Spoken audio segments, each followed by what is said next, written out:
We are going to convene the meeting of the Franklin County Broadband Authority today, Tuesday, January 20th, 2026. I would like to, of course, welcome my colleagues, the authority members and staff to the meeting this afternoon and our representatives. First order of business is going to reflect our auspicious occasion of electing our chair and vice chair of the authority. I had sent you out an email a few days ago asking for you to be considering your pleasure. So, Mr. Sandy, did you want to facilitate this, or can I facilitate, or what's your desire? Okay. I'll be happy to open up nominations for chair of the broadband. That would be fantastic. Thank you. Not everybody at once now. I know.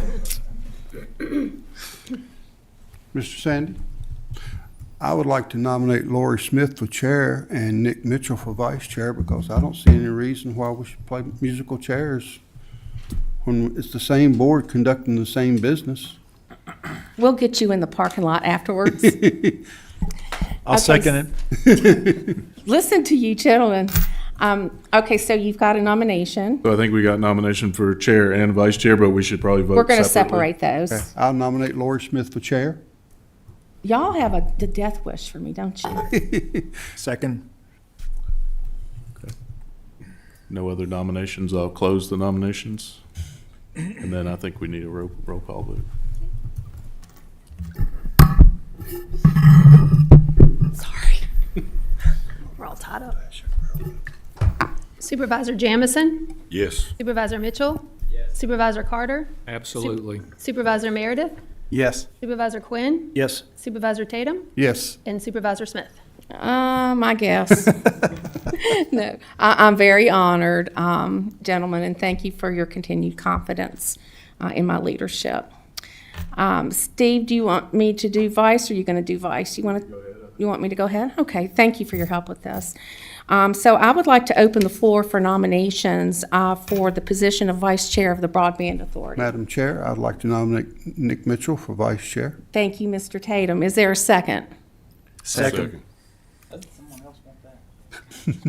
I think Mr. Meredith, did you second that first? Was that you? Yes. Okay, all right. There's a second. Are there any other nominations to come before the Broadband Authority?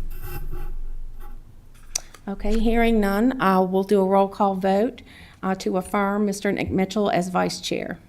Supervisor Mitchell? Yeah. Supervisor Carter? Yes. Supervisor Meredith? Yes. Supervisor Quinn? Yes. Supervisor Tatum? Yes. Supervisor Jamison? Yes. And Supervisor Smith? Yes. Better not miss any meetings. Did you hear what he just said? You better go out and buy her some vitamin C and get her healthy, is all I can say. That's exactly right. Well, I appreciate that, gentlemen, and we'll continue to work hard on your behalf and with you. These are important matters for our citizens. Okay, at this point in our agenda, we will look to approve the Broadband Authority meeting dates that you had provided to you.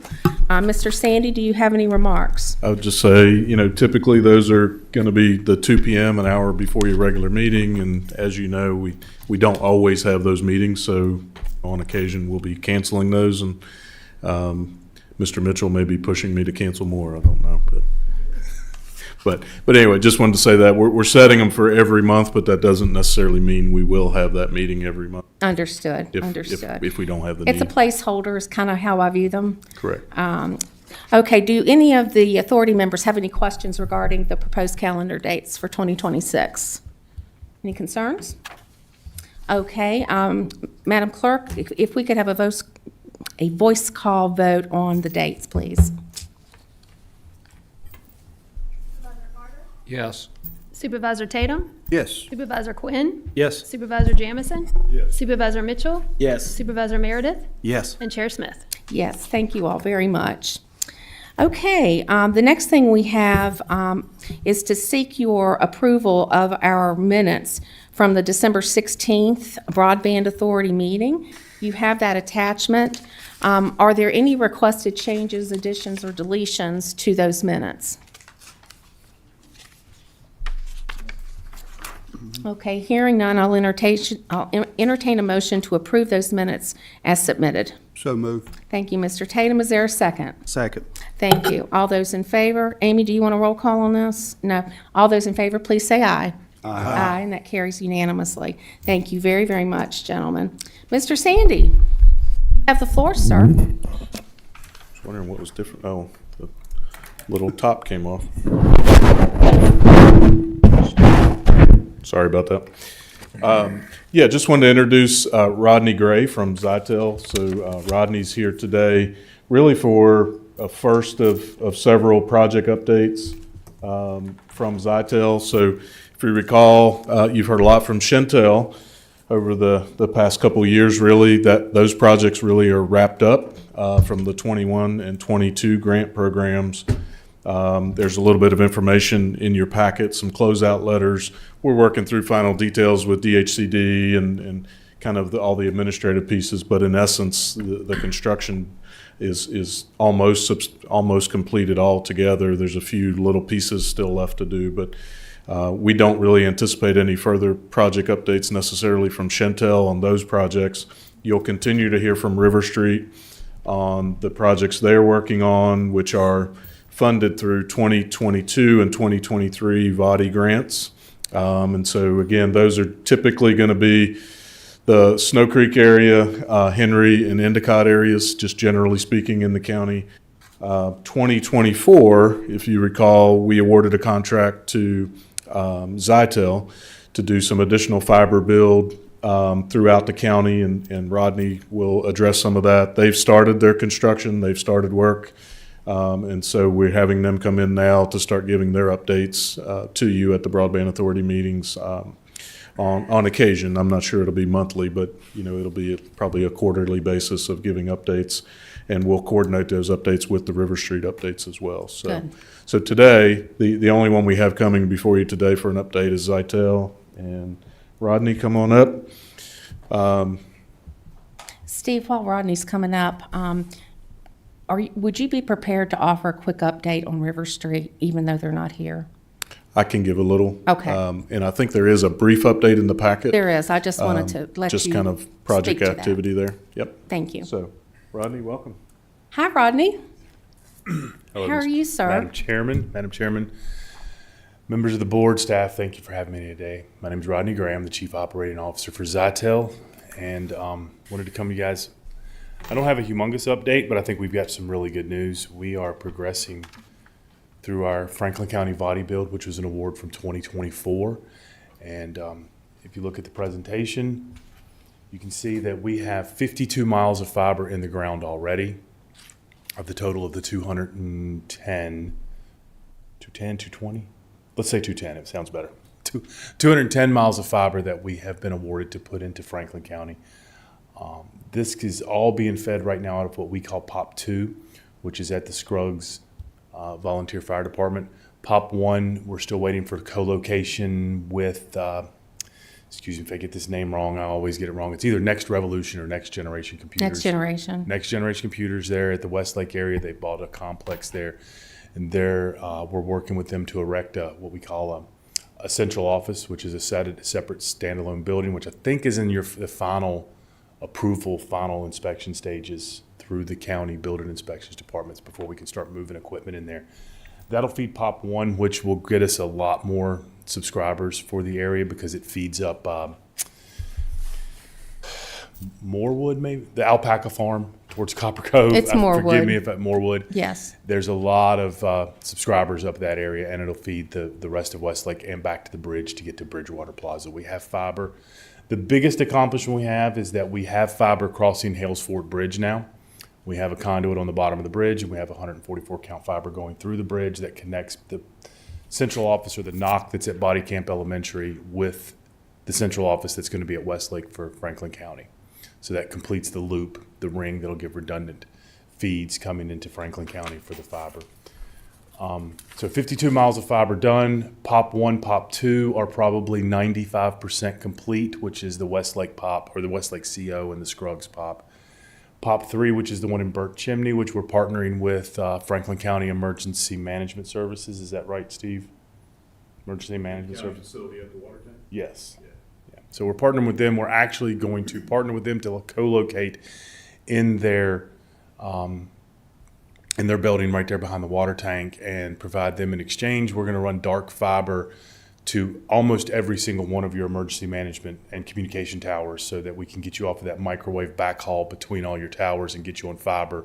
And then you can take your 911 exchange over to fiber with a backup on your old microwave wireless connections with those. So we think we've worked out a great deal with them to share space and work together and be a really good partner with the county in that sense. Currently, we have about 650 passings, which is homes that were eligible in the grant. That number is probably actually double. It's about 1,200 homes that we can service. We've only been turning up customers for a few weeks, and this number is changing on a daily basis. But last I checked, which was when I put this together last week, we only had 28 subscribers set right now in Franklin County, most down around Scruggs, Blue Water Drive, which is, we're going out from the Scruggs Volunteer Fire Department and building all the connections out that way from there. Right now, the main parts of POP 1 that we're building in is down Merriman Way. Getting that little leg built, and the leg, there's a small area of rock between the Halesford Bridge and where we pick up and go aerial, which is just past Merriman around Bojangles or something like that on 122. And then those connections back to the bridge is all we've got left. They've hit a little rock, which takes a little longer to build and get through. POPs 4 and 5 are slated to begin on or about March the 1st this year, which is the biggest bulk. It's the Callaway build, the Rocky Mount build, all through there. That's the bulk of the mileage and getting the middle mile to get to them of that 210 miles.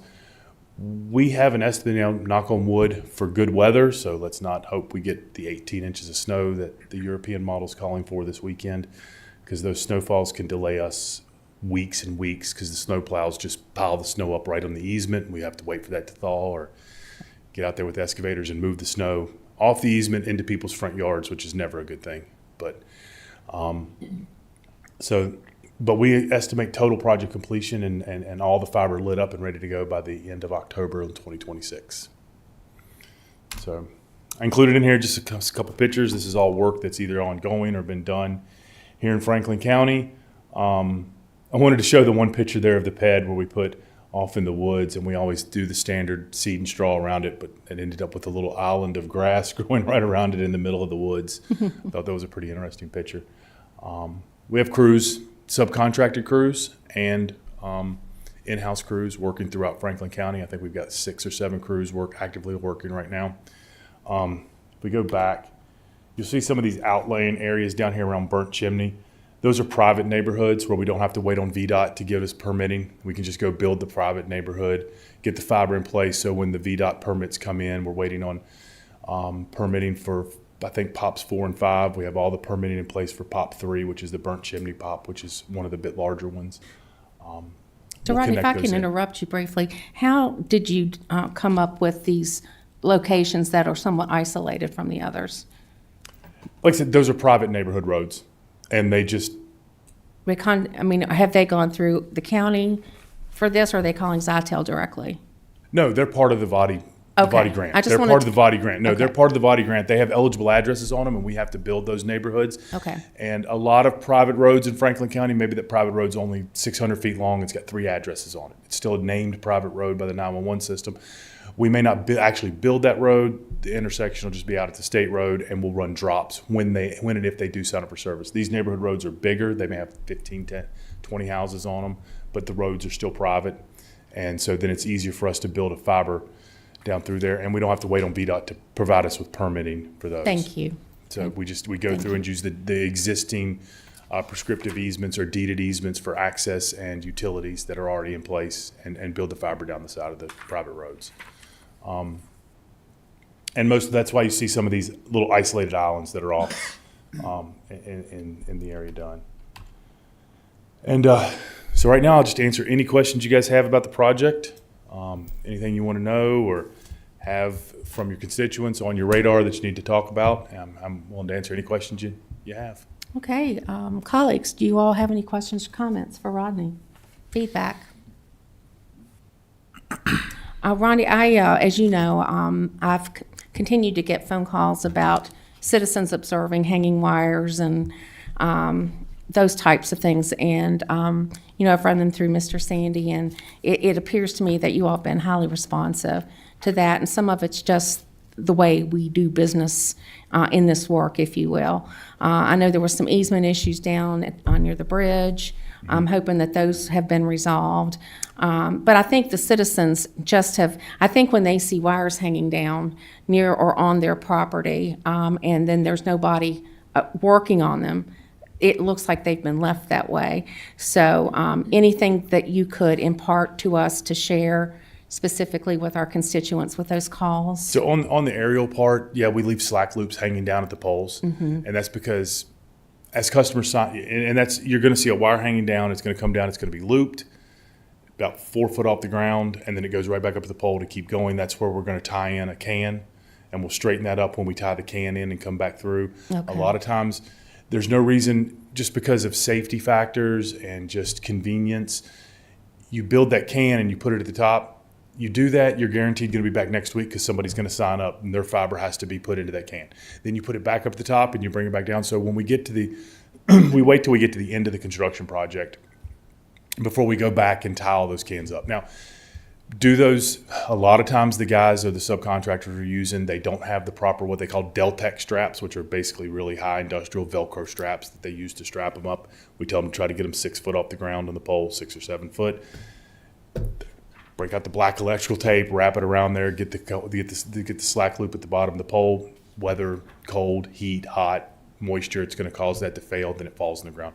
We have a QC department, and we have to depend on the public to contact us. Okay, great. Just contact us. We'll send the QC guys out. We'll get that repaired. We'll get it put back in place. We appreciate your responsiveness.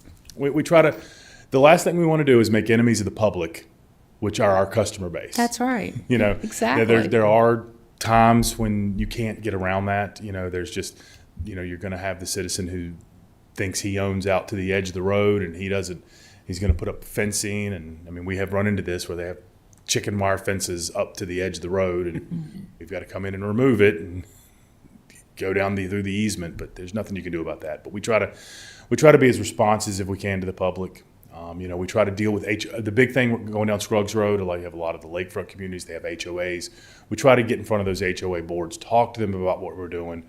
We put door hangers out, pre-construction door hangers. 4 or 5 days before we go through a neighborhood, we go out and put, hey, this is who it is here building. It's a little door hanger that we put up. A lot of times, if they're Airbnbs, those owners never get that stuff. Oh, yeah. The biggest problem we run into in these HOA neighborhoods is that they run their dog fences and their irrigation lines right out to the edge of the road. We call them misutility dig tickets. We follow the laws just like we're supposed to. We have stuff cleared. We have everything gets marked. A citizen's not going to be notified of a utility work going on in front of their house to go mark your irrigation lines. We come through with the machines. They come running out of the door. You busted up my irrigation line. We apologize. We tell them to go get it. You're going to have to get this fixed, shut the water off, or if we hit it and we notice it, we run to the door, hope somebody's at home so they can shut the water off for the irrigation lines. Just people have to learn what the rules are. That 10, 15 feet off the edge of the road, you're not supposed to have that stuff out in the road, along that edge of the road, because it's reserved for public utilities. I think citizens get a little confused because they know they have a private road to end in their mind, sometimes a private road means. Now, private roads we deal with a little differently. It's different, because right. It is different. You have a deeded easement access or prescriptive utility easement along these private roads, and we deal with that. We do usually put door hangers up. We try to talk to HOAs. We make an effort to go through that neighborhood and talk to people. Is there anything in the road? If it is, please try to get it marked. Do you own both sides of the road and running water to your barn on the other side of the road that we can look at it? And we do as much due diligence as we can in those private neighborhoods because we have to. We want to be there. We don't want to. But what I'm talking about here is all state maintained roads. Right, right. All the roads that go down to the lake off of Scruggs. With the right of way and, yeah. Dudley Amos, Yeah.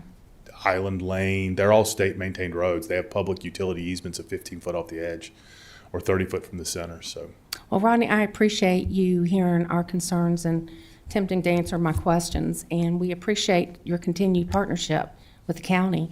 We we're- value that very much, and we're just helping our citizens get caught up, and it's such a good outcome for all of our county. So we appreciate it. That's what we're here to do. Yes, And, thank you so much. I do want to, and you guys can pass this on, VDOT, Franklin County, your VDOT district manager here, I think her name is Lisa Lewis. She's fantastic. She is. She gets us our permits back, very responsive, much better than some other VDOT locations and district managers that we've dealt with. She's super responsive. She's very in tune to what's going on in Franklin County. She gets us, we're not delayed on permits and never delayed on when she asks us questions. A lot of the VDOT superintendents will get your permits and sit on them for 3-4 weeks, and then they'll ask questions, and then they'll wait for 3 or 4 more weeks. Day at the most. We get will all the make a questions special up. point to thank her. Yep, she has been fabulous for our construction team to work with. Thank you. So everything's, Perfect. and that's a refreshing thing for us, is to get a very cooperative VDOT office to get into that stuff. Excellent. That's perfect. He's not the only person that said that. No, that is true. That is true. Heard that several times. Yeah. So Rodney, thank you. Of course, your interface with Steve is normal, and we look forward to future updates. Madam Chair, Yes, sir. one question. Rodney, what was the start dates on 4 and 5?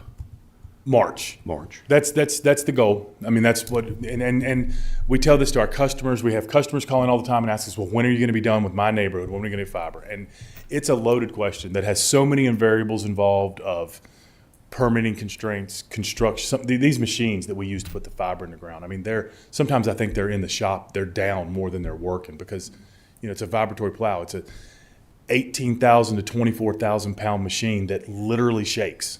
It's how it's designed. It shakes that big blade 3 foot in the ground to work its way through. So it shakes itself apart. And, I would tell you, there's a very interesting video if you get an opportunity to go to our website at zytel.com, and I think the About Us, the news section, the Current, it's a YouTube news channel associated with WSLS. They came out and did a news report on us in Bedford County as we finished up our body.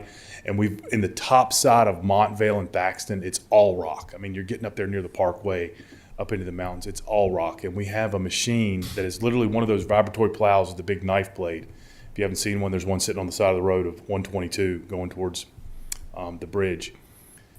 It's a 20,000 pound machine. So think they took that blade off that pokes in the ground, and they took a skill saw blade, but a skill saw blade that's 10 foot in diameter and 8 inches thick, and put it on the back of that machine to saw through the rock. And to see that machine operate that they took the video of is pretty impressive, to saw through that rock. Wow. Mr. Jamison, did that? Yeah, that's good. Thank you. All right, Rodney, thank you. Thank you very much for your time. Appreciate it. Thank you. Mr. Sandy? Yeah, just a couple follow-up. Rodney, and you may want to come back up and address this.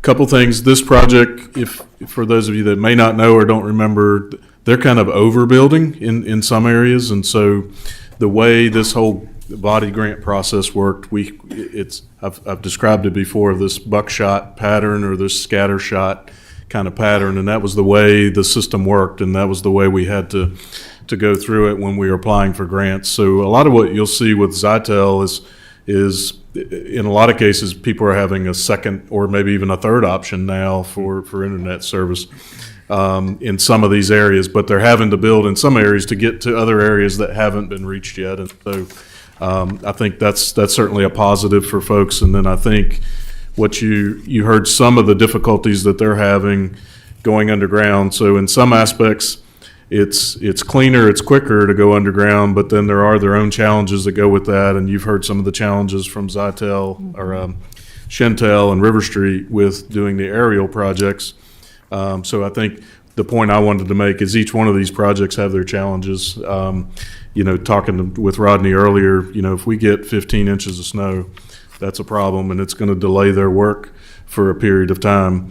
It's probably also going to affect River Street because American Electric Power is not going to be out there working on the fiber. They're going to be working on restoring people's power. And so all of these events and activities kind of have their own unique challenges to them. And, all of them seem to affect our projects in some way. And so I think that's just another point I wanted to make. And one thing maybe Rodney could speak to just quickly is Zytel also got some BEAD approval, or will be getting some BEAD approval for additional addresses in the county, which is kind of Once Zytel finishes with this project he was just talking to you about, we have roughly 3,000 households left in the county that we need to get to, and that's going to be covered through the BEAD program.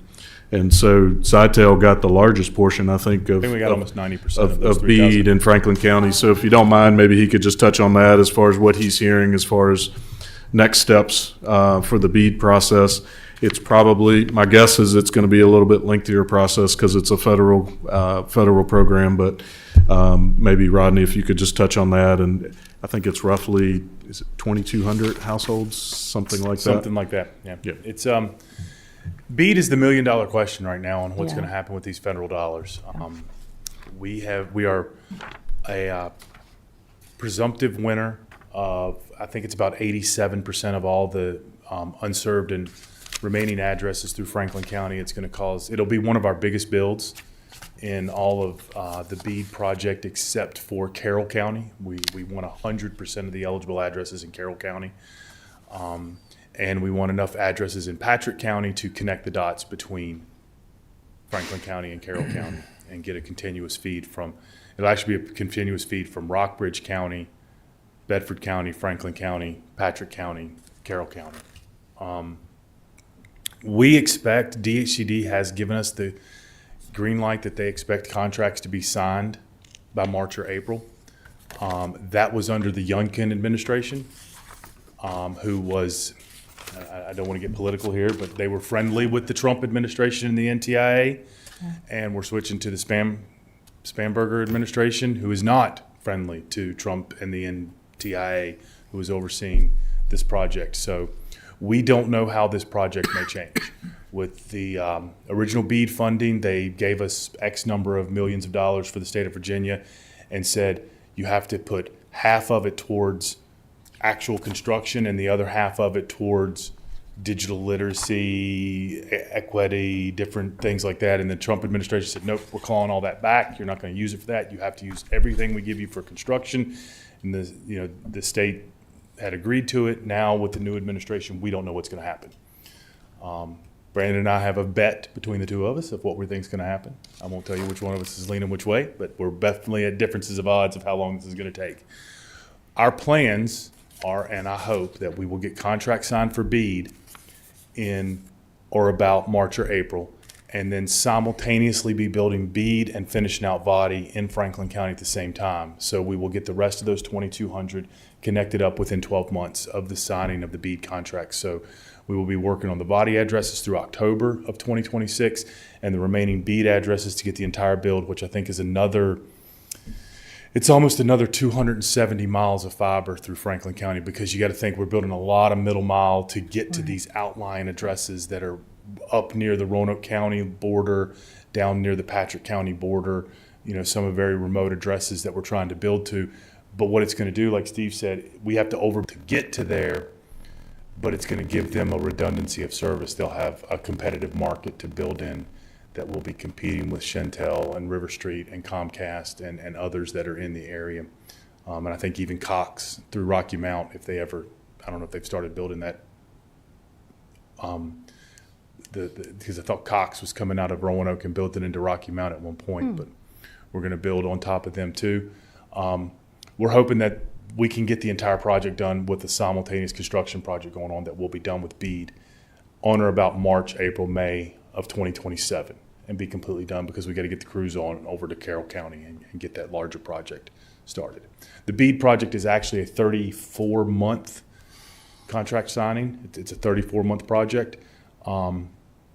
That's the time we have to get it done, but we have other obligations, and Franklin County and Bedford County's BEAD obligation, we're going to just throw all the eggs in one basket at the very beginning and try to get them knocked out and built, and then we can spread out a little bit.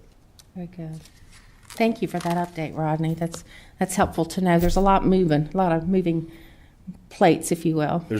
Our staff has increased. So when we originally applied for the Franklin County VADI 2024 grant, the first meeting that we had with you guys here in the smaller little room in the back, we had 18 employees for Zytel, and we're at 64 right now. Really? So we have grown substantially, and we'll be, for the BEAD project, we're probably, all said and done, when we get done with BEAD, we'll probably double in size. We'll actually be one of the largest employers in Bedford County at about 100 to 125 employees. Well, congratulations on that.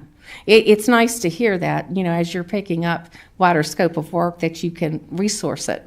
Yeah. Well, we stepped outside of our comfort zone. Unlike some of our competitors, when the original VADI grants came out in the Northam administration back in 2022, they went after the big apple and taken all the bites of the apple they wanted. We wanted to prove to everybody else and to ourselves that we could do it. So we just built Bedford County.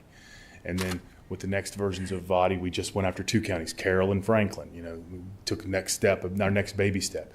With BEAD, we took some big bites of the apple. We're going to be building in Nashville, Tennessee, a large build outside of Louisville, Kentucky, a large build on the Gulf Shores of Alabama, Broward County, Florida, and Spartanburg, Greenville, South Carolina. So Wow. we'll become a full mid-Atlantic company, still owned and operated and based right here in Bedford County, and we consider Franklin County. I mean, we think of us as a Smith Mountain Lake company because we're going to have a CO and another office right there in Westlake. So we see both these areas as our home areas. In fact, Brandon now lives over here in Franklin County, so he's going to be paying you guys some taxes.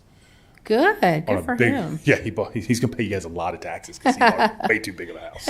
Well, thank you so much, Quick Rod. question. Yep, please, Mr. These little Meredith. pockets you was talking up towards Roanoke, is that overlapping the Starlink? I think at one time they was talking about some of these rural homes that's going to use Starlink. Is that overlapping? I think Franklin County got about 10 eligible addresses that were.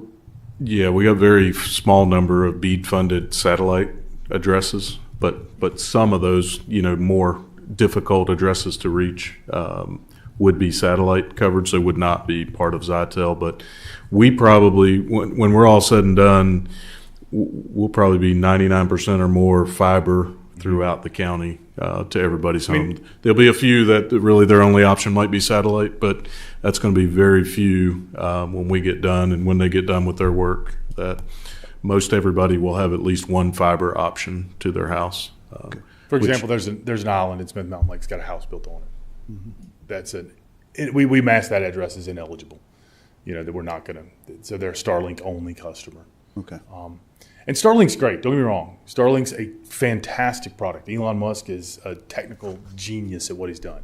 But when you step back 15, 20 years ago and look at HughesNet and Viasat, back then, 15, 20 years ago, they were the greatest thing ever. The speeds were there. They were equivalent to what we had with coax cable from Comcast and Shentel and DSL from Verizon. They were equivalent, and everybody thought, there's the solution.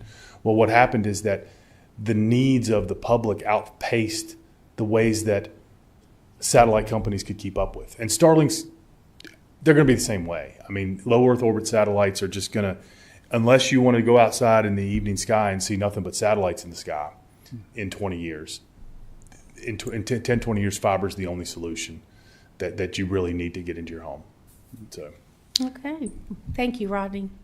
We appreciate it. thank you very much. You guys have a great afternoon. Thanks. You do the same.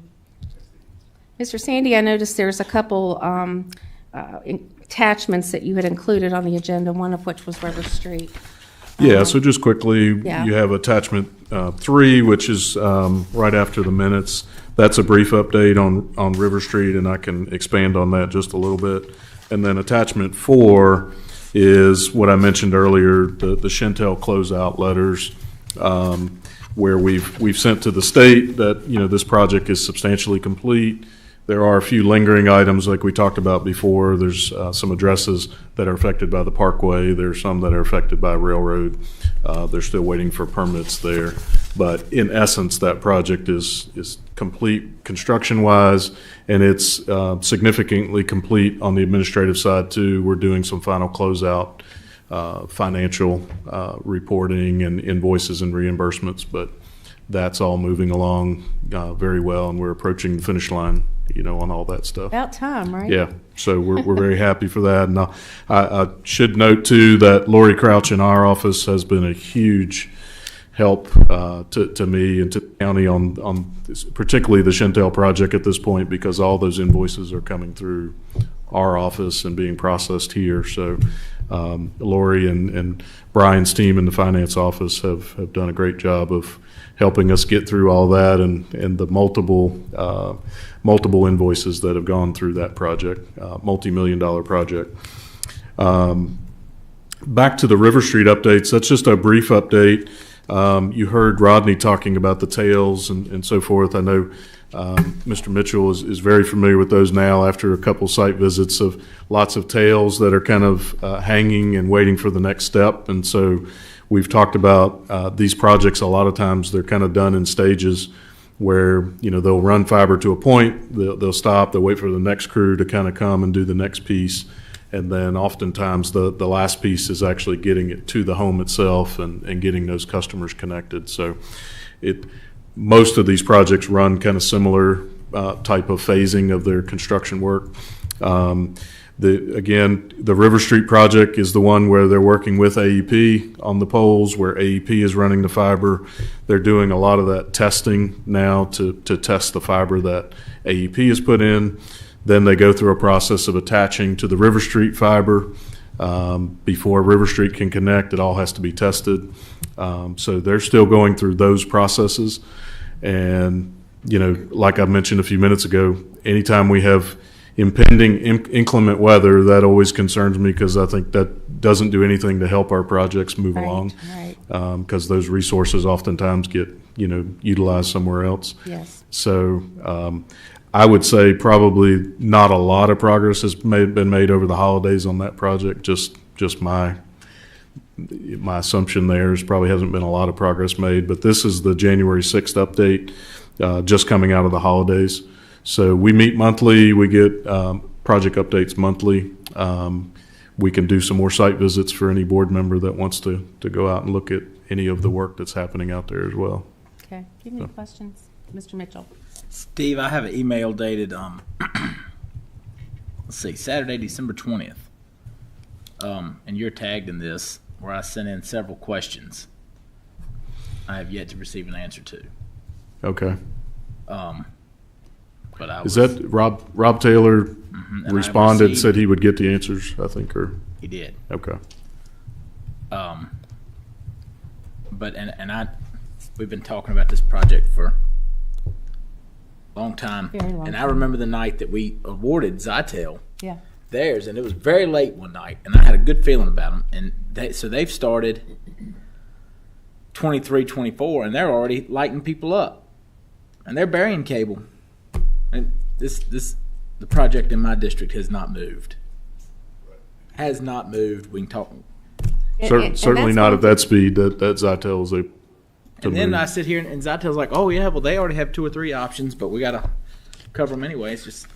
Well, and I know that the Well, my frustration can't lie with the county, because I understand it's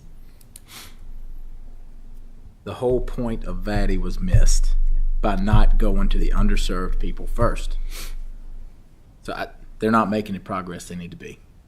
I was told when that day we went out, Tim was there. I was told I'd be invited for when they go to firing it up. Oh, we'll be doing it in a week or 2.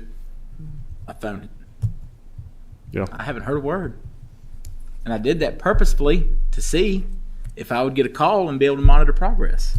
Nothing. And I don't know what we have and what we can do, but those options need to be explored. Gotcha. So I'd like an answer to that too, on what we can do. I think I've brought this up with Michael Armbrister at the West Piedmont as well, because they're technically the project manager. And so I think Well, at our next West Piedmont meeting, I will be there and it will be discussed. yeah, because technically this is under their project management. So, you know, making sure that they're keeping the pressure and leverage on them as well. Tim, I wonder if maybe we should have Michael reach out to Mr. Taylor from River Street and have him come to our West Piedmont. Wouldn't be a bad idea. It'd probably be good because they're also covering Henry and Yeah. Patrick as well. I'm sure so- Henry County's got questions too. 'cause- I will try to make those arrangements. Okay. And if there's, I mean, you know, Nick, if there's a need for this authority to pen a letter of pressure, let us know that. I don't know if it would help because you all are boots on the ground. Well, do you all feel that I'm out of place No. for feeling that way? No, I don't at all. I'll reach out to them and get them Do we, at our next West Piedmont meeting? Yeah, do you know when the next scheduled meeting is? Is it Be the fourth Thursday in Of February. Next month. next month? So there should be plenty of time to. Yep. I'll look and And if you would, let me know when that's scheduled, and I'll be happy to try to be there as well. okay, If you want me there, you can let me know. okay. I'll do it. Mr. Sandy, did you have anything else? No, ma'am. Okay, thank you very much. It's the time on our agenda to receive any comments from the authority members. Do you all have anything that you would like to discuss today? Anything? Okay, I'll entertain a motion to adjourn the Broadband Authority meeting. So moved. Is there a second? Second. Good afternoon, And all everyone. those in favor, please say aye. It is a pleasure to see a room full of our citizens and so forth with us today. We're grateful that you're with us. Today, we're going to begin our meeting. We will have an invocation that will be offered by Mr. Jamison, followed by a Pledge of Allegiance by Mr. Meredith. So if you would please stand. Let's pray. Dear Lord, we just thank you for the opportunity to be here today, Lord. Conduct the county's business. We ask for your guidance, your wisdom, Lord. May everything said and done here to be to your glory. Lord, we just thank you so much, Lord, for your unchanging love, Lord, for your forgiving grace, and Lord, for your healing stripes. We just ask that you be with all those who are ill, Lord, whether it's a cold or whether it's a severe sickness, Lord. We just ask for your healing. Be with us now. In Jesus' name we pray. Amen. Thank you, Mr. Jamison. I pledge allegiance To the flag of the United States of America and to the republic for which it stands, one nation, under God, indivisible, with liberty and justice for all. Okay, thank you very, very much. The next item on our agenda is the approval of the agenda.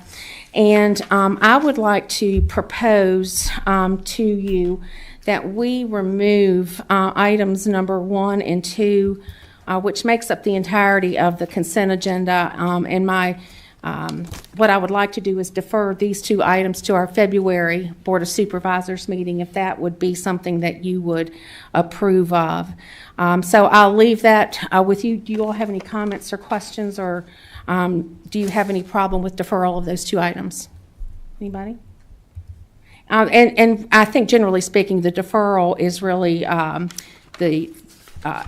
is to gain more information on number 1, and number 2, we're still cleaning up these policies to get them to you in a manner that will be close to adoption, hopefully.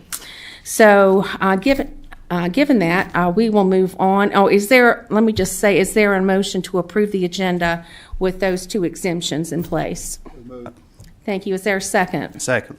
Thank you. All those in favor, please say aye. Aye, and that carries unanimously. Okay, on our agenda today, this is a celebratory moment. We like these positive moments to do some recognitions. And so today, every year the Roanoke Magazine recognizes outstanding young professionals through its 40 Under 40 program. This year we are thrilled that 8 of those young professionals are from Franklin County. They are Josh Ball, Alexandra Gill, Tyler Lee, Anna Robertson, Kevin Tosh, Rachel Walton, Morgan Washburn, and Corey White. If you all are in attendance with us today, I would appreciate you meeting me up front at this time.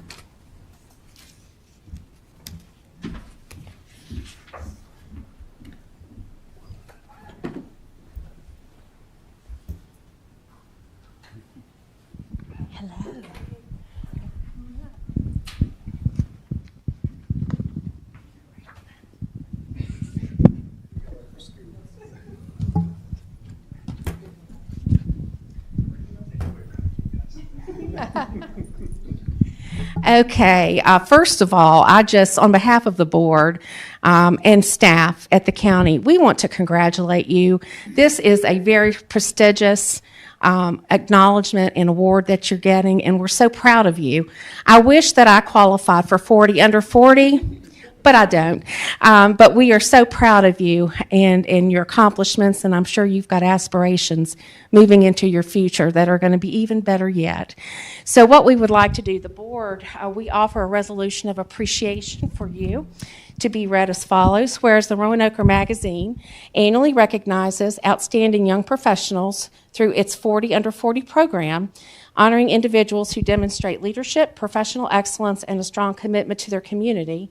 And whereas the Franklin County is proud to be represented in the 2026 40 Under 40 class by 8 individuals whose professional achievements and community involvement reflect the strength and talent of the county's workforce and leadership. And whereas the following Franklin County professionals have been selected for this honor: Josh Ball, Community Paramedic, Franklin County Fire EMS; Alexandra Gill, owner, the Magnolia Closet; Tyler Lee, Private Banking Officer, Ridgeview Bank, and Councilman, Town of Rocky Mount, Virginia; Anna Robertson, owner of Twin Creeks Distillery; Kevin Tosh, Director of Tourism and Communications, Franklin County; Rachel Walton, Director of Library Services at Ferrum College; Morgan Washburn, Private School Senior Manager of Academics, Stride K-12; and Corey White, Assistant Director of Finance, Franklin County. And whereas the recognition of these individuals highlights the leadership, innovation, and dedication that contribute to Franklin County's continued growth and quality of life, now therefore be it resolved that the Franklin County Board of Supervisors hereby recognizes and congratulates Josh Ball, Alexandra Gill, Tyler Lee, Anna Robertson, Kevin Tosh, Rachel Walton, and Morgan Washburn, and Corey White on their selection to the Roanoke Magazine's 2026 40 Under 40 class, and commends them for their outstanding contributions to Franklin County and the region.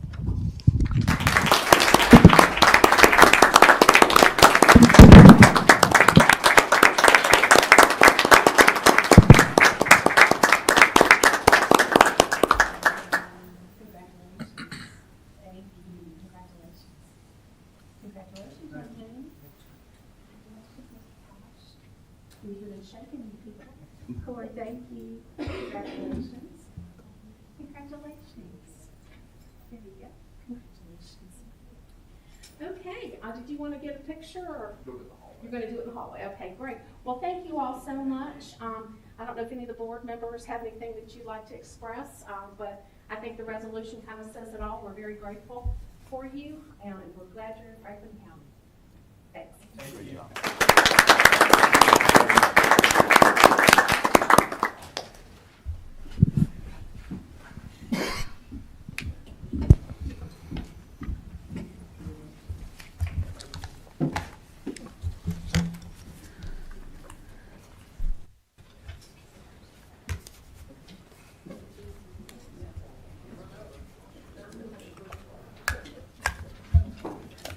Thank you, thank you. Did I lay my pen down somewhere?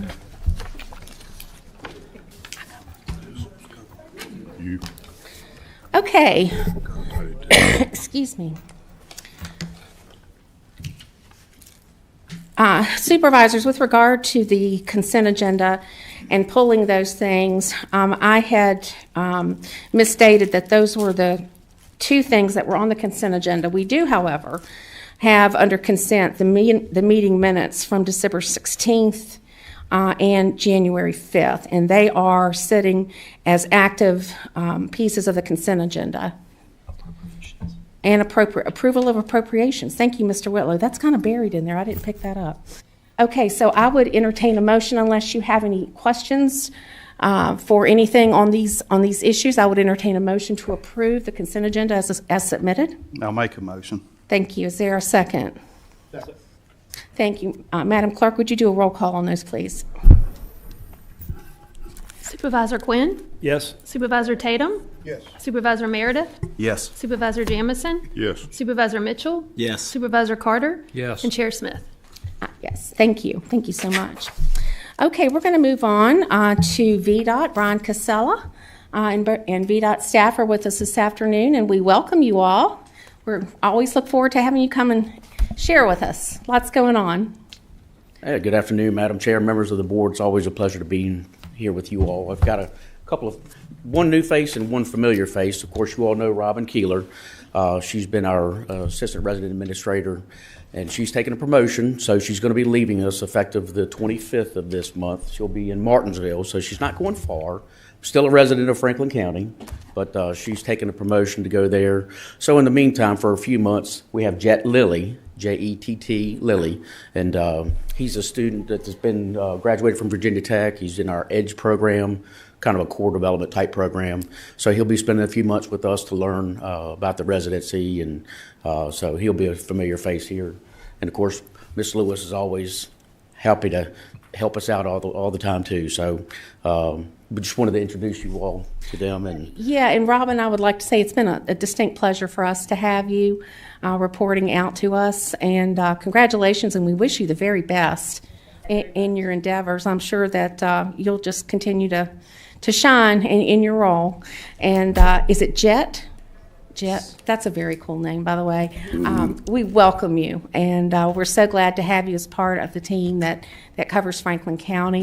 And Brian, I do want to send a little bit of an accolade to Lisa Lewis. We had our Broadband Authority meeting, young lady, and Zytel, Rodney, expressed many, many compliments on the work that you have done to help facilitate the fiber and the permitting and so forth. So I told him I wanted to pass that on to you, and he's very grateful, and we are grateful as well. Well, I appreciate that. Thank you for sharing that. Of course, of course. Okay. we love good news. I know. All righty. Well, we'll get started with our report out here. Basically, we're just continuing our ordinary maintenance for the past 30 days. Moving on to the next 60 days, I'll just call your attention to the last two bullets on our report here. 615, the frontage road pipe replacement, we've had a detour in place. It's not a significant impact to traffic. That should be completed by the end of this month. And then on Route 808 Rockland Road pipe replacement, we actually just finished that one up, so that's now complete. Moving over to, we've got our land development permits and a plan review. I'll call your attention to Route 653 Ellis Road. We have a request for reviewing the roadway for a posted speed limit, so that's in review. And then on the last page there, just our same project updates. Nothing new really to report there. A lot of construction activity going on along 220, the whole corridor. And so with that, that concludes our report. Be happy to answer any questions you all may have. Thank you, Brian. Any questions, Mr. Meredith? Yes, Brian. I was nosing Red Valley Road resurfacing. I think Novella was also with that. When is that supposed to get started? They'll be this year. Yeah, we're actually in the process of doing what we call a straight line sketch, getting our environmental folks, getting that permitted and everything. But we'll plan to have those surface treated this year. When this year? I mean, we're started. I mean, I know Red Valley, it says, I think it's summer. You're looking to start Summer to fall. late summer, so I didn't know where Novell would be in that schedule. It'll be right behind it. And in fact, we plan to, we're working both of those with our consultant engineer right now, wrapping up it's not really a design because they're just a minimum plan project. But Novella's going to be a pretty simple one to do. Mm-hmm. It lays well. So we want to say by fall, hopefully sooner than that, but that's what our plan is. Okay, and I got two more quick things, sorry. About the 1,000 block of Boone's Mill Road by the railroad tracks, that's caving in again. Okay. We already had one accident there.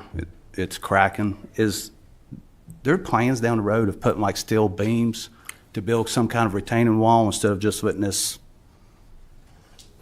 work its No way plan down? currently, but that's something I can look into. I mean, it just seems to be a it's just a bad area. Right there at the curve where the railroad tracks is, yeah. And I know some places they'll put the steel beams to build kind of a retaining wall that will hold that bank up in that little area. We'll review it and see if Okay. there's anything we can do to shore up. Okay, and one last question, and I drive trucks, so this more at Summit View Business Park. There's only one northbound entrance on the north side. It's the only way you can get on northbound 220. First of all, if you've pulled out there lately, all of them signs and that marquee sign for the construction, you can't even see traffic coming up to you. That's one concern of mine. Second is no trucks can make a left-hand turn there. where does tractor trailers and big trucks have to go to make a U-turn to get back on 220 north? So they will come out to go northbound on 220. They'll come out at the northern entrance and make the left to go northbound. But there's a sign there that says no trucks, no left-hand turn. I know there's one at the southern entrance for no left turns. Well, I'll double check. And I but think there's I the pulled it north- out, I was coming through, and it caught me off guard. Because I was like, well, where's the truck supposed to go coming out of the business park? So Yeah. I'll double check it too, and make sure I didn't. Yeah, the northern entrance is intended to be a left out, but not a left in. It's like this. Correct. That's what I was thinking. So I'm just curious, we're trying to promote a business park here that, right now, I'm trying to figure where a tractor trailer will get on northbound 220 using state maintained roads. Where would they make a U-turn at? Oh. They'd essentially have to find that was a part of the original plan. I think Steve Sandy Yeah. would also be aware of that. I'm trying to think. They'd have to go south and then find their. Just find somewhere and just hope, wish for the best. Nice. Okay. I was just curious. Because I know you can't go by Connor Funeral Home because that's a private drive. And then you got the U-turns in front of the Antique Mall, Mike Joel, but that's not much room for a tractor trailer. All right. And I was just kind of concerned with log hours. Yes. But, that's, as we're trying to promote a business park, accessibility is a huge issue. And right now, that's all. Yeah. So if that's something maybe we'll look at or think about it, I'd appreciate that. Ultimately, those are proposed to be signalized. Right. So When will that will be the ultimate when you solution. say proposed, what year? I actually think this year, we've got the signals have been ordered, the poles have been ordered. So I guess it's at such time that it's warranted. I don't have a date. Okay. Because I know y'all adjusted all the lanes because there used to be certain turn-ins and y'all adjusted that. So Correct, 'cause that'll that'd be- be great. To, if that is in the pike, I just was wondering. Caught me off guard when I came out there and saw that sign. Sure. Made me think. So okay, thank you so much. Yes, sir. Right, Mr. and I Sa- could speak to that briefly. So it is, there is a project to have that signalized ultimately. We used our contractor who did the road internal to the park to do some of the road improvements out there just recently. You can still see some of that work was just completed. So we are waiting for the next phase where VDOT will install the signals through their regional signal contract. And so I'm questioning them about every 2 weeks about when is this coming? So the poles are in, I've been told that. So now we're just waiting for them to be installed. And my understanding is at that point that left turn restriction goes away. So yeah, we're really kind of at the mercy of VDOT and the regional signal contractor to do that installation, but it's ready to be installed as soon as they can get that scheduled. So. Mr. Meredith, does that satisfy your inquiry? Just like I said, it's just as we're trying to promote our county. Oh, sure. That's a great inquiry. Yeah, well, let me know if you need any further work on that. Anybody else? Mr. Tatum? Brian, last month we spoke about, the bridge on 40 West past Crossroads and having a town hall meeting in Fairham. I'm trying to nail down a date and probably looking at maybe March. Okay. If it works for you. I wanted to get hopefully past this weekend. Yeah. I know you've already got your snow shovel out, but what I'll do is once I nail down a date and an exact location, I'll probably get a couple dates and email them or call you or let you know so we can make arrangements to have someone from your office to be there to answer questions. Yes, sir. Yeah, that'd be great. But that's my goal is hopefully sometime in March. Okay. That sounds good. Do you have anything else, Mr. Tatum? That's it. Mr. Mitchell? Brian, I spoke to you last month about that trailer on Yes, sir. Colonial Turnpike and measured from the tongue over to the right of way, and we were just out of it. Well, recent developments, that trailer has fallen apart. So I'm wondering if maybe we're any closer to the right of way. If there's something we can, because it's obvious the landowner and the owner of that trailer are not concerned, but the people who drive past it every day are very concerned. I'm sure. Yeah. And I was actually just reading through the email thread that you and Mr. Broughton and Steve Sandy, we were all on. I'm just wondering if we have any other options on that. I mean, if it's in the right of way, we can. If one wall has fallen off of it and it's laying in the right of way, does that give us any sort of? I'll go measure it and see. We have boots on the ground up here. Mr. Mitchell, I love it. Is the property owner, what's the situation? I can reach out to the property owner, but if it was on my property, it would have been handled much sooner. Right. And so I will reach out to them, and I will also go measure to see if that has fallen into the right of way. But other than that, we don't have any. I guess we're unzoned. We have no teeth in that fight. Right. And I didn't know if VDOT would have. VDOT can't It's do anything. within our if it's not right of way limits. We can remove what's there. only the part of it that's in the right of way. Correct. Wow. I understand that. That's terrible, but and also I know on it's the an potholes, eyesore. It is a terrible eyesore. And on the potholes on 619 down there at Airport Road, and I read in the email that y'all would continue to monitor those. And my only concern with that is that's a brand new job, and the citizens. I understand. We say we're going to fix the potholes, but we're looking at it saying, "Wow, our taxes paid to pave this road. It's done halfway, and it's a rough spot right there in front of the greenhouse, and then another one back this way from it. I think we should maybe consider getting that group back in there to fix that. Do some that patching, spot. okay. It's a pretty bad spot right there. That's all I had. Okay. Sure. Anyone else? Okay, Brian, thank you so much. Thank you all. We appreciate the support that you guys offer us in the Salem office. Thank you very much. Thank you so much. Okay, we will move on now. Chris, do you have any initial introductory comments to make before we call Mr. Stone, Ms. Epperly, and probably Mr. Carter? Sure. Thank you, Madam Chair. Yes, annually, the annual county audit, if you will, our annual comprehensive financial report is presented to the local governing body, and typically we try to do that by year-end, year calendar in December by code. And of course, if you all recall last month, staff advised the board that this year there would be a delay. There was some delay in information from the school system in completing the county's financial audit. The auditors have been quite busy, Mr. Corbin Stone and Ms. Diana Epperly with Mr. Carter, as well as back and forth with the school system to complete that audit. And they're here today to present the findings of the audit, Madam Chair, and we can answer any questions that the board may have. Thank you. Mr. Carter, do you have any remarks you'd like to make? I don't want to forget you. Thank you, Madam Chair. No particular remarks, as Mr. Whitlow said. So this is part of the annual required financial report update and presentation to the Board of Supervisors. And after Mr. Stone, Ms. Epperly are complete, if there are additional questions or comments, be happy to attempt to answer those. Thank you, Mr. Carter. Hello, Corbin. Hello. I should say Mr. Stone. Seeing you twice in 2 weeks, an honor. Welcome. So glad to have you with us today. You and Ms. Epperly, thank you so much. Madam Chair and board members, thanks for having me.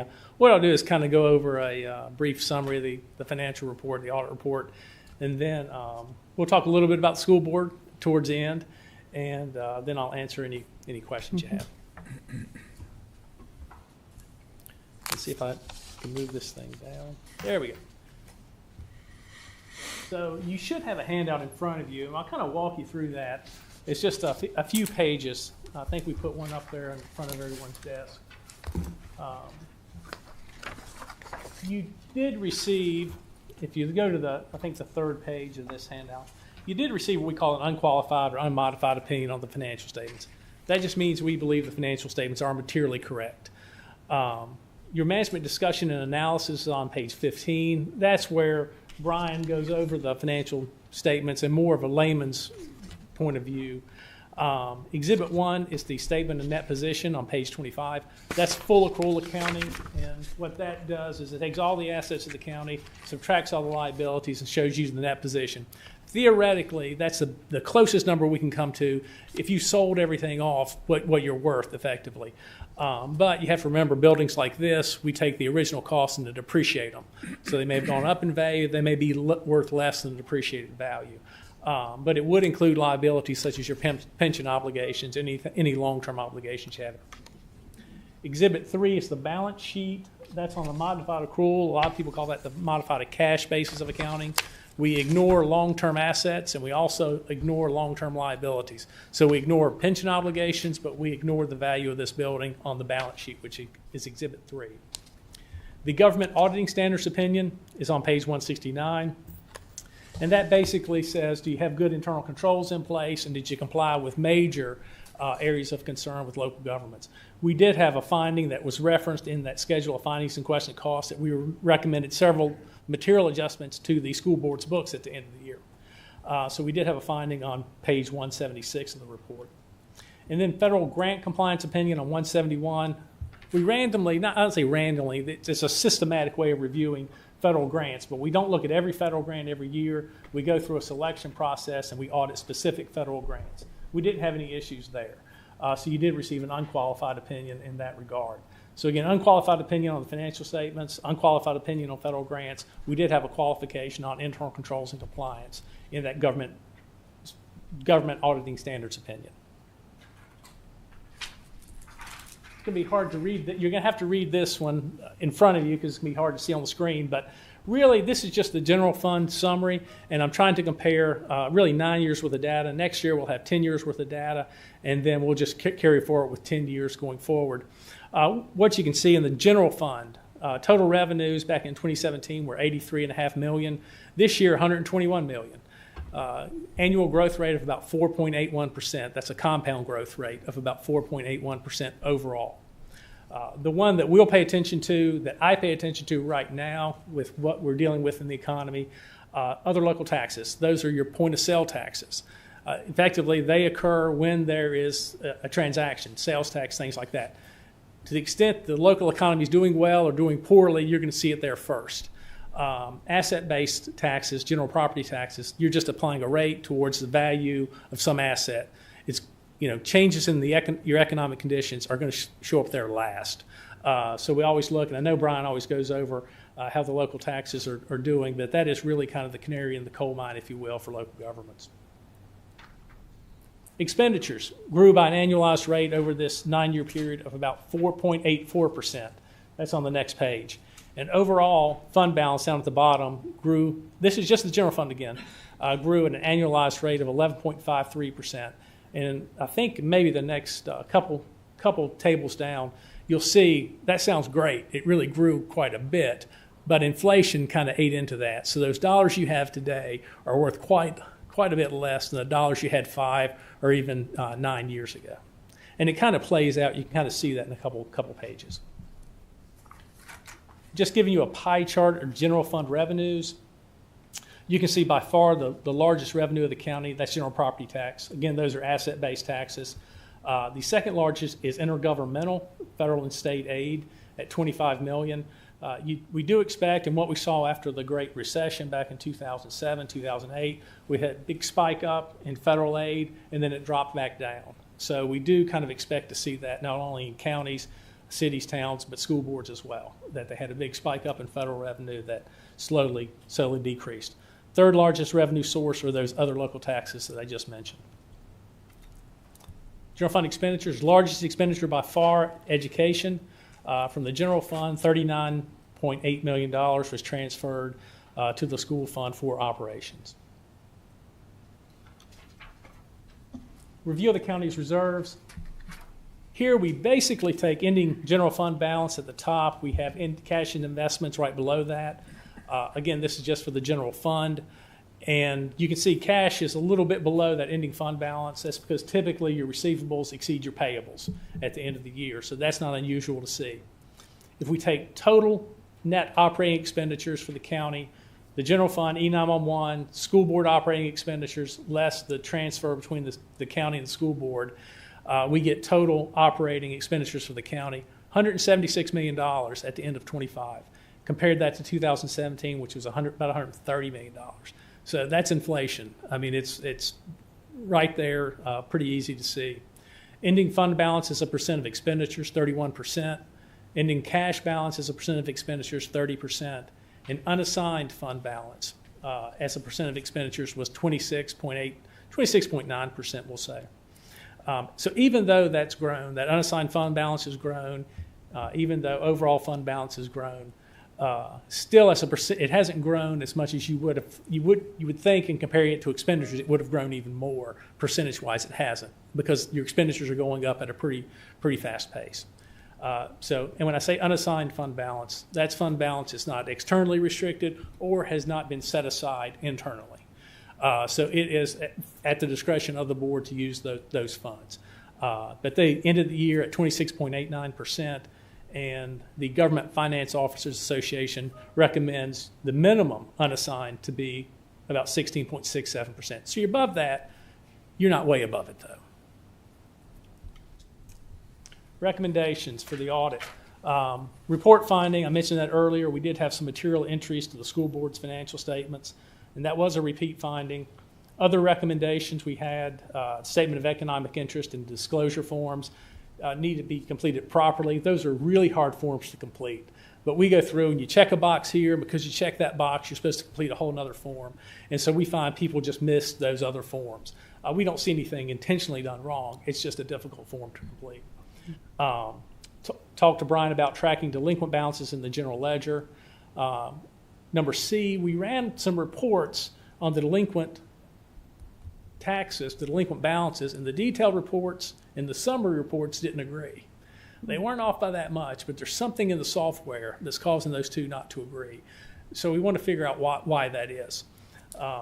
Also, kind of the same thing with prepaid tax listings. Sometimes people come in and they pay their taxes early. Well, that's a liability because that tax hasn't been assessed yet. So that's really a liability. Technically, you owe it back to the person. And we want to make sure that those accounts are reconciling or agree with the liability posted in the general ledger. We had a Parks and Rec account that was not in the county's books. We think that needs to be brought in. It was basically for making deposits when they have some activities out there, and then they're transferring money over to the county. But we think that ought to be on the county's books just from a control standpoint, that someone else is seeing those bank statements. We did have one account, I believe, that was not confirmed as a public deposit. When I say public deposit, you get additional security in case there's a bank failure. There's additional security by having an account noted as a public deposit. In other words, you're insured above those FDIC limits. The account we identified did not have a balance that high, so you weren't really at risk, but we want to make sure they're all recorded as public deposits. And you can't note your own accounts as public deposits, only for local governments. G, the school board overspent their appropriation for the fiscal year ending 2025, and I have a separate handout on that. We'll go over that in just a minute. We do have a cafeteria account at the school board that's used to deposit money to, and then periodically they transfer money to the county. It's really to accumulate the cafeteria sales, if you will. We really want that to be on the county's books and not just maintained outside those books. We didn't see any issues with it. We were able to reconcile it to the underlying sales reports at the schools, but we would like to have that on the county's books. We also have a flexible benefits bank account at the school board that probably needs to come onto the county's books. Even though it's for the benefit of the employees, we'd like to see it on the county's books. And finally, just some budget cleanup. When we import the original budget for the school board, I think for the last one or at least 1 year, maybe 2 years, they've just brought in totals for that original budget because they didn't really have enough time to lay out all the different revenue sources. Then they go back later on and adjust out all the revenue sources in the final budget that's presented in the financial statements. But we want the entire budget to be entered, not just in these lump sum totals. With that, let me see. Upcoming accounting standards, probably don't need to go over these too much. They're going to be Brian's headache for the most part. The first one is a rework of the financial reporting model. So this report this year, the actual financial reports, I think 176 pages. Next year, it'll probably be 182 pages as these new standards are put into effect. I will go over the other handouts we had as well. Of course, those management comments that I just went over, that's one of the handouts. I won't go over those again. We will talk about the school board, but I won't go over all those again.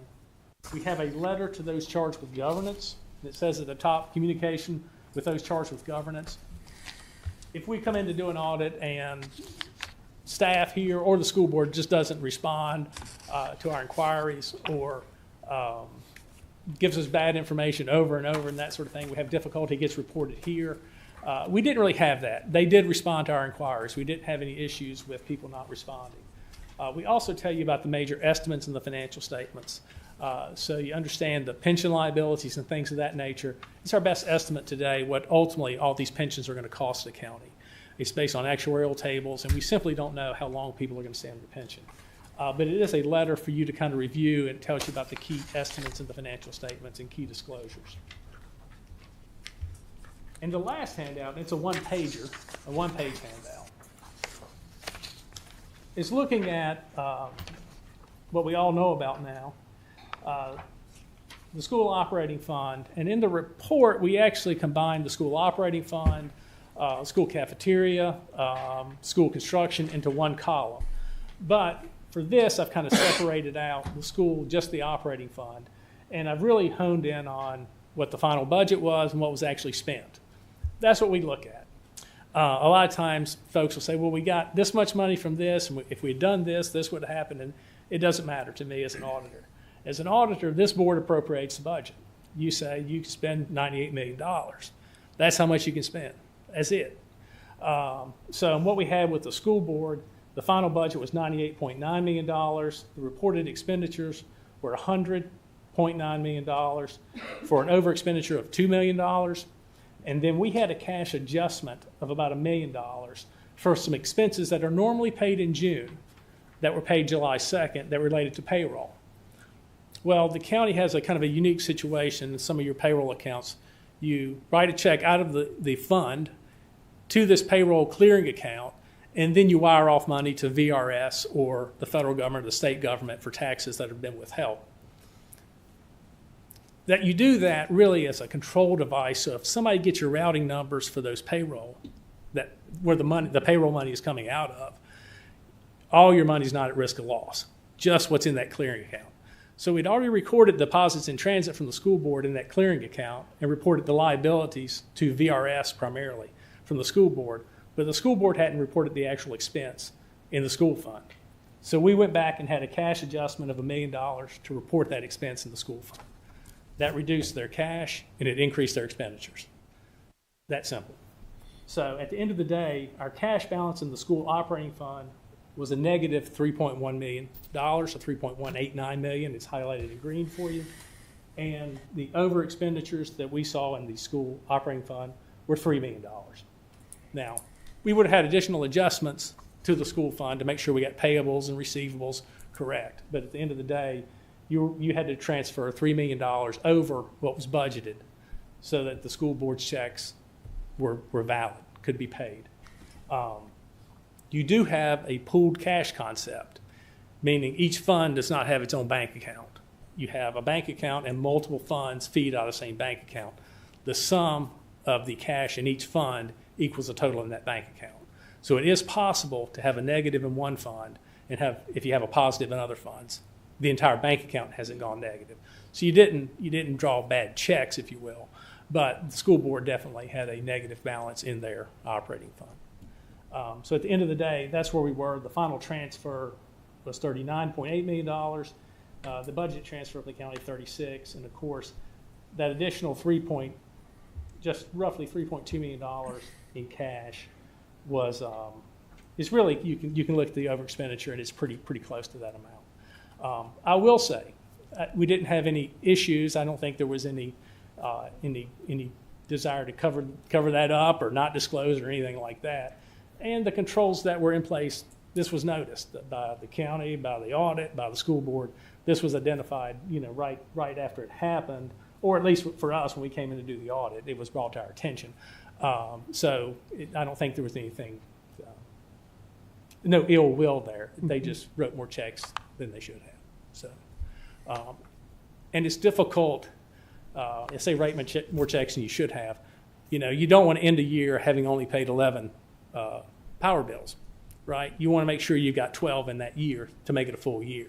So what you don't want to have happen is any entity hold back and not pay their bills because they've run out of budget. You don't want them to do that. You want them to say, we need more money and come to this board and ask for a supplemental appropriation, that's what should have happened. So, and I'll stop there and answer questions that you might have. Thank you so much. I will open the floor to my colleagues for questions, feedback. Mr. Tatum. Mr. Stone, thank you for your report.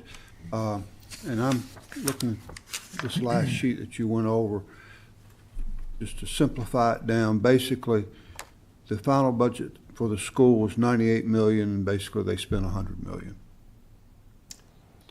So that sounds a whole lot like a bad check.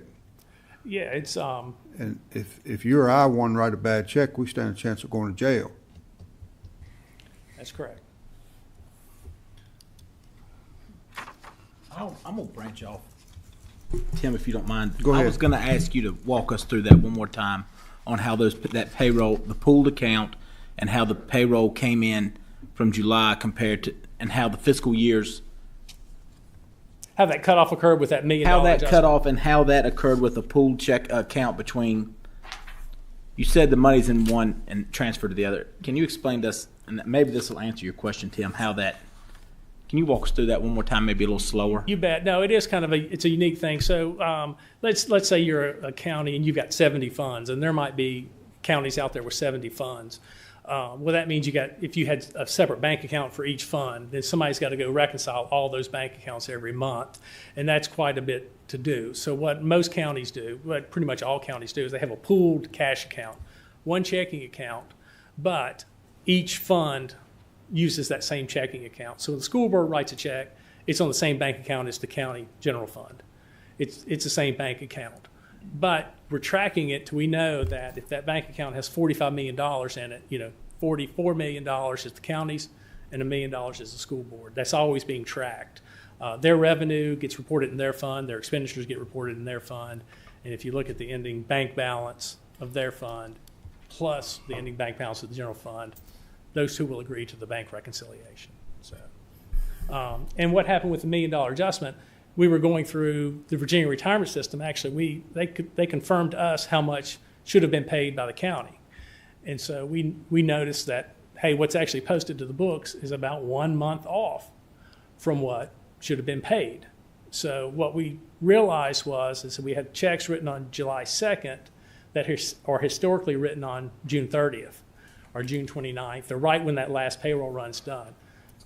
The county had already recorded those in their clearing account, which is a separate bank account, as a deposit in transit. Well, if you write a check from this account to this account, and this one is showing it as a deposit in transit, this one better show it as an expense, right? So that's what we did. We posted that expense back to the school board. And so that was $1 million adjustment that you see there. Hopefully that makes sense. So, excuse me, so how do we keep this from happening again? It's not as simple as just saying don't spend money. Like I said before, it's difficult, and we've had this happen before, and the school board says, well, we'll be on the cash basis of accounting, and then they get to May and they stop writing checks. And then July 1st, they start writing checks again. That's a bad idea because then the hole just gets deeper every year. So it really requires somebody reviewing it at the school board. Hey, we're going to be over our budget. We've got to go back before the board of supervisors and ask for more money.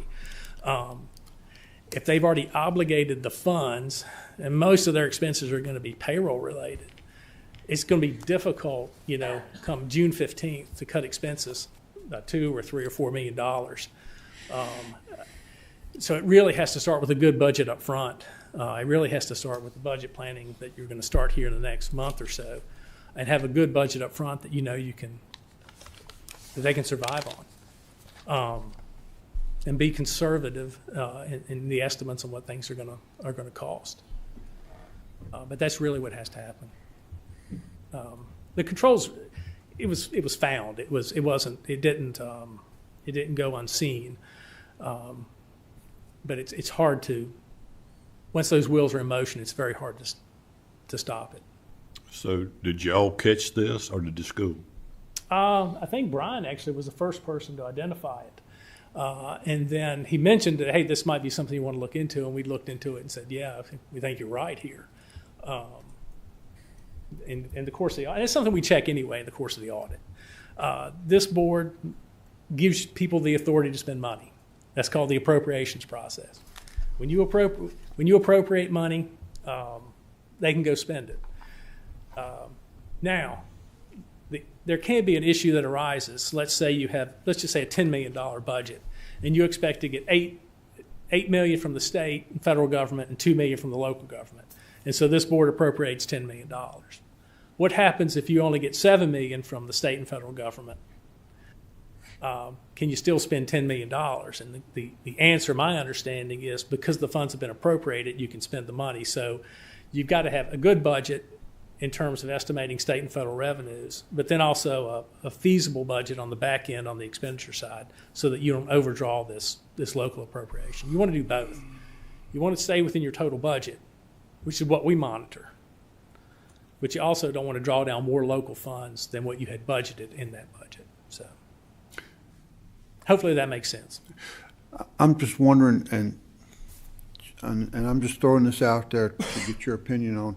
Right now, when we appropriate the budget, we're appropriating their total budget once a year. If we did appropriations on a closer scale, say quarterly or monthly or something, do you think that would give a better way to keep a handle on? Because what this looks like to me is we had to spend $3 million of Franklin County citizens' taxpayer dollars more than was budgeted to cover the shortfall. And, I've got to go out and look my citizens in the eye and explain where their tax dollars are going, and they're going to be looking at me screaming, saying, y'all got to learn how to handle the money better. Yeah. And yes, I think that would help. That would at least identify. Let's say you get to December and you've done $50 million in appropriation, and they've spent $49.5 million. Well, that's pretty tight. Mm-hmm. That being said, it's a bit seasonal with school boards as well. So they don't have much in the way of expenditures usually in July and August. Then expenditures really start to pick up as school opens up. So it's seasonal, so you would expect them maybe to be at say 42 or 43% of their budget at the end of December. So it is a way to at least see, hey, looks like we're trending in the wrong direction. What are you doing over the next 6 months to make sure you're on budget? Yeah, I think that is a valid way to approach it. How much you can rein it in, that's another question. But it's a valid way. At least you know earlier. That's the main thing. It's a very good point. And Mr. Tatum, I would add to that, if I may, that I think that is a good point, and I think that because of the Code of Virginia sets up and stipulates how we receive our funding or how we allocate, appropriations to the schools, we might need to get some legal guidance in terms of what kind of flexibility do we have with our appropriations. And Mr. Gwynn, I'm not going to ask you for a legal opinion on the spot. Is that a good question, the right question to be asking in response to Mr. Tatum's feedback? I know there are some local governments, and I think Gordon's aware of it too, who will not appropriate it all at once. Exactly, yes. Okay. You can appropriate, some do it monthly, some, not many monthly, mostly quarterly, I think, because the appropriations every month are just, that's a lot to keep up with. Right. Anecdotally, I'll tell you, we had a school board one time. A county had gone to monthly appropriations, and they met twice a month, and they happened to do the same appropriation twice at two different meetings. Okay. They normally appropriate funds at the beginning of the month, but in this particular case, they accidentally left it on the agenda, and they did it twice. And they actually over-appropriated the school board in this case. This is a long time ago. About $2 million. And so the county administrator was livid that they had spent $2 million more than they should have. And we went through the appropriations and said, well, actually, it looks like you did 13 monthly appropriations instead of 12. And I went up to see the superintendent, and he said, well, I saw their mistake, and we needed buses. And he subsequently had retired, said, and I'm close to retirement. I'm going to retire. So, Don't get any ideas, Mr. Waterman. so you really have to, be careful. Just do those once. But those things do happen. And the other thing, and Brian and I talked earlier, do you appropriate on a cash basis or a modified cash basis? And we've seen the places that do cash basis, which means a checkout needs an appropriation. The issue we see there is they could stop paying their bills in May and just hold them all to the next year and pay bills in July. And then this $3 million problem over a number of years could really grow to be a much larger problem. So I would recommend you stay on a modified cash basis for appropriations as best you can. So to make sure you get 12 payments of everything in every year. So, Okay, Mr. Meredith. Yes, I got 3 quick questions, and now Mr. Carter might have to answer a couple of these. The reason for my 3 questions, just so I understand this, I went to the school board and watched their proposal on what happened. And question number 1, they said the program, their accounting system is very unique and difficult to use. And there's a letter by one of the board members said that even our county finance director, it was buried so bad. What kind of software accounting program, how's it different from the counties?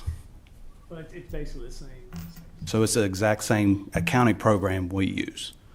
And was you not aware of this before that board meeting, or how soon did you notice this? Are we talking about the structure of the accounts or the statement that it's? Well, they were just saying the convoluted? money was buried so deep. Let me read this word for word. I don't want to plagiarize anybody. It was something that was buried deep in the accounting process, so much so that even the county director of finance did not see it either. So I think the concept that the schools were trending to overspend their budget was noticed in the summer, and this board was notified of that, if I remember the July board meeting.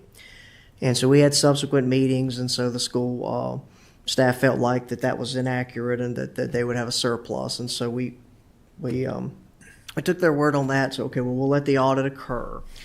Now, we did not know, nor did I know exactly what was causing the overrun. We didn't have the capacity to dig into that level, but we did notice the trend that it looked a little off, and we did bring that to their attention. So to say that it's that complicated, we did not know the specific accounting error that the auditors mentioned, but we knew that something wasn't looking appropriate for where we thought they should be. Okay.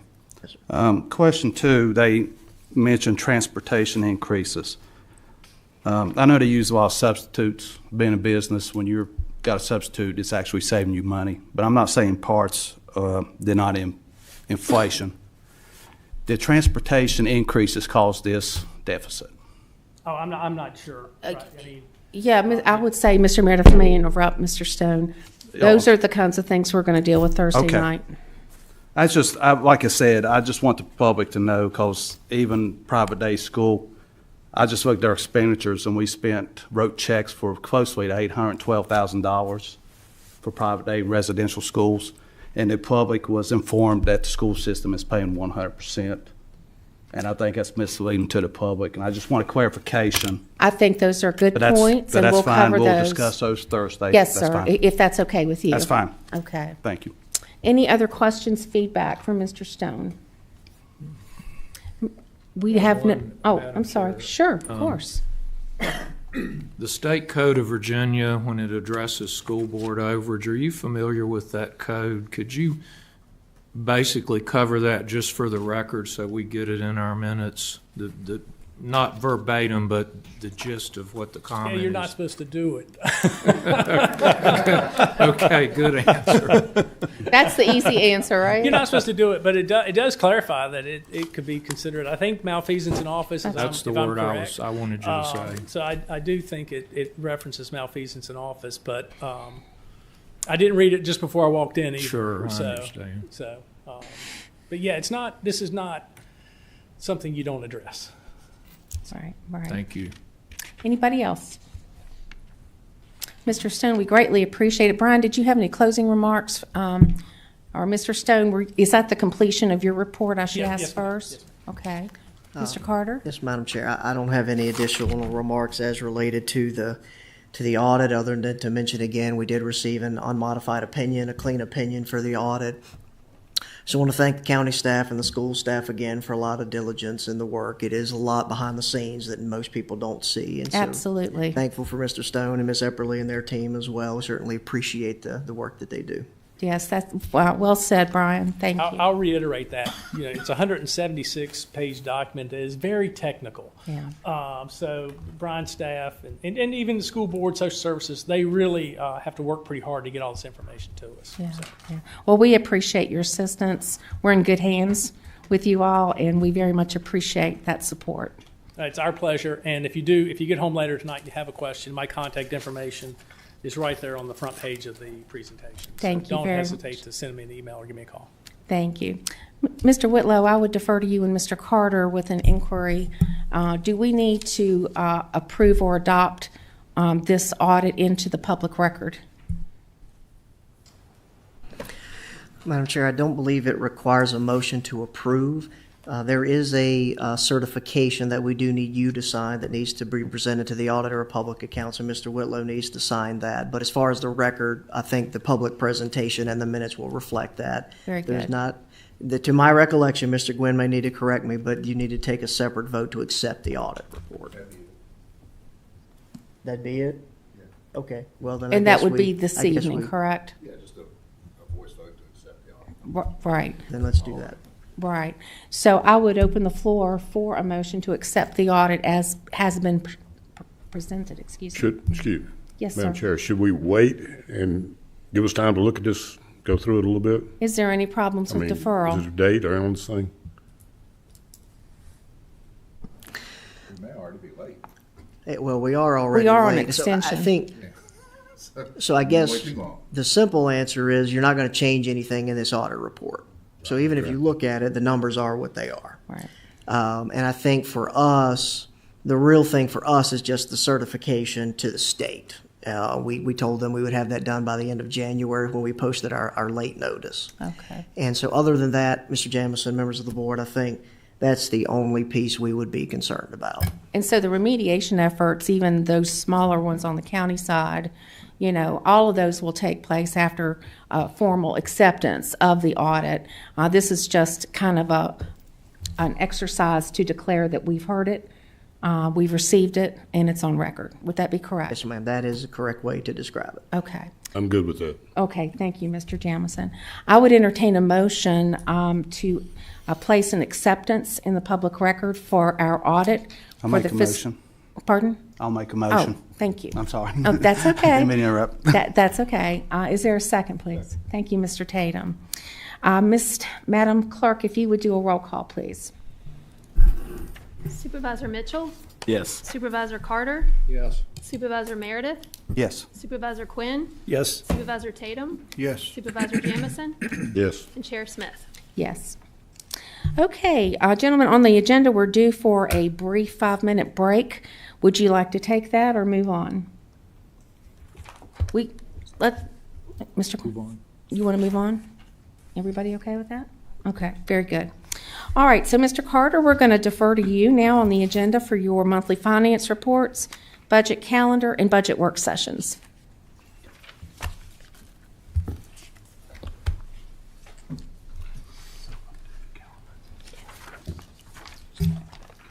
Chair, and get all this together here.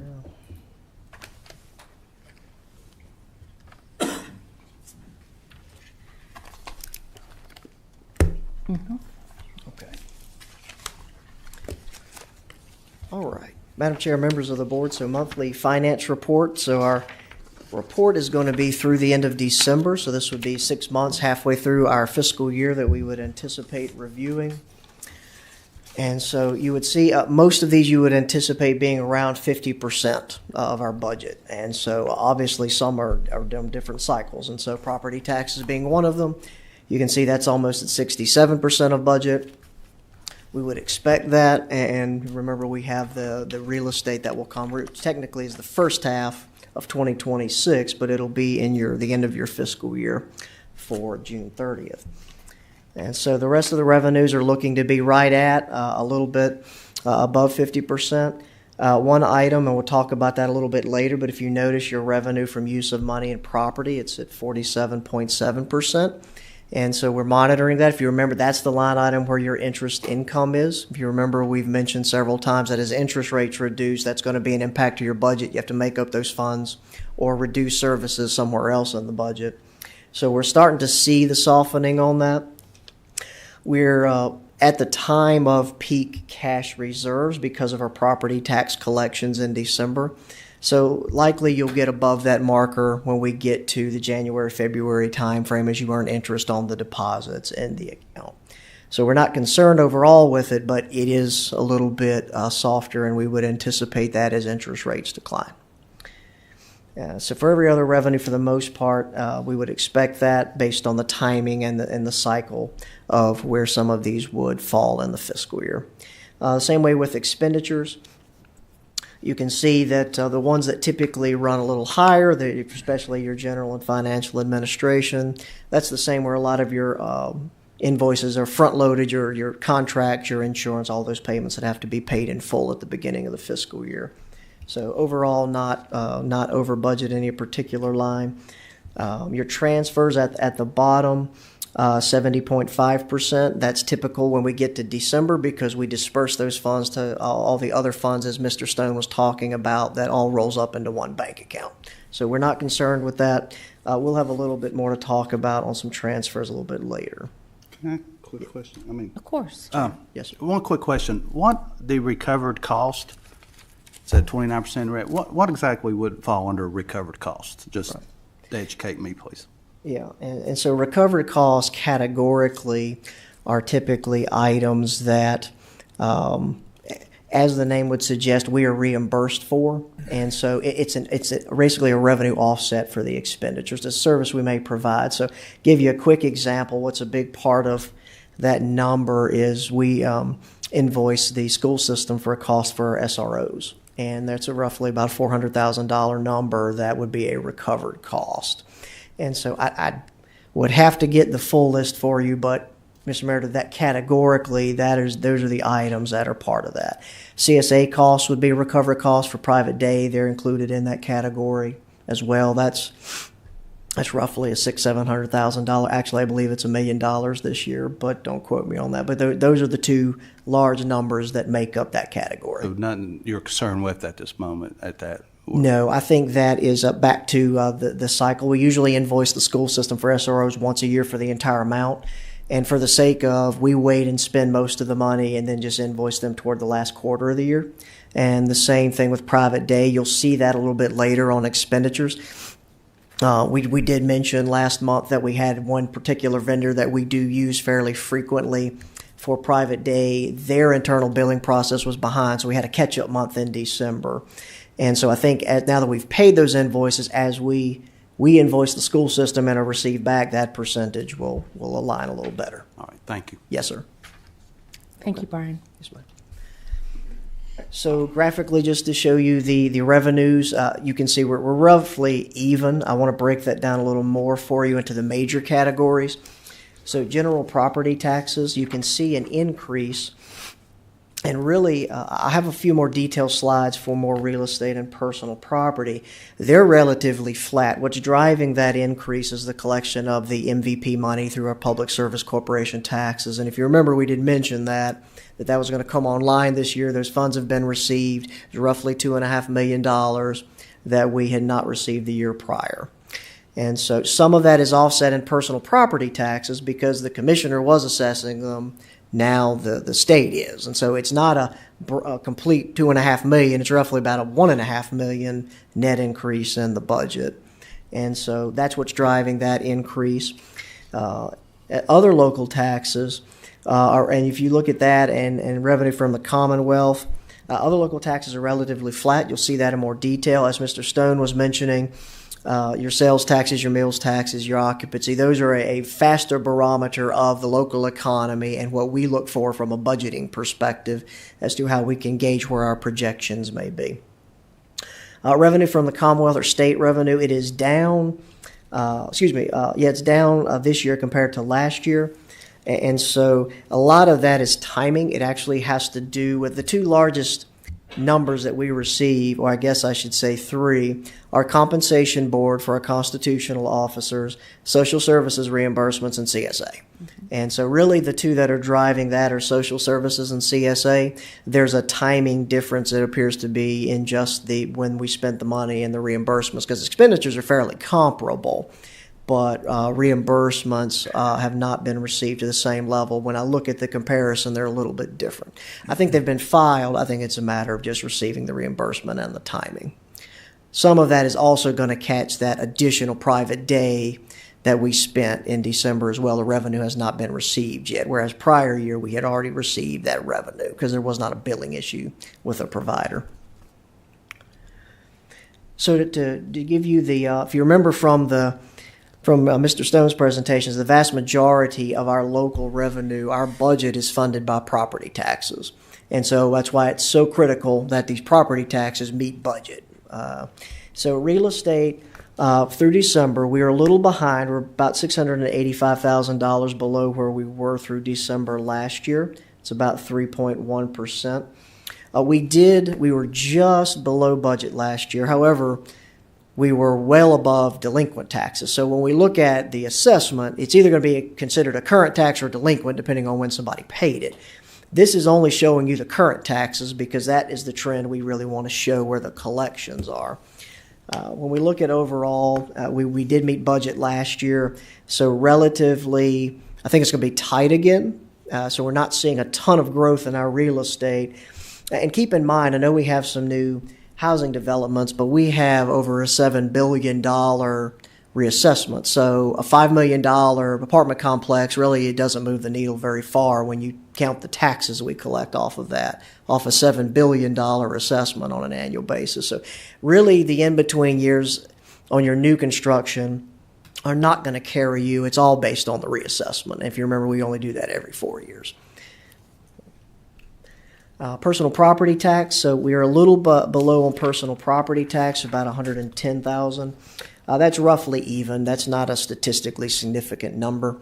When we look at revenue today, we have no concerns about meeting budget. We're at almost 96.5% of budget as of the end of December. We're pretty much a few $100,000 for meeting budget and personal property. We're not concerned about that. Real estate's a little further behind because of we collect it in two halves. Personal property's all at once. And so we'll look at that as we continue to monitor. But real estate's going to be a little tighter. I think as long as we don't have another concern this year about the bills going out on time, hopefully that software issue has been resolved as far as we know it has. Can we stay on top of that, Brian? We will. Well, we were on top of it last year. To the degree that we can't understand. But I think, and some of those comments go back to the audit comment about the delinquent taxes. I think we're having some software issues with the vendor, if I'm being honest.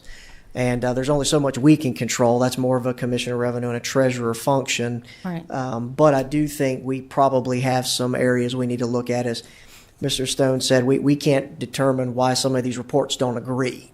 And so that's a problem. So for me, I like to know the numbers. So I think that is a contributory issue in a handful of things we're seeing out of the vendor that we use for our billing and collections assessment of property taxes. So the $600K that was on the previous slide, the variance, almost $700K. Is any part of that collections or aged receivables? So this is only the current. Oh, that's what I thought I heard you say. This is only current. There is a delinquent line. I don't report that. We can lump it in if that's how the board would like it. No. We like to keep the current for the sake of us meeting, because when you get delinquent, I feel like it's not a large number, so it's not going to skew this a lot anyway. And the real estate process is a little different. So I feel like we budget more on the current assessment, and so that's why we track this number.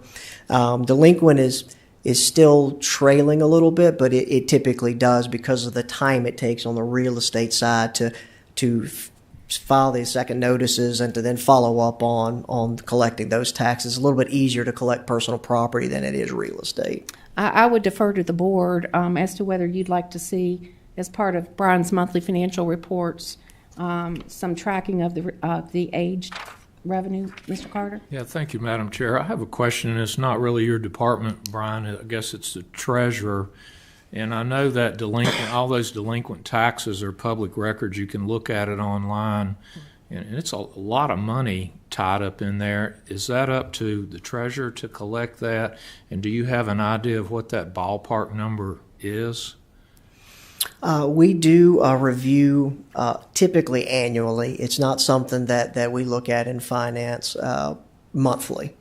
But there is, as Ms. Smith said, the aged receivables report, and so that gives us, Mr. Carter, the outstanding taxes to be collected based on bill year.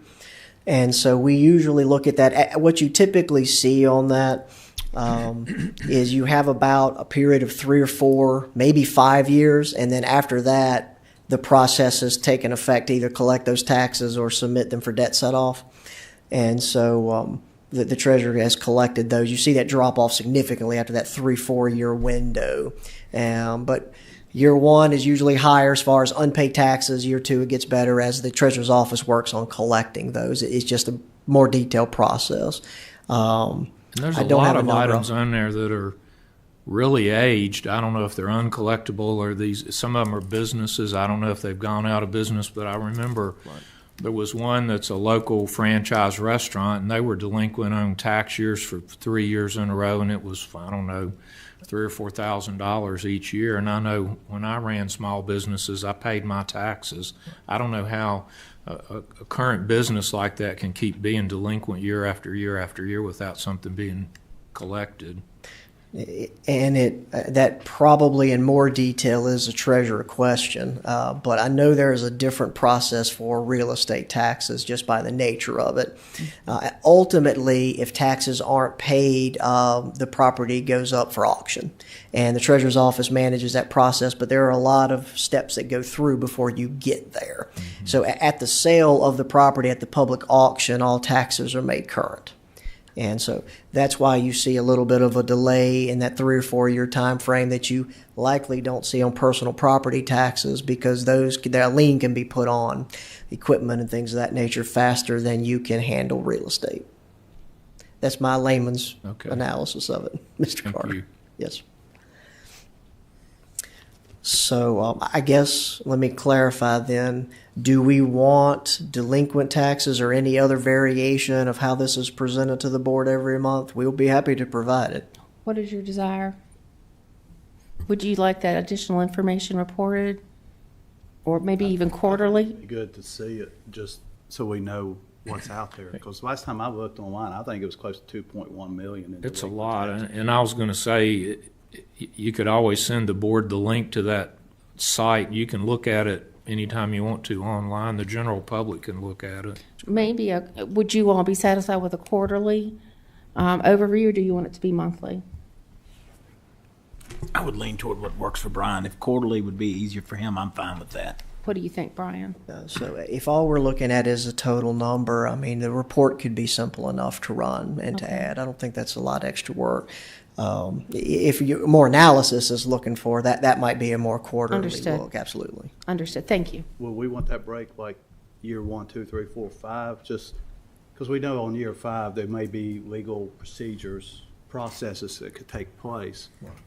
I mean, or just one lump sum. I'm just going to throw that out there so we kind of know what's got at year 5, and we may be starting some legal processes to recoup this money. I don't know. I'm going to leave that up to you. Well, I think the problem with that is that's up to the treasurer. I was going to say that any detailed reporting like that, I think would need to be a conversation with the treasurer, Brian, in terms of getting a little bit more detailed in a year-to-year comparative analysis.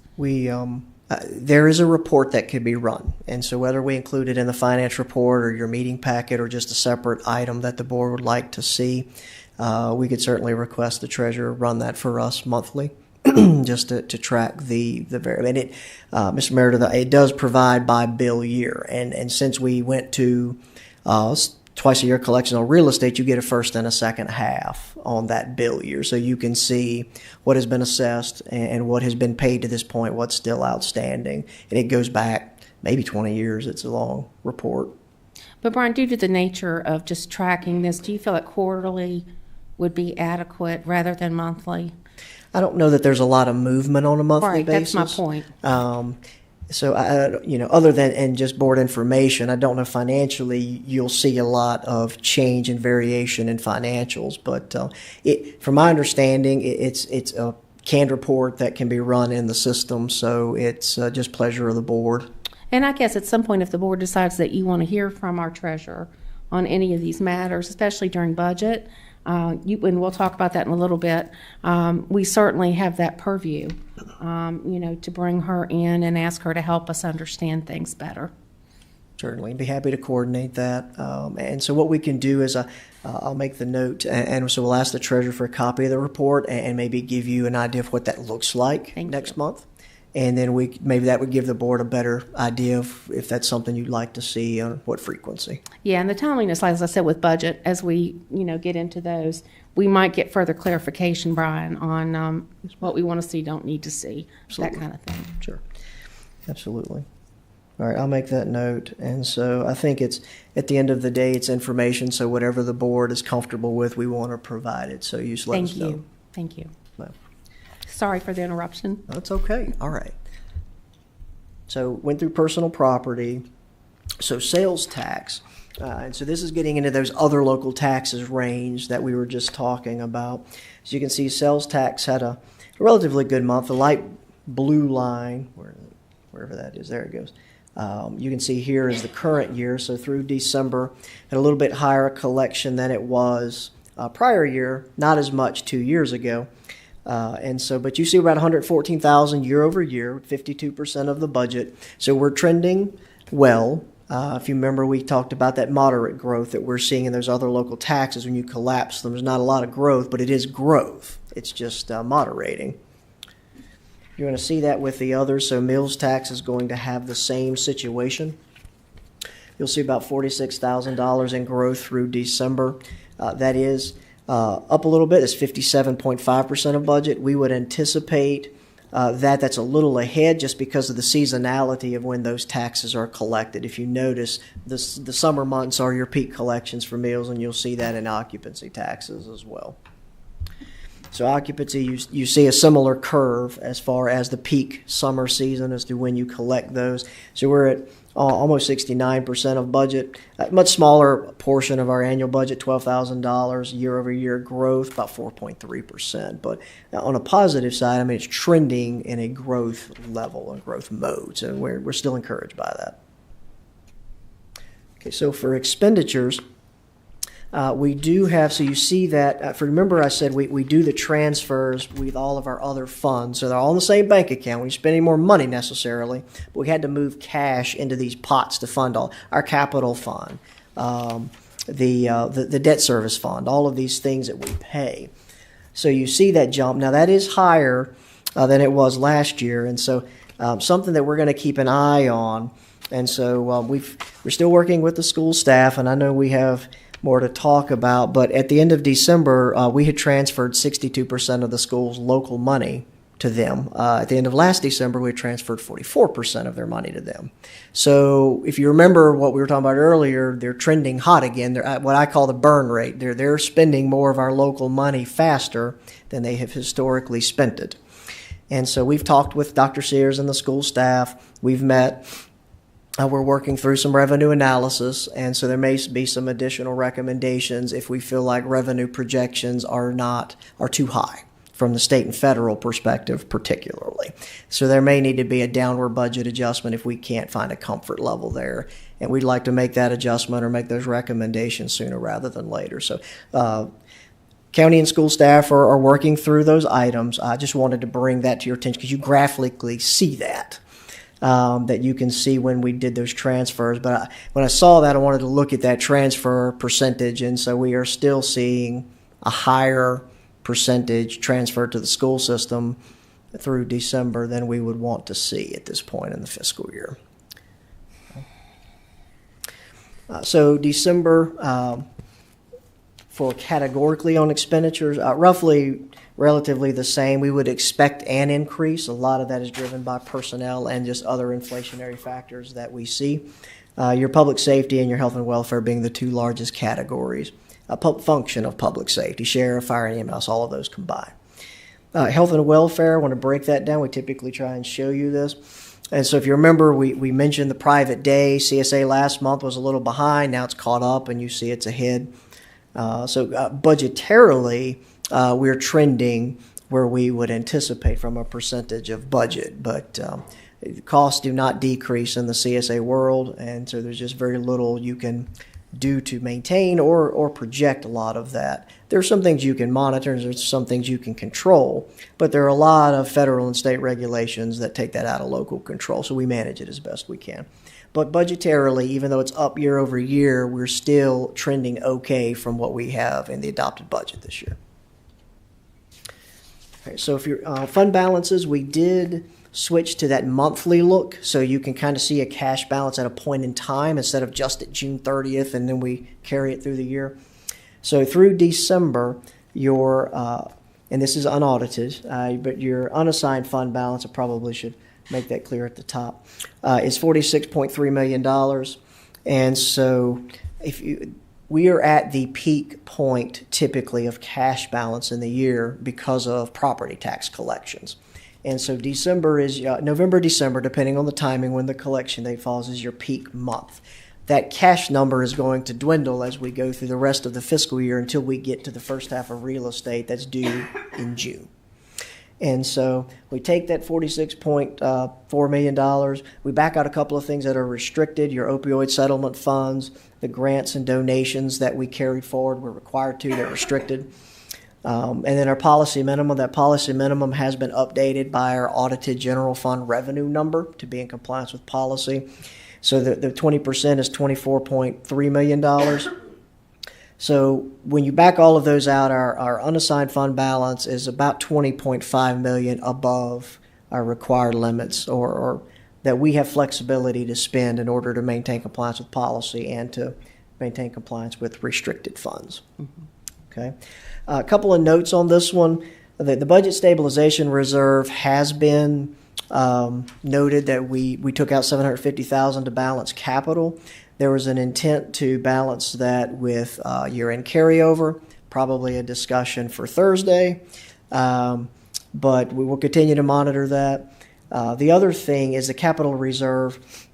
If you remember, the board authorized the purchase of a Boone's Mill tanker at the last meeting, authorized up to $750,000 to be paid for from the capital reserve until the ladder truck could be sold and proceeds reimbursed. And so that $135,000 is earmarking that money for the purchase of the truck. And then ultimately we should see that restored, and we're working through that process on the staff level. Okay. So economic and budget update. We do have numbers this month. It's a wonderful thing that the federal government is back open and providing information to us. So December, the CPI inflation was 2.7% compared year over year. December of prior year, which is still above the 2% target rate for the Federal Reserve, but it is a lot better than it has been. It has been trending in that 2.7, 2.6, 2.8% range the last few months, so that's encouraging. Core inflation as well, it increased 2.6%, but it had been increasing higher than general CPI inflation. And so core inflation just takes out food and energy, which are typically your more volatile. Unemployment rate was 4.4% as of December 31st. And the Federal Reserve, no real change. We reported this at your last meeting. They have not met since your last meeting. We anticipate possibly, depending on economic indicators, another 0.25 percentage point reduction in the rate when they meet at the end of this month. We'll monitor that, bring you back an update for February. The governor did present his biennial budget. And so, of course, change in administration, new General Assembly, we will see what, if any, of that holds. A lot of the budget pressures are not going to change. That's Medicaid, K-12 education funding. There's very little additional funding for localities, realistically, in the governor's proposed budget. There are 2% cost of living increases in each of the 2 fiscal years. Our concerns are there's language to cap the state share of CSA private day costs. That has always been a sum sufficient program, and they changed it this fiscal year, and they're looking to further push those costs down to localities in the next fiscal year. So certainly not in favor of that. And of course, education re-benchmarking, it will occur for the next biennium, and so we'll see what that leads to as far as funding for our school system, our SOQ positions. So local composite index, we did see an increase in that. So working with the school system, the latest estimate, these are estimates, so we will find that. Want to clarify that, but it does look right now, and we're still working through some of the items they looked at, maybe some of the analysis they used, but $2.3 million reduction in state funding for next fiscal year. So that's better. I was probably a little more than we were hoping for from the last LCI reduction. But right now, that's probably a planning rate for us, that we're going to see a reduction in state funding of over $2 million for our school system next year in state funding. Additional work, as we've mentioned, and of course we'll talk about at our Thursday meeting, continue for the county and school boards and staff to resolve the fiscal year 2025 deficit. And so we're analyzing numbers, and so Dr. Sears and the staff, of course, have been accommodating. We appreciate that as we try and work through these and just come to a comfort level for us to move forward. So that, Madam Chair, members of the board, that is the finance report. Any questions for Mr. Carter? Thank you, Mr. Madam Carter? Chair. Yes. That VD, the 2.3 million loss from the schools, is that from the LCI? Is that where they're projecting that? That's correct. Their estimated funding tool after they dropped in the new LCI numbers is what that generated based on the inputs in ADM. Yes, sir. So what that equates to, just for understanding, is the schools are going to receive $2.3 million less than what they received. The LCI continues to hit us very hard. Yes. Yes, it was about $3.7 million. It was 3.7 last time. And so, now you're 2.3. So over the last, 3 years, basically, you've lost $8 million in state funding. Well, it gets back to the formula. Correct. That is, I believe, antiquated. But the formula is in all of those inputs into that formula. And it basically tells us as a locality that we can afford to pay more on a local basis for public education, and therefore the state doesn't have to give the locality as much. Do I get that right, Brian? Correct. Is that a pretty firm number, Brian, or do you think it's a ballpark?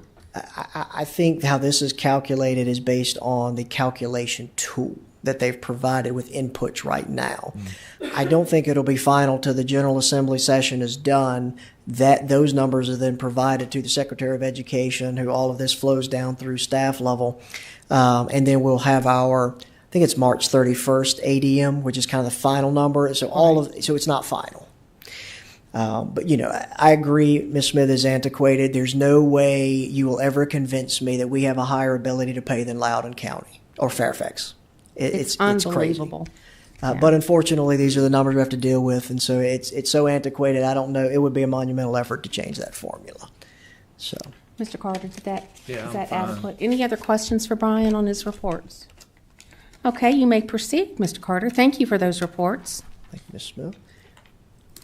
So, well, if I get that down, there we go. Well, your budget calendar is an attachment. We had an amended version that should say draft on there for you. It does. Okay. I'm trying to see if I can find You it. all had one of these at your place. Right up there. So we could just look at the paper copy. Yes, sir. Okay, here we go. I got it. So basically, this is the draft calendar. We presented this. We've tweaked it some for some comments or some just change in the way we've seen from the state budget and how it's aligning things. So I think really for the board, if you approve a budget calendar, it's not set in stone. It can still be changed, but we're looking for guidance on how you would like to move forward with our budget process. How many work sessions, when you would like to have them. I think a couple of main points because I tend to be a person that likes to see, well, where do I want to end up? And then let me figure out how I'm going to get there. And so where we want to end up is an adoption right around April. So we have the public hearing for the county budget on April 14th. for the tax rates, and then you can, once you have the public hearing, you can adopt a week later, and so you would have April 21st as that anticipated adoption point for tax rates and for the budget at that point. So in order to get there, if you look about a quarter of the way up from the bottom, you'll see the proposed county budget, CIP, and then presentation of the school board budget at either your March 17th or your March 19th meeting. So that's your regular meeting week. The schools are a little bit, about a week later this year. And so just to give staff enough time to analyze their proposed budget when they provide it to their school board, I think we would like a little bit more time. And so we're proposing that March 17th or 19th week for the county administrator to propose his budget to you for Mr. Sandy. And so, and then everything else is just work sessions up to that point. Could be work sessions in between that proposal and adoption. So just feedback from the board of to what you like about this, what your plan is, because if we want additional work sessions, we want to get them advertised from a public meeting standpoint, but also align staff resources to be prepared. Brian, one thing that I had prepared to discuss with the board this evening, I know that you're in need, as you say, to see what the wishes of the board are in terms of what we want to see during our budget work sessions, meaning every year we have a conversation, and it varies from year to year. Do we want to hear from every department? Do we want to hear from just those departments that have requested increases? Or do we want to pick and choose the departments that we need to hear from, as an example, that might have those higher ratios of funding attached to them, like public safety, like, we will do the schools anyway. So that's what we really, if you all could give me some feedback, and Brian tonight, about how you want to see these work sessions, it will help us kind of gather around the calendar to make a determination of how we space those out accordingly. So I'd like to open the floor to your feedback on that. I suggested last year that we base it off of percent of budget increase. Okay. If a department makes a request for an increase, and we should set a number of how high a percent we should hear about it. Okay. Now, is this going to be, because the departments make their budget requests and then it goes to the administrative team. So do you want to know that after the administrative team is reviewed, or straight from the department? It should be after Steve presents us his budget. Very good. All right, so there's one option, gentlemen, for you. Other thoughts? Don't be shy. Anybody? I'm good with Nick's proposal. Okay, percentage of revenue? Mr. Jamison, did you have something? I'm all right with that too. I was going to say, and then we go from, after each meeting, we'll look where we stand. Like I said, maybe we'll need more, maybe we won't. Okay. Mr. Carter, do you have any preference? I've seen it done both ways, and Yeah. I think if it's easier for staff, I agree with Nick. If one of them's got a certain large budget increase, maybe we hear from them just to hear what that reasoning is. Okay. Mr. Meredith, do you have any thoughts? I agree. I think if there's a big jump, whatever that percentage is, Okay. because if everybody else is staying level, Okay. need to hear from him. Mr. Quinn? I agree with that. I think you might also want to look at where we're spending the most money. So you might have a department that didn't have a big increase, but you'd still like to take a look at what they're spending. That'd be my only addition. Yeah, I agree with that. Public safety is a prime example. We constantly are, having discussions and adjusting in public safety. I think that is a very fluid department that requires our attention, especially at budget. So, Brian, does that give you enough guidance, or do we need to be more specific? I think for me it does. Steve? So my recommendation then, that Mr. Sandy, you either chime in or just stop me.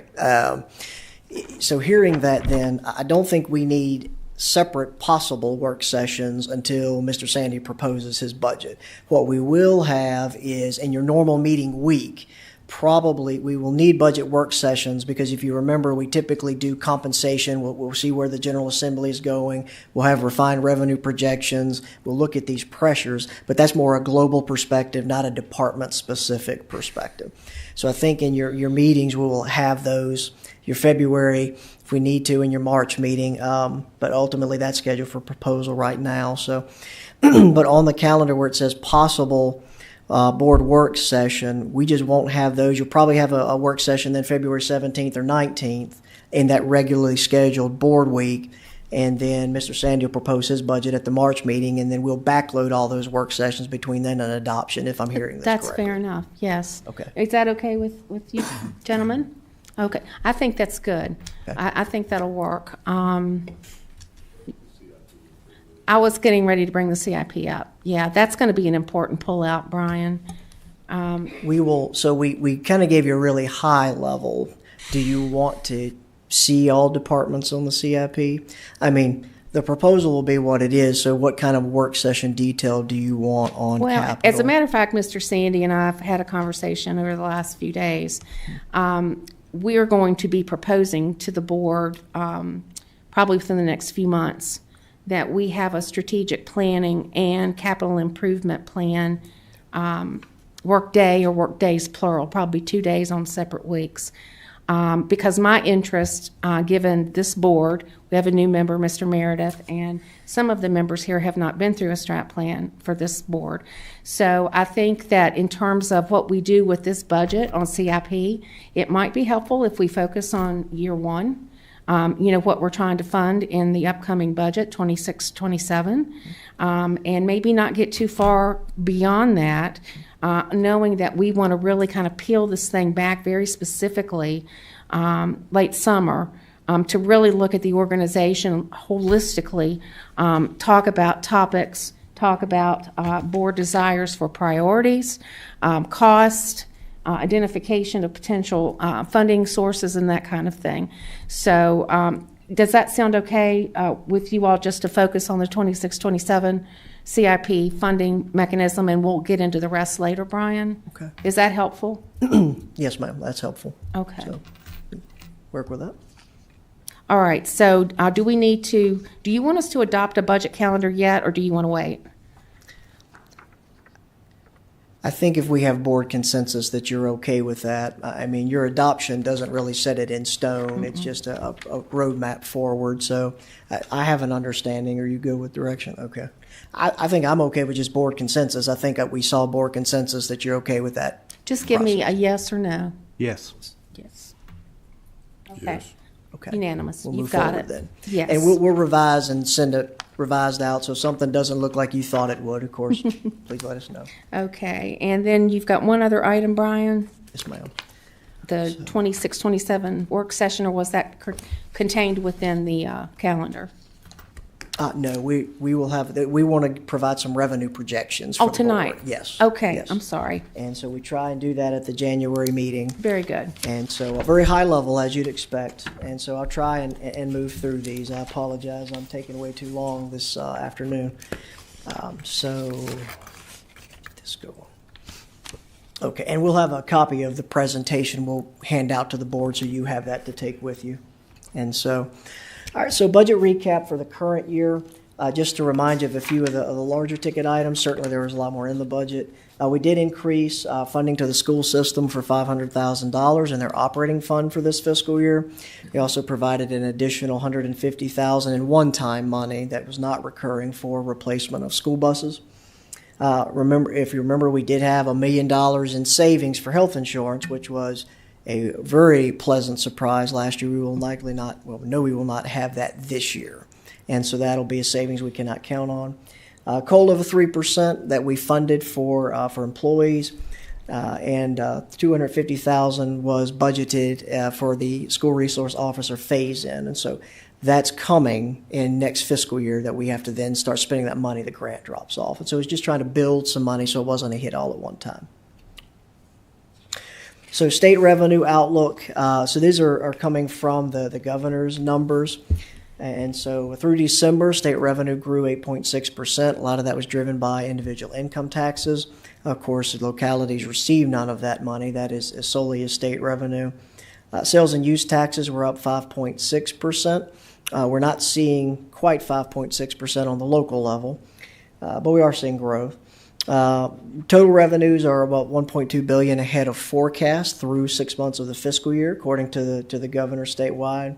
And unemployment was steady at 3.5%, so that is below the federal level of 4.4%, if you remember from the monthly finance report. So overall, I mean, a healthy economic outlook for the state on a revenue perspective. And so the governor's proposed budget, a very truncated version of his budget. As I mentioned, there wasn't a lot that was in there for localities that we really could notice to this point. It does assume a revenue growth of 3% in both fiscal years of the biennium budget, 2027, that we'll be budgeting for now, and 2028 next year. The largest cost driver is Medicaid and public education. And so there's $4.7 billion in his increase in his proposed budget for those two areas. And so one of the concerns with Medicaid is the cost share. And so that the federal government is pushing down. So if I remember, I mean, most of his proposed budget, although I really don't know what that dollar amount looks like for our locality, is that the state is looking to pick up a lot of that cost share for the administrative costs.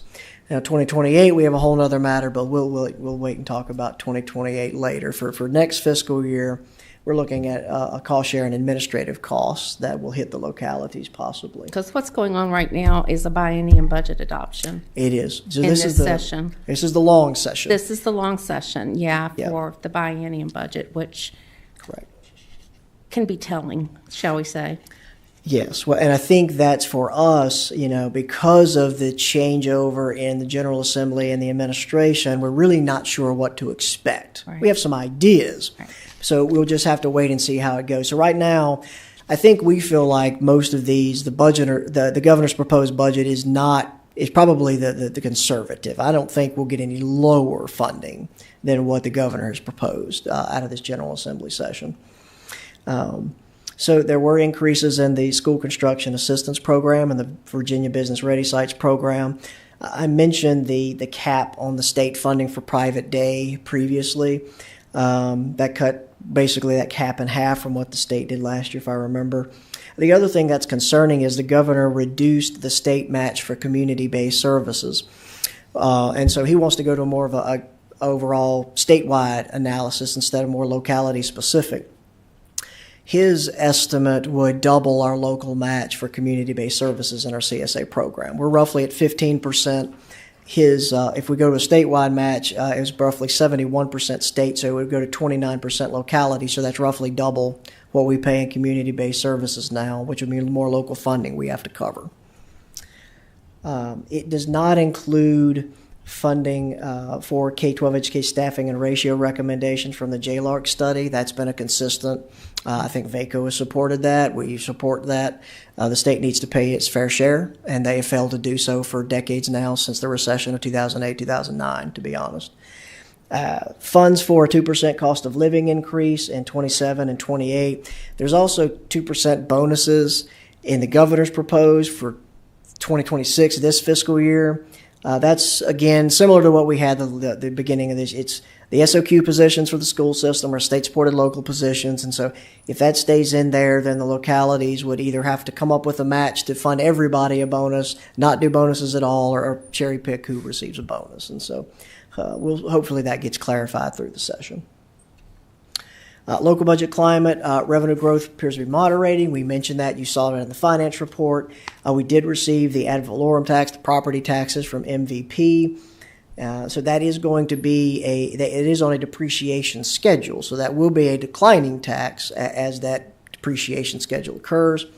And so we'll monitor that, but I don't see as much growth in that as you may see from a real estate assessment.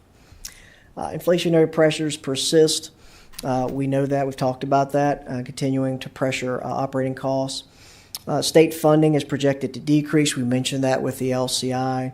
Minimal state funding to localities in the governor's proposed budget. We just didn't see a lot of increase there at this point in time with what's been proposed. And so that leaves a relatively flat revenue on the state level. If you remember, there's three large buckets of our budget that are our funding streams. State revenue is one of the largest, and so that we're not looking for a lot of additional state revenue at the current moment. Budget pressures, these are fairly consistent. I won't read them verbatim. Just to remind you, because it has been a bit since we talked about it, we did have $3.5 million in additional operating requests for departments for next fiscal year. That does not include the $2.3 million in new position requests. And so part-time, overtime, all of that is included in there. So roughly it was about $5.8 million in total new requests when you consider all of that for next year. Obviously, the vast majority of that's not going to be able to be funded without additional revenue. We're budgeting to match right now the 2%. We still are dealing with our structurally imbalanced capital fund. We mentioned the SROs. This is, we're looking at our health insurance renewal. This is every 2 year we get a rate reset for our VRS, which is our retirement percentage that we have to contribute to the state pension system for our employees.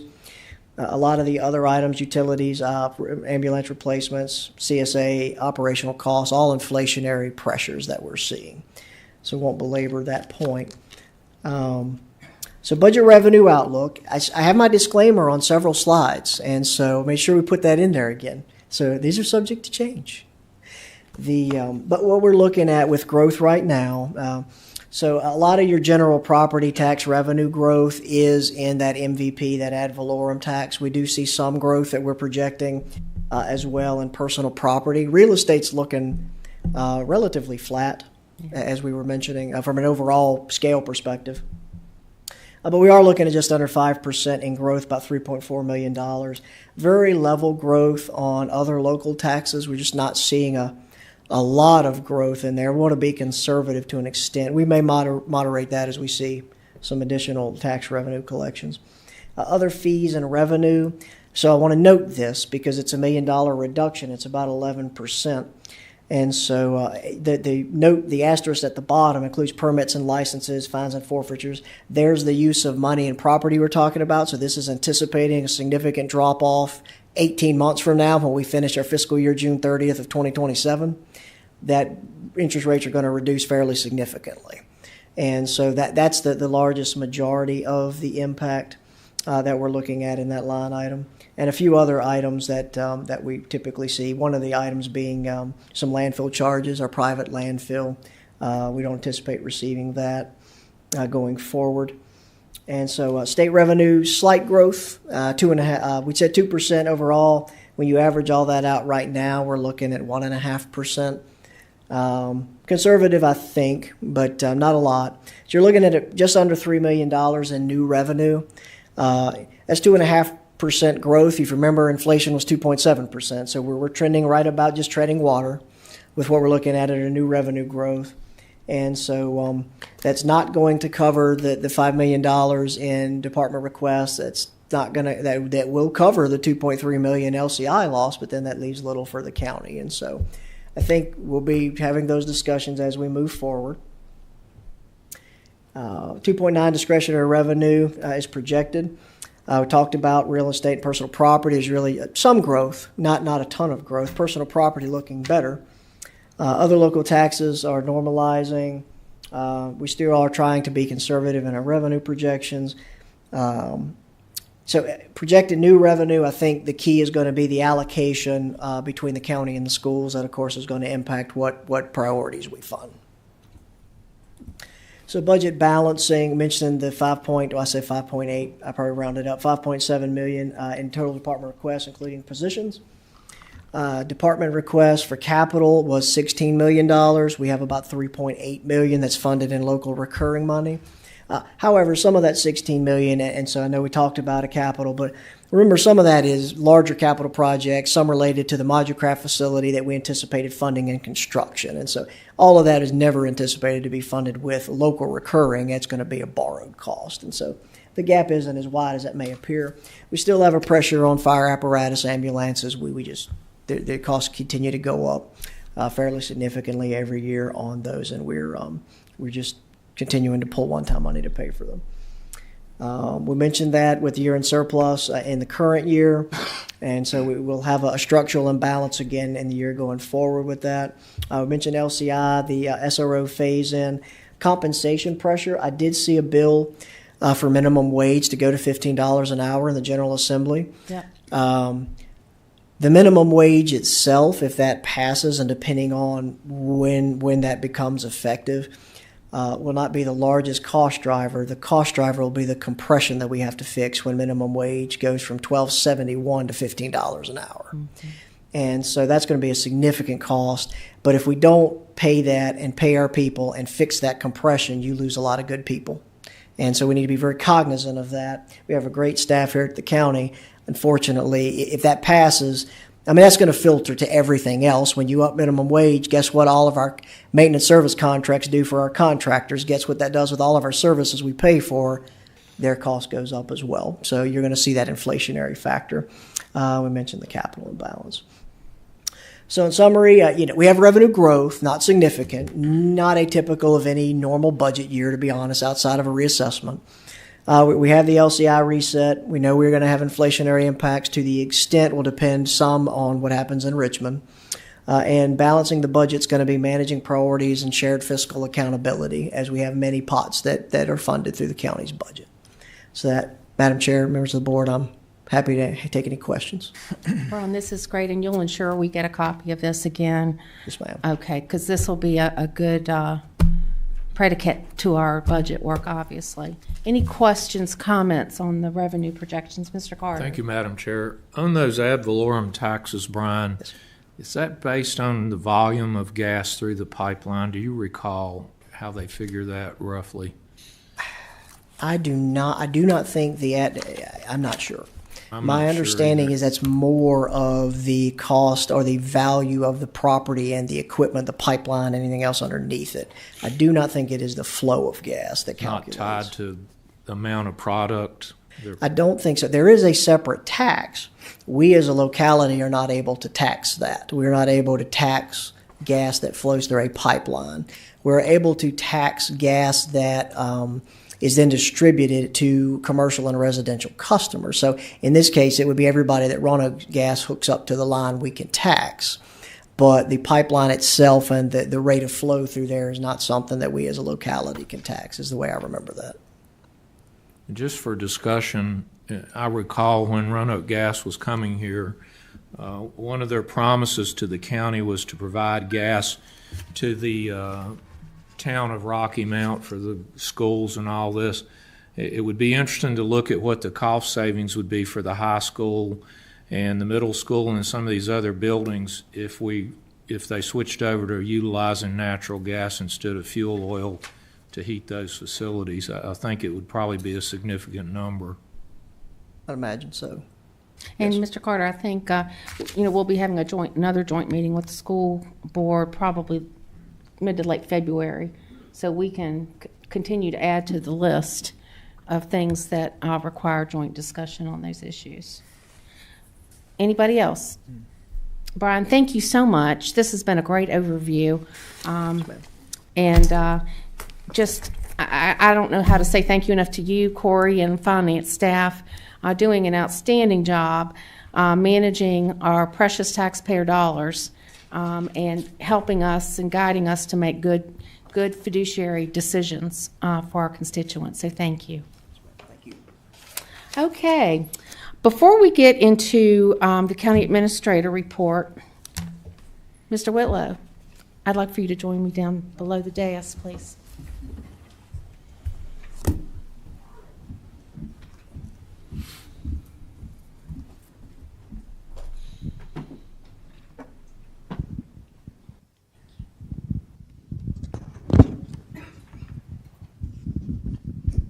Mr. Whitlow, we all know this is your last Board of Supervisors meeting. We celebrate your decision to retire and go on to do some meaningful things in your life. We're happy for you, but we're also sad to lose you, to lose just your very presence, your leadership, and everything that you have continued to bring to this county organization and to our citizens.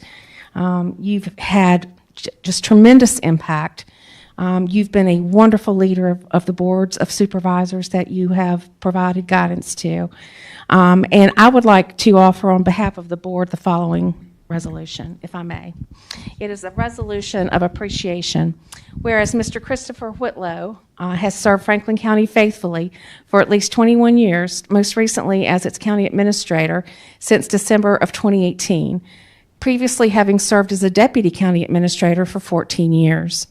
Whereas Mr. Whitlow has steadfastly represented Franklin County in the most positive light through his service on various boards and commissions, both local and regional, including but not limited to prior service on the Western Virginia Regional Jail Authority, on which he served as the past chairman, as a member and past chairman of the Roanoke Valley Detention Commission, and through his service as an executive board member for the Roanoke Regional Partnership and Tri-County Lakes Administrative Commission.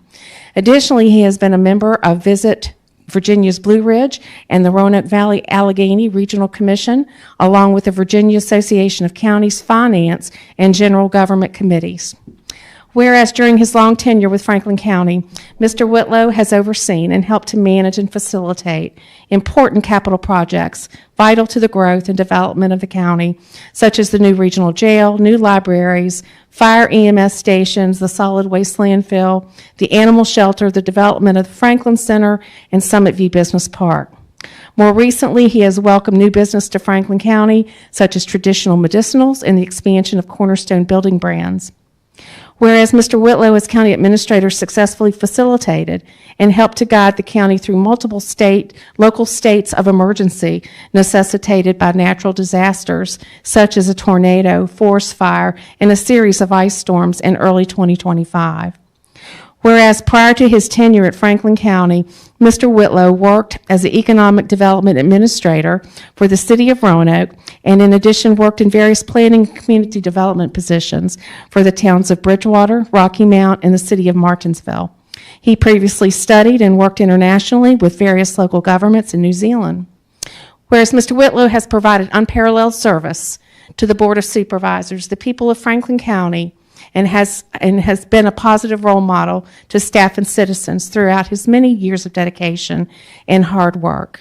And therefore, be it resolved that the Franklin County Board of Supervisors hereby recognizes and expresses gratitude and appreciation to Christopher Whitlow in his work, leading with high degrees of integrity, honesty, and commitment. The board hereby extends best wishes to Mr. Whitlow in his retirement, and this will be duly adopted today, the 20th day of January, 2026.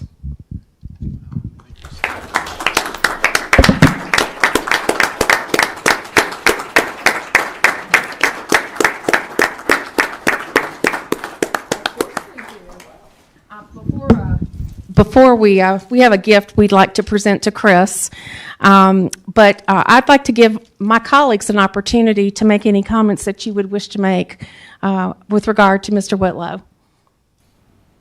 I'll start. I've probably known Chris the longest of anyone here. Chris and I grew up in the same neighborhood. I've known Chris all of his life and most of mine. Chris is there's no other way to say it except Chris is a good person and a godly man. We grew up in the same neighborhood, went to church together for many years. Him and his family, very special people in the community. And I'm not going to say Chris is going to be missed because I know where you live. And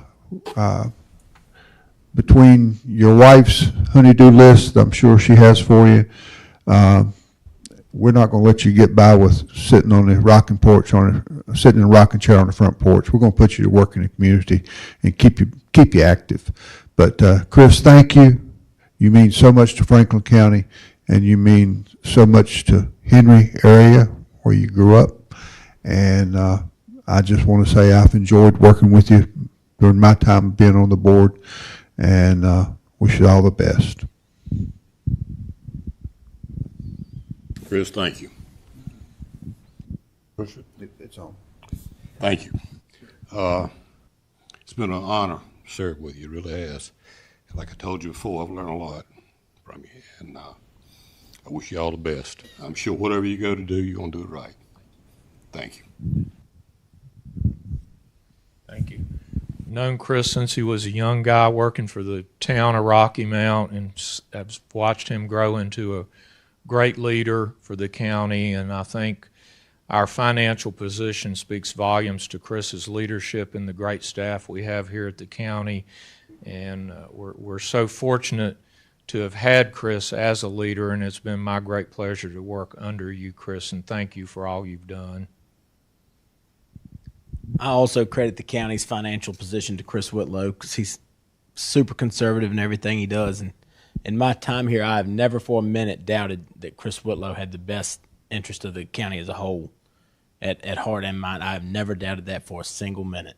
So, Chris, thank you for all you've done. You've made Franklin County a better place because of what you've done. Congratulations, Chris. It's been a pleasure working with you, and thank you for your years of service. And I look forward to hearing more about your next ventures, as I ask you every day. As a new member, I didn't get to work too long with you, but just a funny story. We was going over orientation since I just got elected. And I told him, I said, Chris, you don't remember, do you? He said, what do you mean? I said, you coached my daughter about 15 years ago in basketball, Henry. And we got talking, and then next thing I know, he disappeared, came back, and he's got a plaque from that team. He goes, right here's Cameron. And he was telling his son. So we was able to reminisce about the good old days. So like I said, Chris, I wish I would have the honor to work with you longer, but like I said, we go way back, and even then I knew you was a great guy and appreciate everything you've done for the community. Mr. Glenn, would you like to make some comments? Sure, you got to. Everybody else did.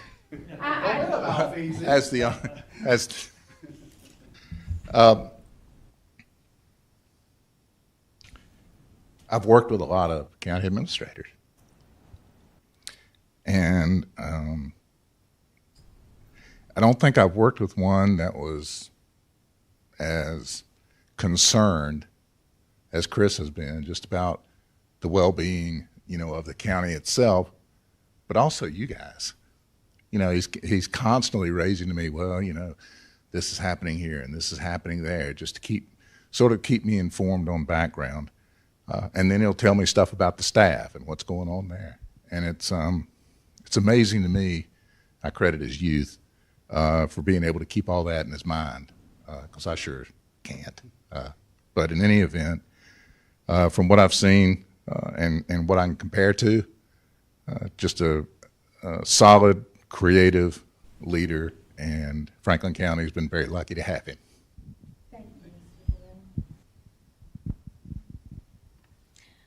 Okay, Mr. Whitlow, we have a gift for you, and we'd like for you to open it if you would be so inclined. Says good luck. I won't read all the sentiments, but. Yeah. All right, see what this is. Can you open it? Yes, absolutely. This was in consultation with your lovely wife. Oh, yes. Oh, yes. We're smart people. We learn quickly.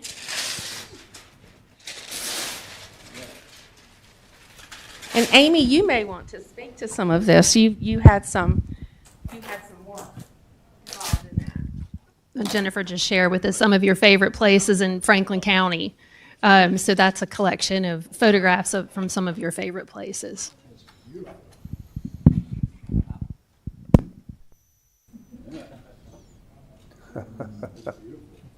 Thank you all so much. This is beautiful. I'll treasure this. Yeah, thank you. Speech. Would you like to make any comments? I don't want to put you on the spot. Yeah, you do. Sure.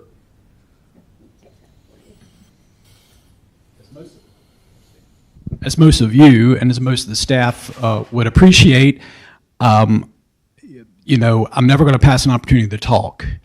Sometimes ad nauseum. I tell the staff, they're like, oh no, here Chris goes again. We're going to turn into skeletons if he talks about this is the toughest budget year that we're ever going to see. It sounds like the one coming up, Steve, Brian, it's the toughest budget year that you guys will ever see. It happens every year. No, I'm humbled, grateful. I was very fortunate, really as a sophomore in college, to begin working in public service for the town of Bridgewater with the town manager. And so I was able to get into that very young, and I'm so blessed to be able to have a long career here in Virginia and to be able to retire from local government service at a relatively not so young but not so old age either. So I look forward to the opportunity of what the Lord has next for me and my family, and look forward to remaining here in Franklin County. Certainly will forever remain a champion for Franklin County. And of course, I think the staff knows, the board knows, if you all ever need anything, I'm a phone call away, in all sincerity. So Godspeed, best things are always ahead. So thank you. Thank you, Chris.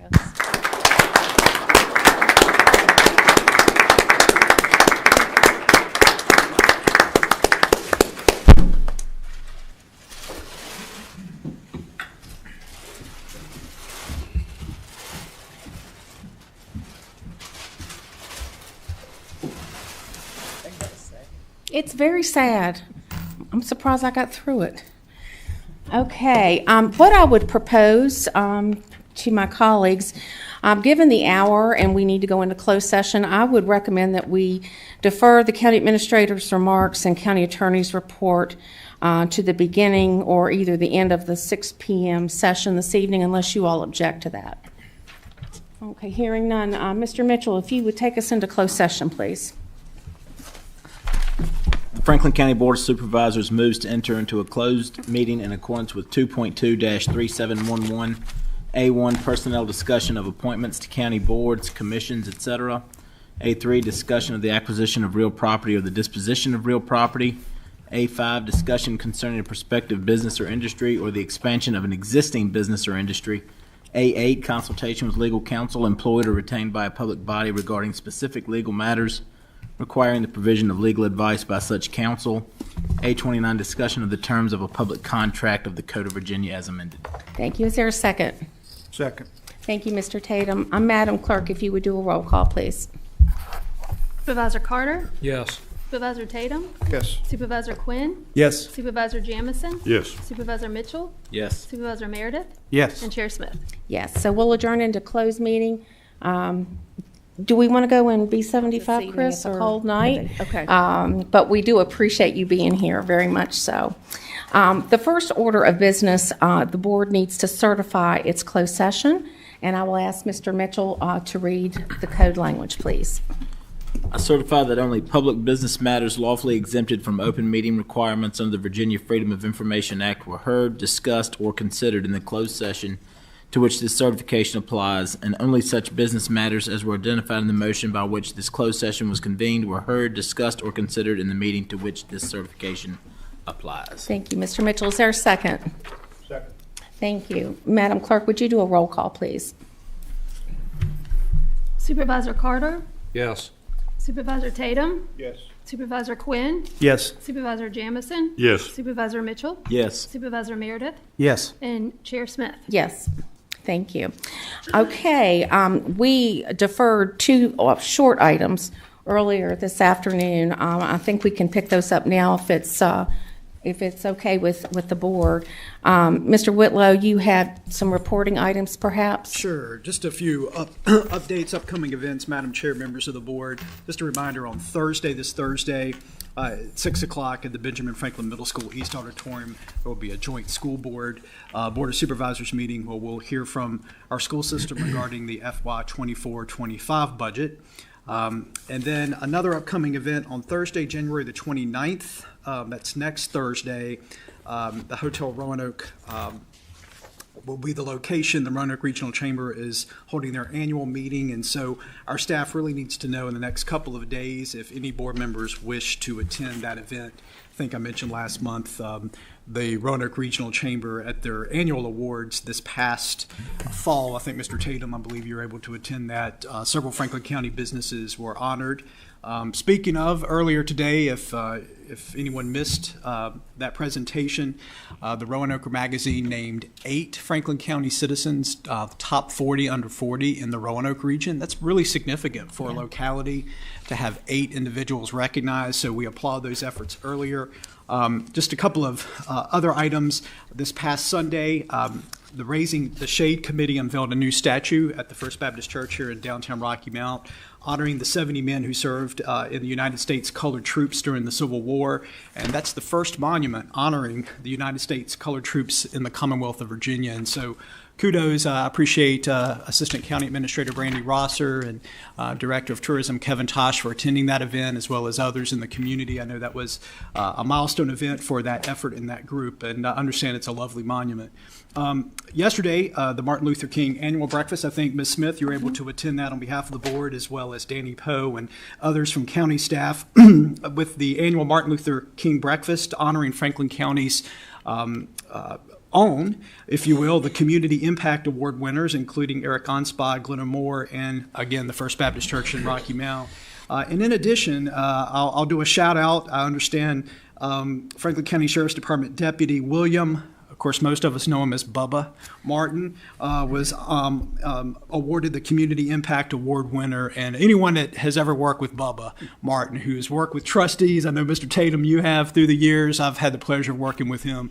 Just a tremendous guy. What a role model he is for our citizens here in Franklin County and all the work that he's done with the trustees program. And so another big shout out to Bubba this evening. And then finally, if you haven't heard, and this is kind of breaking news, if you will, Madam Chair, members of the board, the Country Barn Restaurant is actually going to be featured on America's Best Restaurants. Apparently, a film crew was in town earlier this month, and the Country Barn will be featured in a future episode of the show. So stay tuned to that. I always like to give a shout out to businesses and citizens here in the county, Madam Chair, members of the board. And then finally, whether we do this now or whether we'd like to do this toward the end of the meeting, I think our Deputy County Administrator, Steve Sandy, has some updates regarding the zoning ordinance review and the timeline to maybe offer the board as to how that process is going. So Thank you. That's Thank all you. I have, Madam Thank Chair. you, Mr. Whitley. Mr. Sandy, did you want to do so now? Sure, I can address it quickly. I left a copy of kind of just some timeline for kind of the next 6 months for our zoning ordinance process. So that zoning ordinance update has been in the works for about a year, really, between our consultant staff and the Planning Commission. We've had some joint work sessions over that time with the board, but we're coming down to crunch time, and so really looking at a summer adoption. And so this schedule gives us a couple opportunities in February to meet with board members, kind of discuss any of your questions or concerns with the consultants. There'll be another, later in February, another work session with the consultants with our Planning Commission to go through it, kind of, I won't say one last time, but again, kind of another good look at it. And then we're looking at March 26th for an open house, a public open house that we'll have at the Franklin Center to have the public come in and speak with staff and consultants about some of the changes that are proposed in the zoning ordinance update. May 13th, we're looking at a joint work session between the Planning Commission and Board, so that'll be after the open house. Consider any, comments that were received at the open house. And then these dates are real tentative, but tentatively, Planning Commission holding their official public hearing in June for consideration and recommendation of the updated zoning ordinance. And then if they make a recommendation at their June meeting, looking for that to come to the board in July. So those would still be a bit tentative, but wanted to kind of get that schedule out in front of you and be able to get those things on your calendar and let you see some of those opportunities that are coming for the board to maybe be more engaged than you have been, because mostly it's been a lot of the Planning Commission and staff work to this point. But I know there's some things within the updated ordinance that the board, is certainly interested in weighing in on and having some discussion on. So Thank you, Mr. Sandy. And I would just kind of add, this is a significant accomplishment for the county. Our current zoning ordinances were created in 1988. So you can imagine the conformity and alignment that has become necessary. So we're going to have a very good document in place reflective of current day land use and practices, and I'm very excited about that. So thanks to you and staff, Lisa, everybody that's working on that. Thank you very much. Okay, Mr. Gwynn, did you have anything to report, sir? No. Okay, thank you. All right, we are going to move into the public hearings section of our agenda. Board members will be dealing with the first one. It's tab 6 in your book. It is articulated as applicants Michael and Elizabeth Fair for address 234 Waterford Drive, Moneta, Gills Creek District, applying for a special use permit to allow for short-term rental of the dwelling. Ms. Cooper. Yes, thank you, Madam Chair Smith and other board members. Excuse me. Yes, we're here to talk about a special use permit for short-term tourist rental of a dwelling. Just to give you a little bit of background on the property, this is the only dwelling located on the parcel where the short-term rental will take place, or the proposed short-term rental will take place. The property is located on a secondary state-maintained road and has a driveway that would provide ample parking for the short-term rental. The water is supplied by Park Place Waterworks, and the sewer supply is a septic system. The closest residence is approximately 43 feet from the proposed short-term rental, and both sides of 234 Waterwood Drive are well vegetated to provide screening, especially during the summertime when most short-term rentals take place. According to the county records, the dwelling is a one-story residence. It was constructed in 1992, consists of 3 bedrooms, 3 full baths, and approximately 3,036 square feet. The septic permit was issued by the Virginia Department of Health in 1991 for a 3-bedroom. There is one septic tank located in the front of the property and one septic tank located in the middle of the property along the left side. And it is my understanding that the sewer system is pumped up to a vacant lot that is shared by other drain fields for part of the subdivision. The short-term rental can be rented for the maximum of 6 adults. Mr. and Mrs. Fair indicated that in their letter of application, they eventually would like to retire in this home. They stated that the house has been rented for long-term, and they have owned it and rented it out, and they've had to rent Airbnbs around Smith Mountain Lake. So they have decided that they want to use their home, and they would like to also use it as short-term rentals. They also stated that they have already hired a local property management, Taylor Odell, and will be sending the contact information, if approved, to the adjoining property owners. Staff received 2 phone calls, one inquiring about the application and one in opposition. Staff has also received 4 emails in opposition. There were 3 citizens that spoke in opposition to the Planning Commission at their public hearing. Most of it there was some discussion about the long-term renter that had been in there, just strangers being in their neighborhood, rules not being followed or enforced, and then safety issues they were all concerned about if it was turned into a short-term rental. We like to give you a vicinity map of where it's located in the Gills Creek District. This is also an aerial. It's highlighted in blue, the property. This is your zoning map. As you can see, it's A1 agricultural, and you have a little bit of a residential plan development across the lake. We also like to give you your comprehensive plan. As you all know, it's newly adopted. It is low-density residential and that lake influence area that's part of the new comp plan. We also like to give you some type of conceptual plan showing where parking would be located, and there is a dock on this parcel.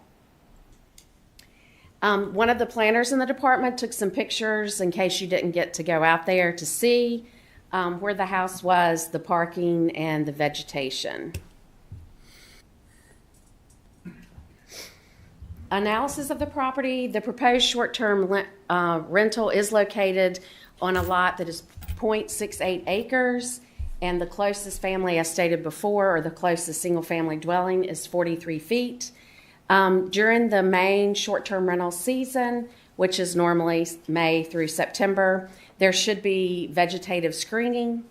The property is surrounded by single-family dwellings, and other surrounding properties have about the same lot size. The property has a driveway that leads to the dwelling off of Waterwood Drive, which is ample parking for the short-term rental. Traffic generated in this short-term rental should be similar to what you expect in a regular single-family dwelling with full-time residents. The noise of the rental should be not more than normal, what is expected in a residential neighborhood. The comprehensive plan designated this property as low-density residential in Lake Fluence area, as I stated before. Low-density residential, as you all know, is suburban patterns of development and housing that consist of single-family dwellings on a variety of lot size.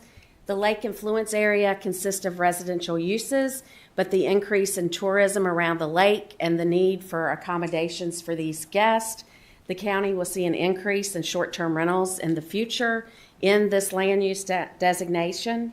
Some of the primary land use types in the Lake Fluence area is lodging and tourism. There needs to be some type of balance in traditional subdivisions between residents and our transient occupants that allows STRs to be located in subdivisions around the lake where tourists want to rent and property owners want to rent their homes.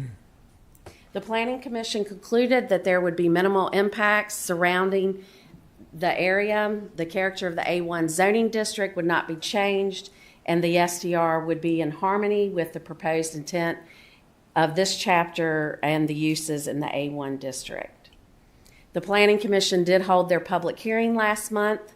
They did make a recommendation for approval with 6 conditions.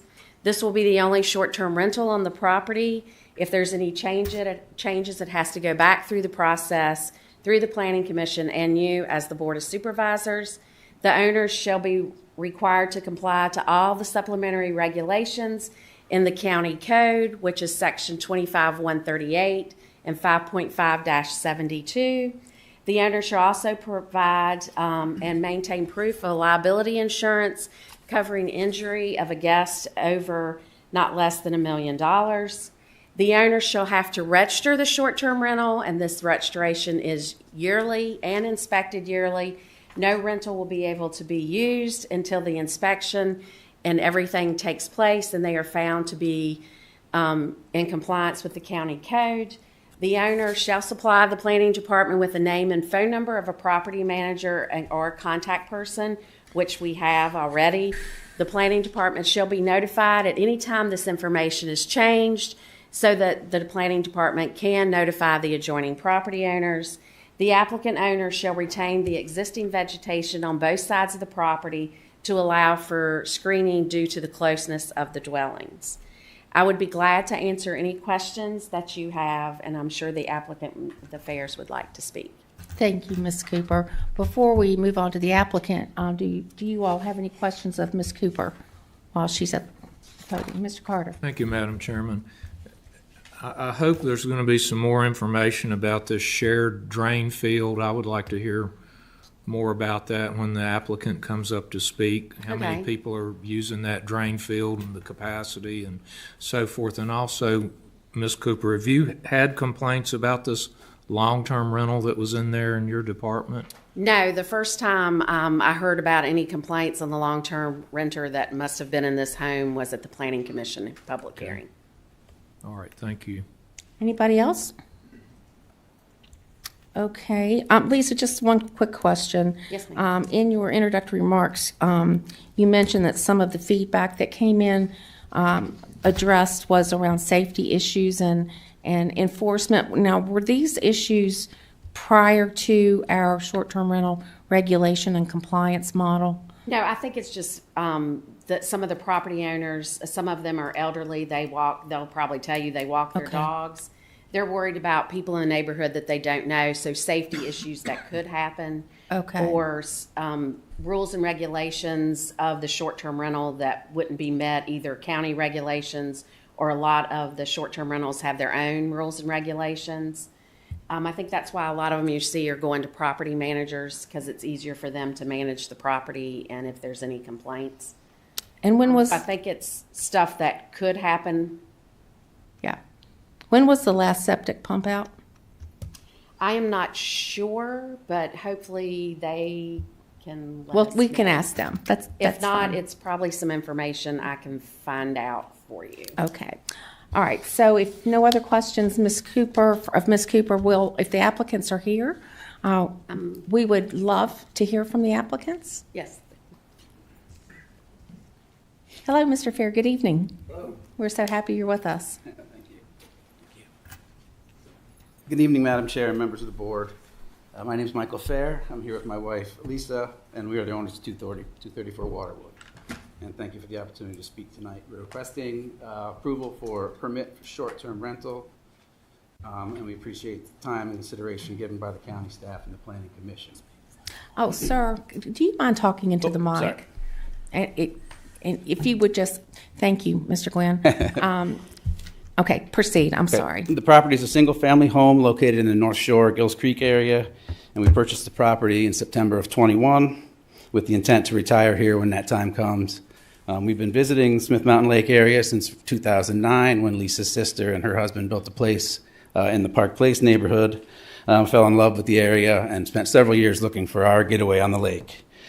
The house had been rented long-term since we've owned it, and as they were saying, we're forced to rent short-term when we come here to visit and things like that.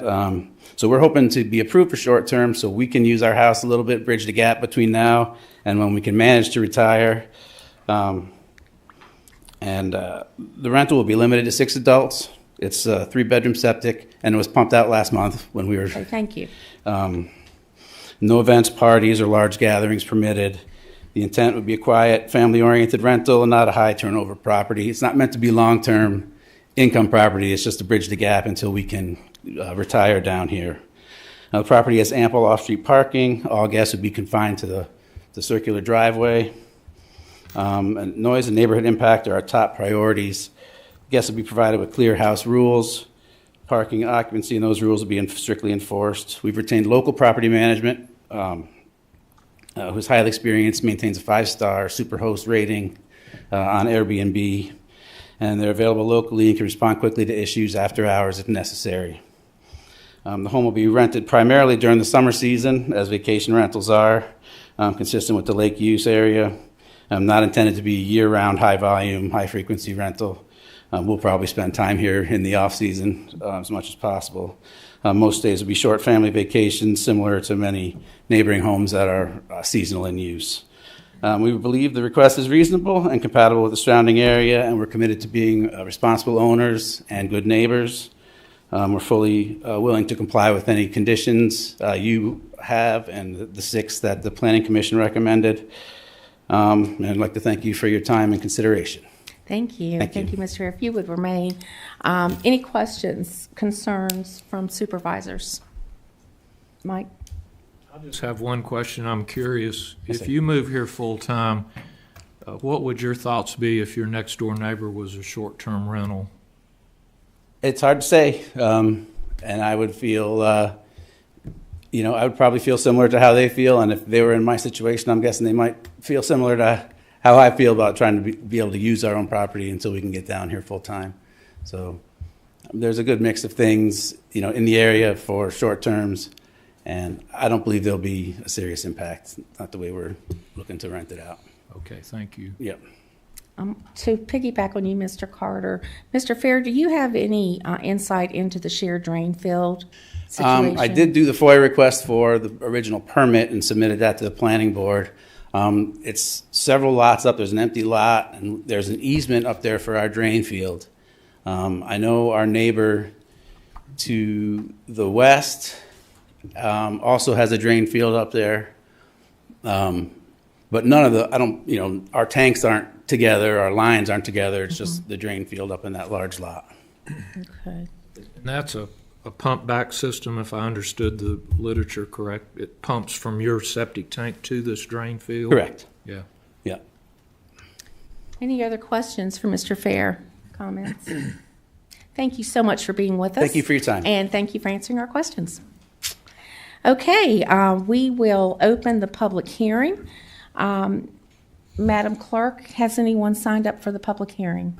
I have Robert Berger, and he's listed that he's representing 6 different neighbors. Okay, so are we allocating 5 minutes? Did they request 5 minutes? I think if no one else is speaking, and he's speaking for all of them. Okay, very good. Okay, please come forward.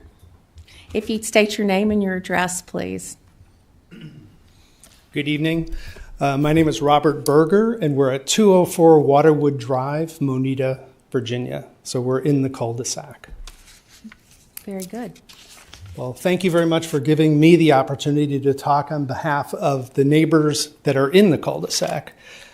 Prior to this meeting, we sent over a note that had some of the reasons why we felt that we're not in favor of the short-term rental. And we also had an aligned chart that just aligns all the signatures of the people that I'm representing with where they live. So you can see that there's only 12 homes in the whole neighborhood, and most of them are in the cul-de-sac that we're talking about here. So the folks that asked me to come talk to you are the Wetchers, the Deans, the Stubbs, the Dinkins, the Myers, and the Bergers. And everybody is opposed to the short-term rental, primarily because we're taxpayers. We've all upgraded our properties. We take great pride in the area. And we do feel that there's a compromise in the quality of life that may be happening with a short-term rental. We specifically bought in the Franklin County area because we did look at Bedford County, and we did see that the propensity of short-term rentals allowed us to realize that, number one, we didn't want that. And number two, is we wanted a quiet neighborhood with a really quiet cove. This neighborhood is on a dead end, so it's a no-outlet street. And there are no lights and there are no sidewalks. And so we like the fact that it was quiet. We like the fact that the cove was quiet. We actually have seen that some of the people that have rented in the Bedford area have said that there's an issue with the actual rules being enforced in that area. And that's one of the reasons why it's a concern. But we actually have three particular reasons why we're against it. Number one is safety and security. Feeling that reduced safety with concerns of a constant influx of strangers.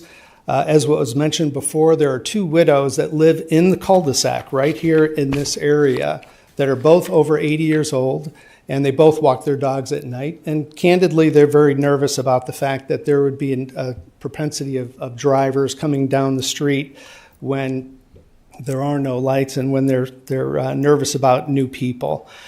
We also have concern because of the cove. We have concern about boats and watercraft and inexperienced boat and jet ski drivers. We know that that is a problem because the people that are in the cove and are in our neighborhood have young grandchildren to come and visit. And I mean, there is just a nice feeling of the quietness of the cove. The second issue is noise disruption and increased traffic.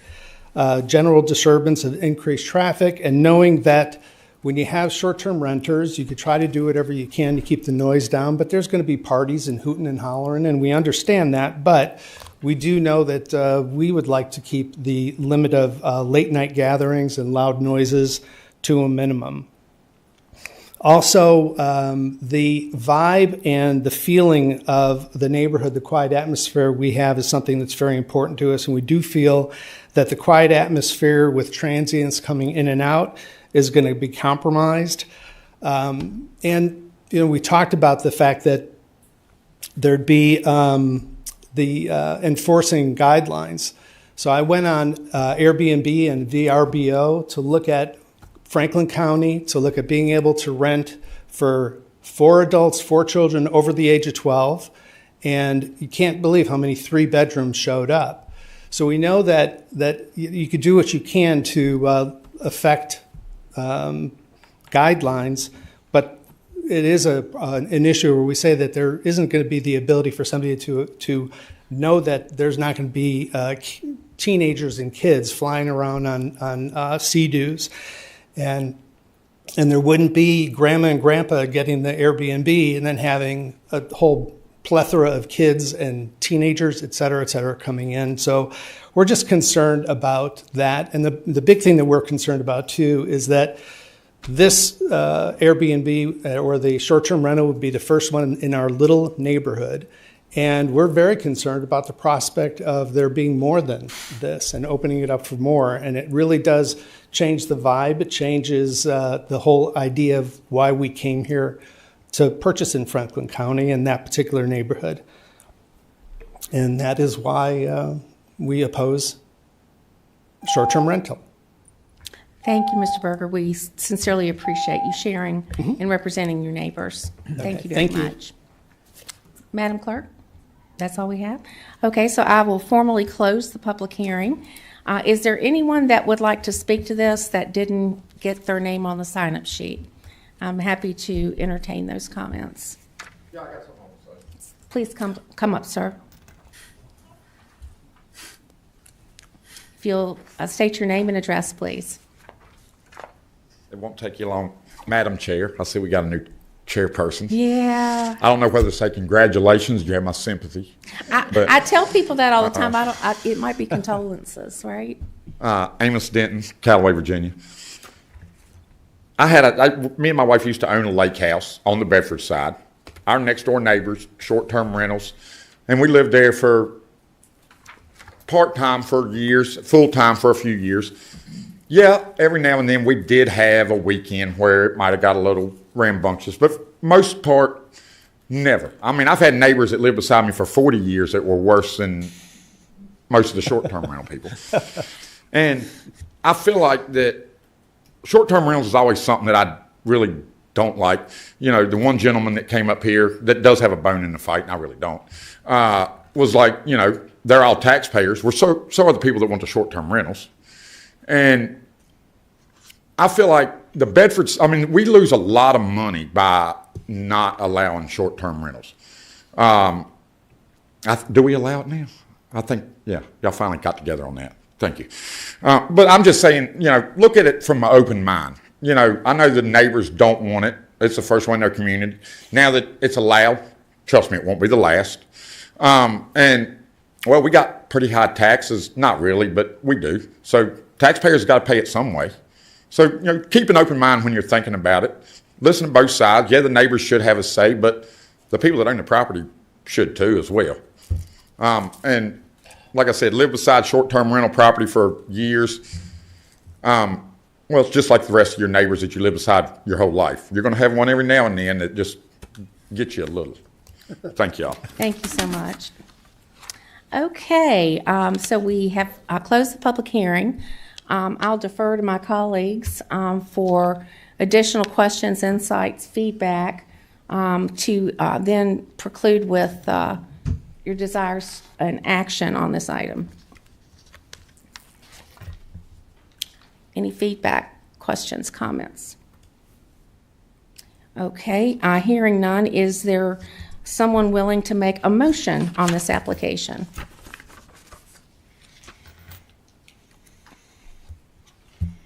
Are y'all awake? I'll offer a motion. I just want to make sure everybody's awake.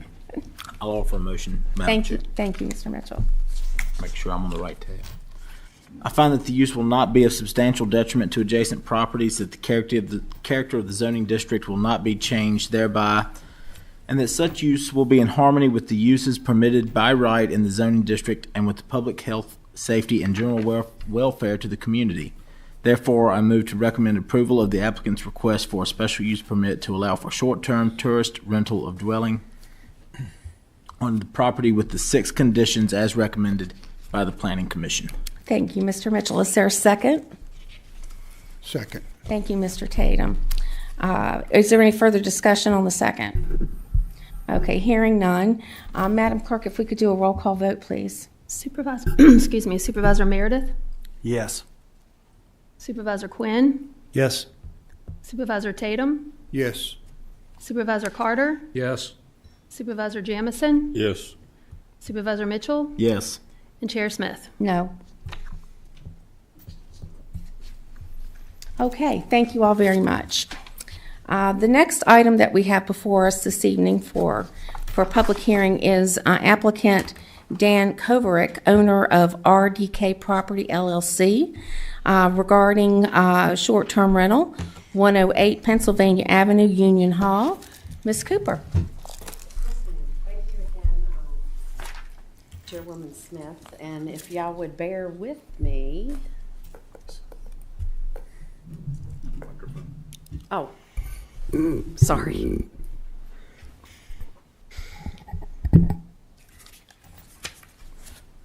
Whoops. Wrong one.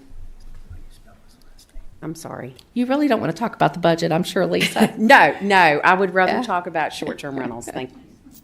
Is it this one? I think it's this one. Is it this one? Yeah, it says Lisa. I should have looked for that.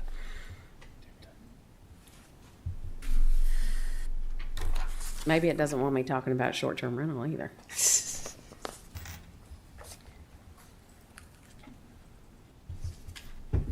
You got any ideas of why it's not There we working? go. Thank you.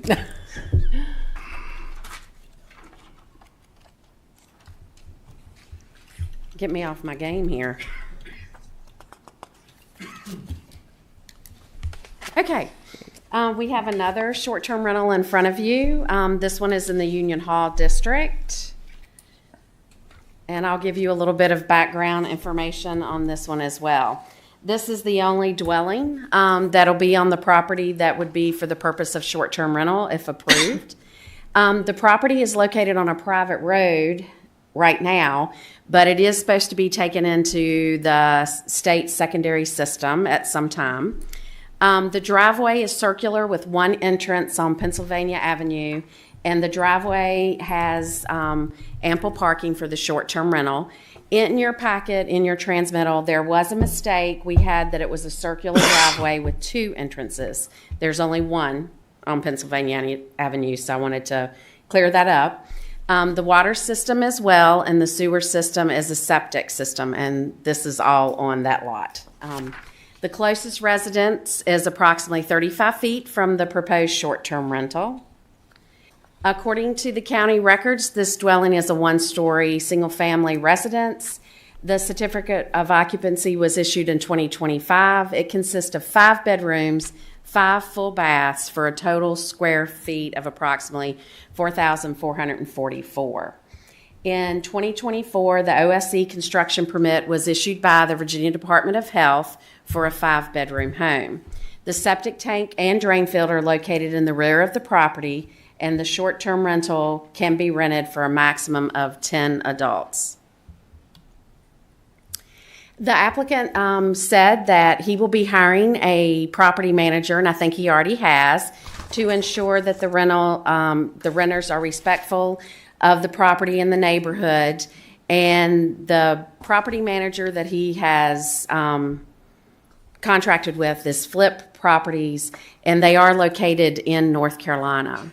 Staff has received 7 phone calls, 8 emails in opposition, and 1 phone call in support. We have also received 11 citizens spoke at the Planning Commission public hearing, 1 in support, 10 in opposition. A petition in opposition was provided for the Planning Commission during their hearing. And I think we have been receiving other emails in opposition since the Planning Commission public hearing. Some of the things that were mentioned is that their restricted covenants do not allow fences, so there cannot be fences put up. The disruption of the neighborhood. There was mention about water quality because of the blooms that we have had in the past. Foot traffic plus vehicle traffic more in the neighborhood. And noise, and also there is one person that has had issues in another area with blocked driveways. We'd like to give you a vicinity map. It's located in the Union Hall Election District, like I stated before. We like to give you a picture of the property. It is highlighted in blue. This is an aerial. We also like to give you your zoning map. This is zone agricultural. You'll notice that the subdivision next to them is zoned R1 residential suburban.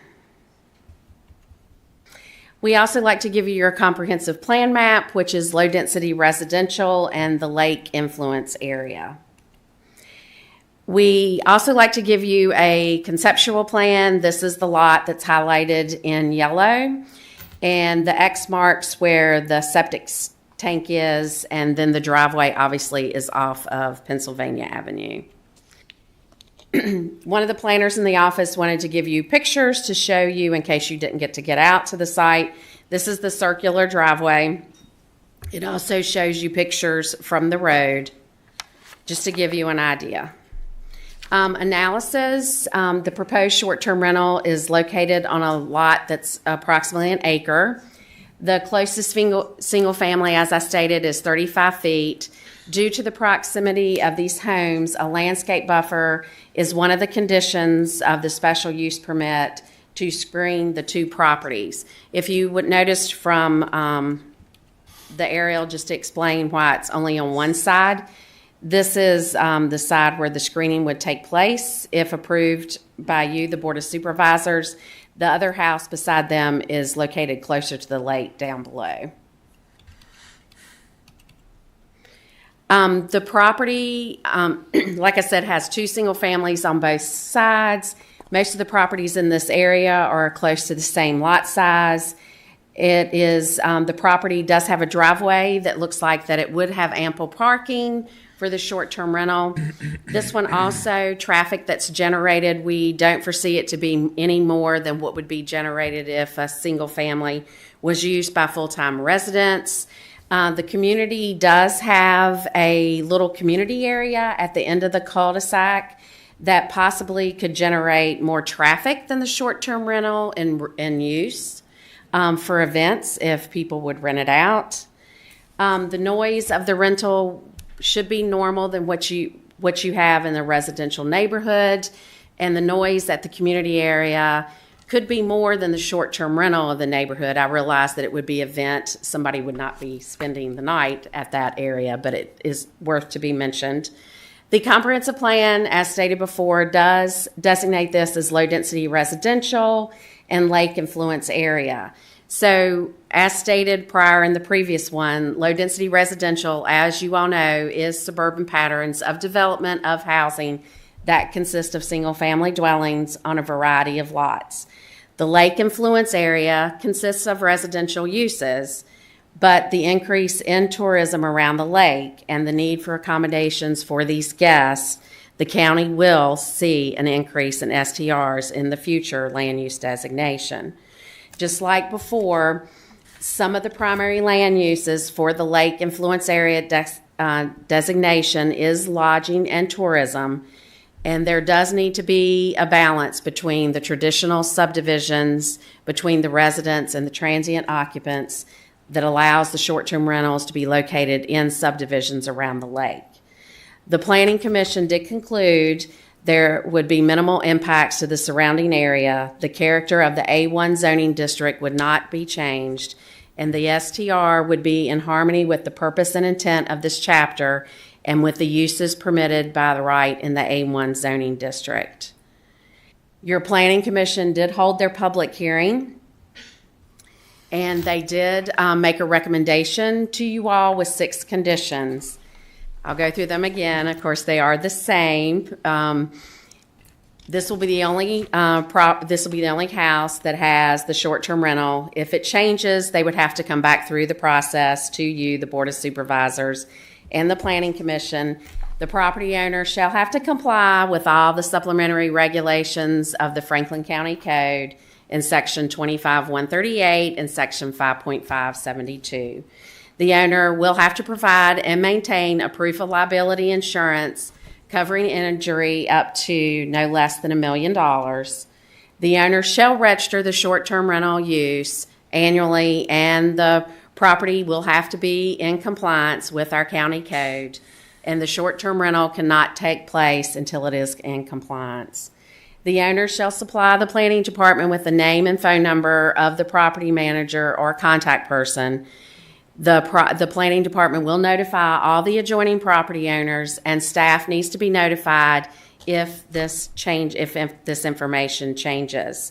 The owner shall plant a landscape buffer between the subject property and 78 Pennsylvania Avenue from the front edge of the home to the 800-foot contour along the property line.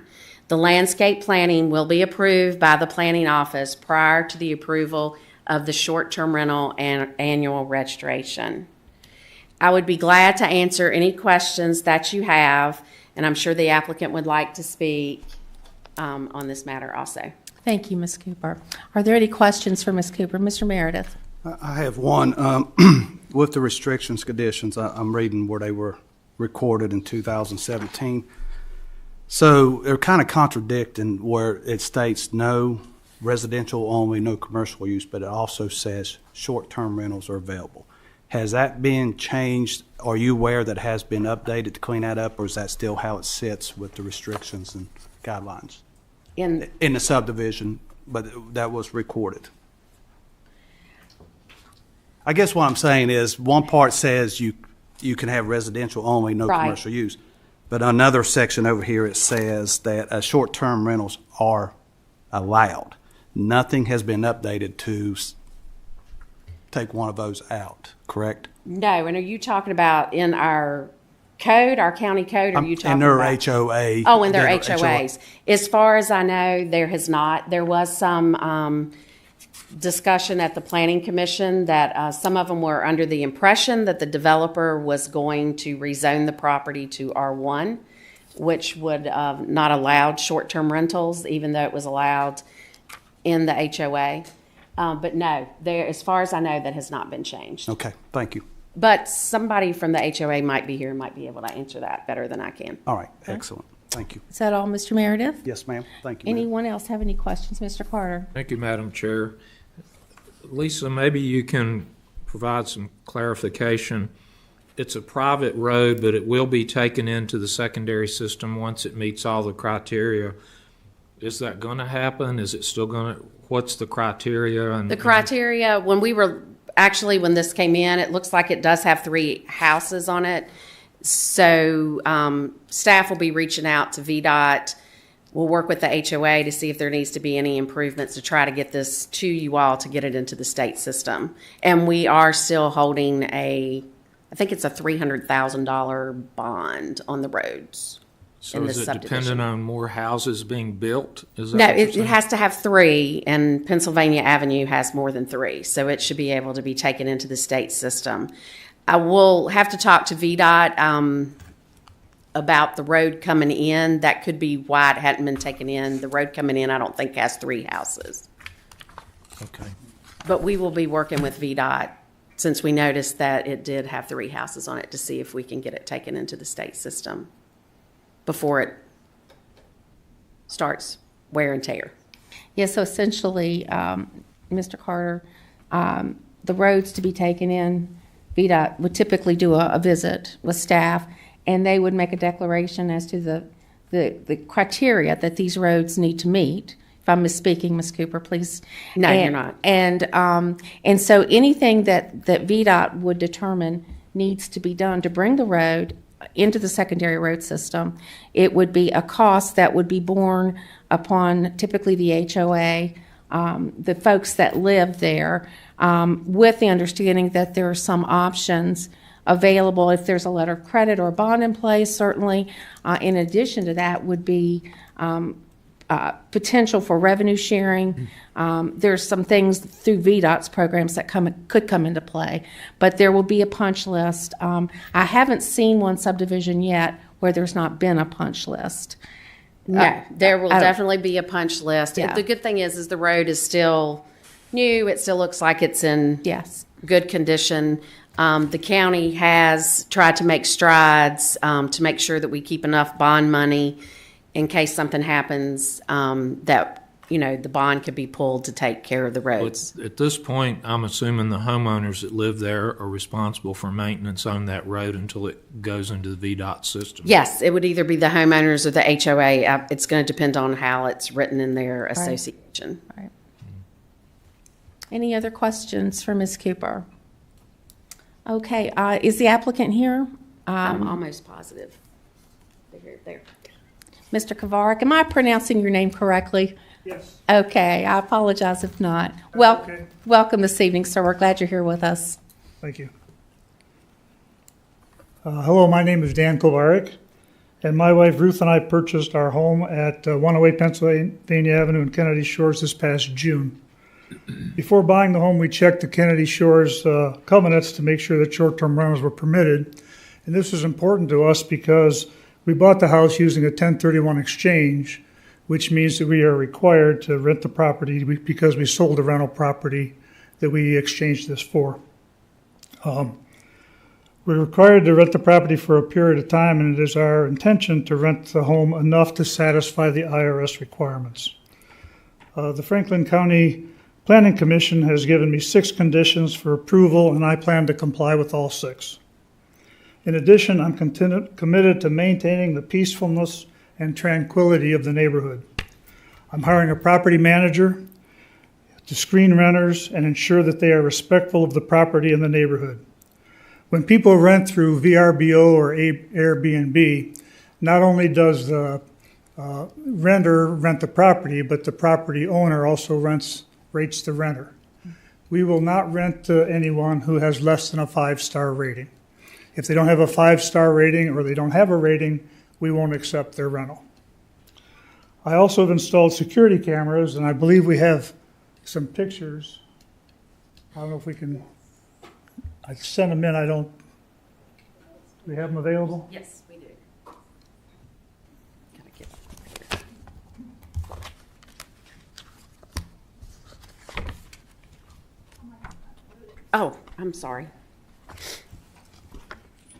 Excuse us. I didn't mean to, You're okay. big delay. No, you're fine. I'm sorry, I didn't. She don't have to get up and do it.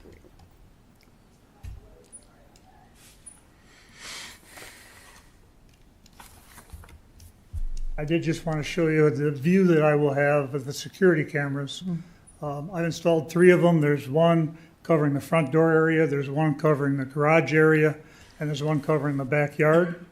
I can access them from my phone. I can both see the pictures and hear the noise. I'm actually using the one facing out the back right now to monitor the water in the lake, praying for it to come up some. Yes, 'cause indeed. I can't Yes. launch my boat right now. Yes. But I did want you to be able to see that I will be able to monitor the activity at the property. And we'll come back to that when they're ready. Okay. While we're waiting, I would also like to say that working with my property manager, I have developed a set of house rules that will be in place, and I'd like to share some of those with you now. Maximum occupancy will be 2 adults, age 2 and above per bedroom, which would be a total of 10. No events or parties of any kind are permitted. Quiet hours from 10 p.m. to 8 a.m. must be observed, and guests must comply with all local noise ordinances. No pets are permitted. No smoking. The sandy beach area, there's a sandy beach area between my house and the neighbor's house. They'll be told that that belongs to the neighbor and is strictly off limits to our tenants. No fireworks. Guests must respect the neighbor's property lines and privacy at all times. And the owner-operator maintains 24/7 local contact for any problems.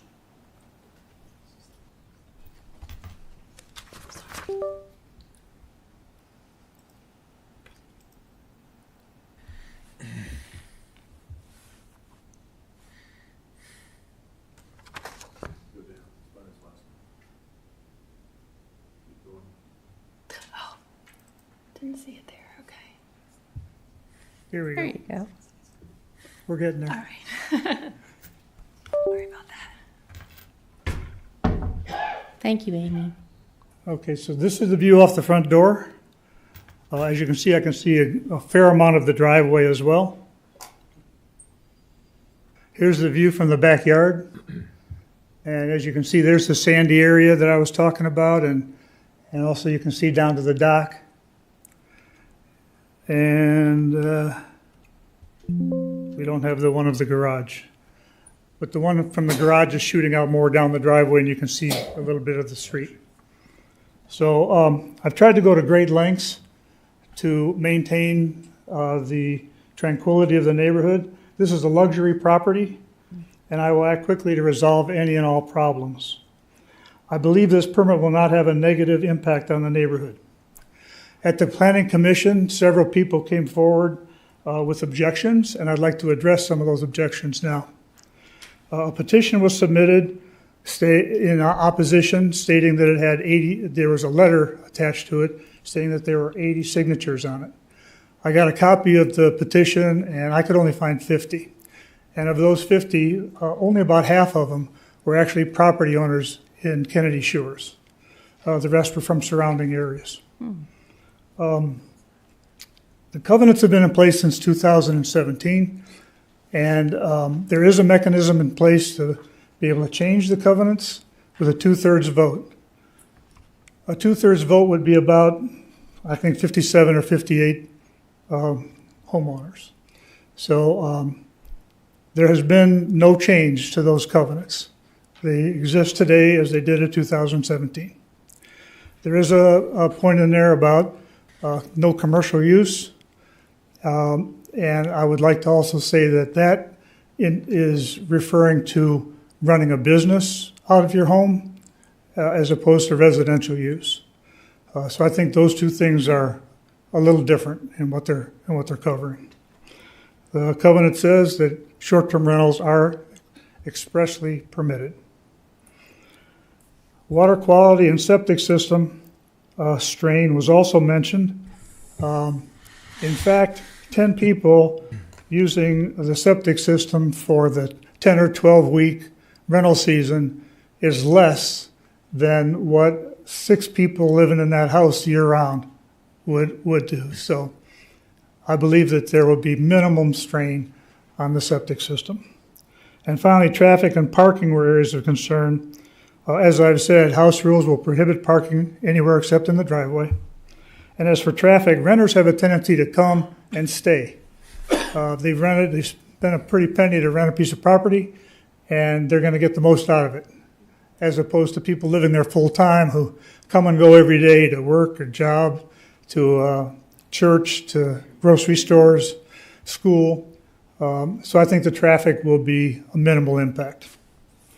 I'm truly sorry that some of my neighbors are in opposition to this.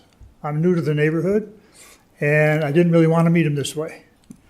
But based on the covenants that are in place and the fact that the county does permit short-term rentals in situations similar to this, I would ask the Board of Supervisors to approve my petition. Thank you so much. Do any of the supervisors, do you have questions or concerns for the applicant? Yes, Mr. Quinn. I have a couple questions. So I'm familiar with the IRS rules for a 1031 exchange. However, I'm not familiar with how long you have to keep the property in rental use in order to comply with those. Do you know what the duration is? Yes, it's 2 years. So once you've met 2 years, then you're free and clear and you've Yes. accomplished what you need to do for the 1031 exchange? Yes. Okay. And the second question was, what is this your long-term plan to rent this out, or do you plan to retire and move into it? Or I'm just curious will this always be a rental property from your perspective? Once I have satisfied the IRS, I really don't have a lot of interest in renting this property anymore. It's a brand-new house. My wife has decorated it. And we have a lot of nice new stuff in there. And so, yeah, I'm not interested in constant turnover of renters or doing it long-term. Thank you. I have one question, if I may. I noticed that your property management folks are in North Carolina. Yes. Was that an intentional decision, given that you've got the cameras up? We typically get a better feel for these applications when we have local property management firms in place, obviously for the timeliness of responsiveness and so forth. Can you comment on that at all? Sure. I'm from Greensboro, and I happen to know this individual well. I know that he has managed rental properties at other lakes, Lake Norman, Lake Jordan, luxury properties like mine. And so he has experience with this type of property. And even though he's not local, we are both committed to being here at a moment's notice if there's something that needs to be addressed. Very good. Either he'll be here or I'll be here. Gotcha. Thank you. Any other questions for the applicant? Anyone? Thank you so much for being with us. We appreciate your remarks. Thank you. Okay, I will, at this juncture, open the public hearing on this special use permit. Madam Clerk, do we have anyone signed up? Denise Mock. Good evening, Ms. Mock. If you'd state your name and address, please. Denise Mock, 70 Kennedy Place in Kennedy Shores. First, I just want to say that we all appreciate the opportunity to speak so freely this evening. It's a forum that gives us a great opportunity to express our concerns. My husband Gary and I have lived full-time in Kennedy Shores for 6 years, and this is our forever home. We're not going anywhere. There's a strong sense of community, and we support many organizations in Franklin County that have been established to make this an even better place to live. We take a lot of pride in where we chose to build our retirement home. We're not in support of short-term rentals. When I say we, I refer to 100% of the full-time residents in Kennedy Shores and 85% of the Kennedy Shores lot owners who signed a petition that was sent to them electronically. We obtained over 100, actually 106 signatures from Kennedy Shores and neighboring communities, and each signature is a household. So I have to challenge Mr. Kaverick on the numbers, because I think what he was not looking at was the ones we got electronically, which are all in your packet. I noticed they were part of the minutes. So there are 106 signatures here, and 100% of the full-time residents and 85% of the lot owners that responded. I sent it out via email. Obviously, we didn't get everyone to respond because some people just don't care or what have you. But of those that did respond, 85% said absolutely not. And a lot of folks are here today to speak to you about it. It is true that in our 2017 covenant for Kennedy Shores says that short-term rentals are permitted, but only if a special use permit is obtained. There's no guarantee in the covenant or anywhere else that the permit will be granted. In fact, my husband and I questioned the Frontier Land Development we bought, and they said, oh, the permits are very difficult to get, just vote against it. Whereas to other people who wanted to rent, they said, oh, yeah, you can get a permit. They worked both sides because what they were trying to do was just sell lots. In March 2017, there was a special use permit approved for a house on Kemp Ford Road in Union Hall. The property is over 7 acres, and the house is over 150 feet from the closest neighbor. It was approved, but the planning committee noted that short-term rentals are less appropriate in residential neighborhoods where smaller lots and minimal yard areas exist to shield neighboring properties from any negative impacts associated with short-term rentals. The application before us today is 35 feet from the closest neighbor. Planning committee also noted that, quote, the parcel on Kemp Ford is not located in a platted residential subdivision and is set back sufficiently from neighboring structures. Quote, in cases where lot sizes range from half an acre to 1 acre, short-term rentals are generally not appropriate. Kennedy Shores is clearly a residential subdivision with the average lot size being under an acre, and a short-term rental is not a good fit for this community. One of our neighbors rented their house out without a permit. They had 3 dogs on the lot barking all day. They partied till all hours. And I've observed negative behavior. I don't want it in my backyard. I just don't. So, Thank you, Ms. Thank Mock. you. I appreciate you coming forward. Thank you. Madam Clerk. Brian Dieters.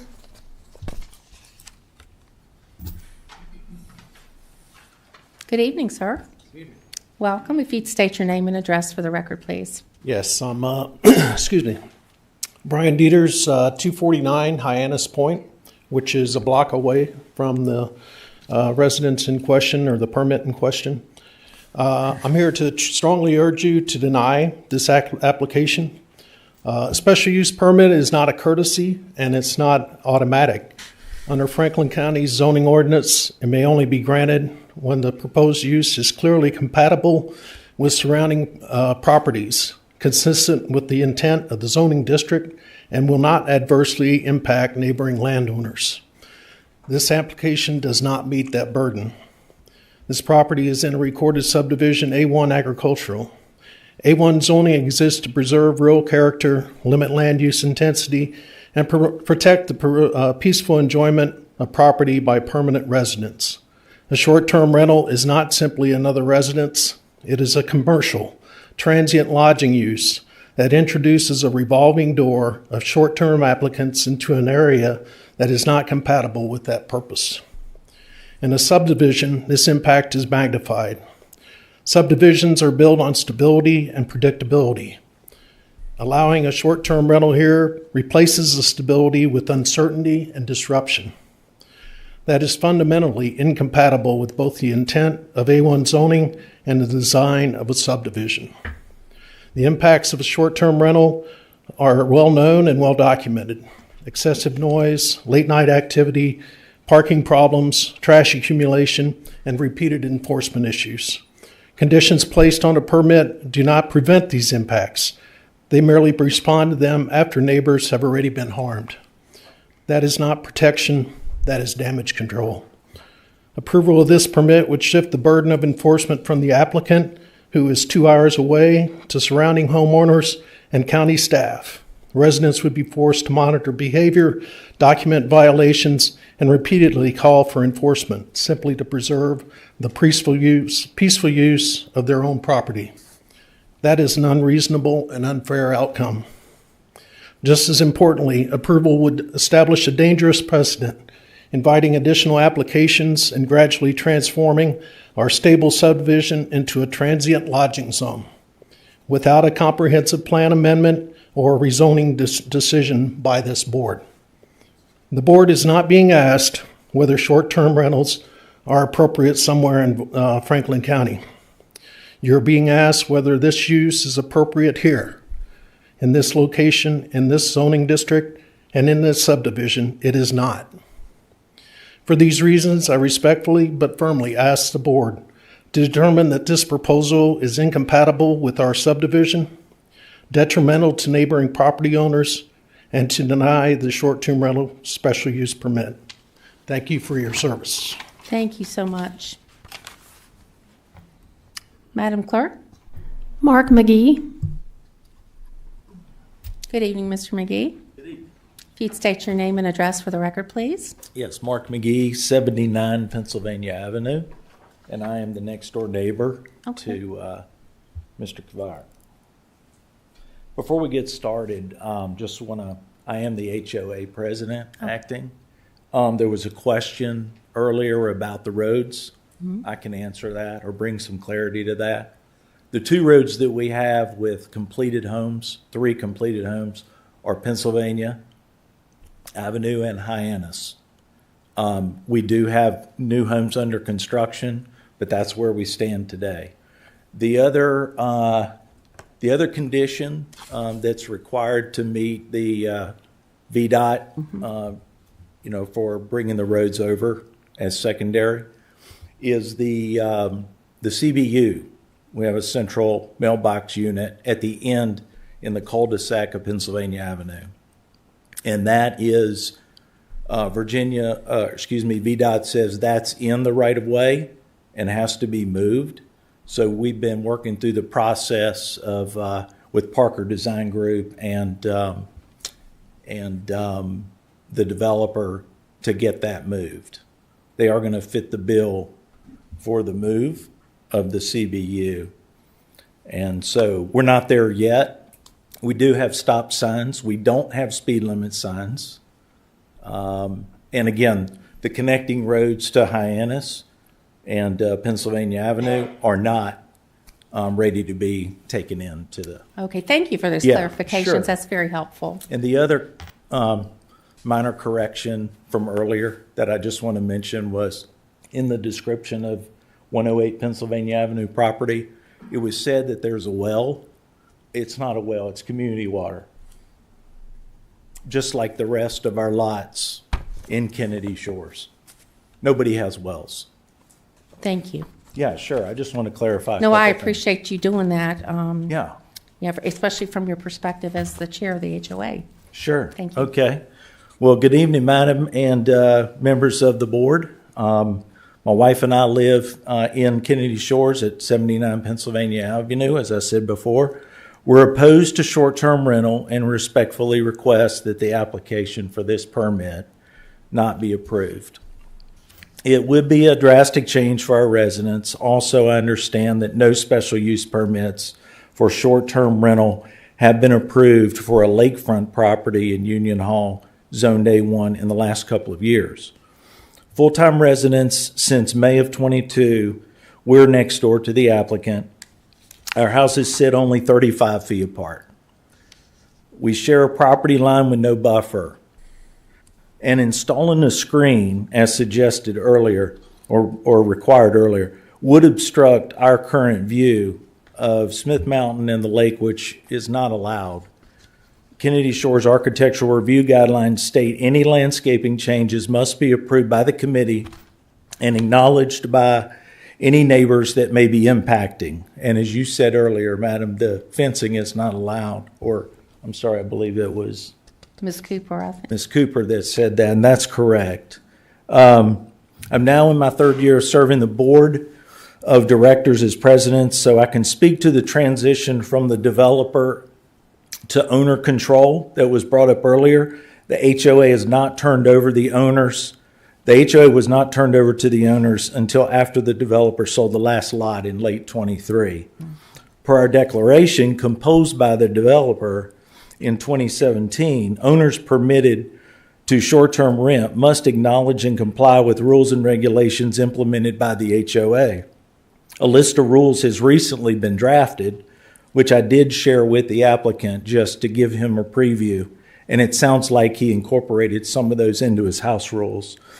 But because there's no short-term rental in Kennedy Shores today, the rules of the HOA still need to be implemented as new policy before any short-term rental can take place.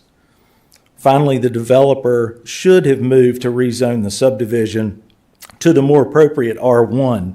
Kennedy Shores is subdivided into 87 residential lots with improved common areas, including community pavilion, boat launch, pier, and beach.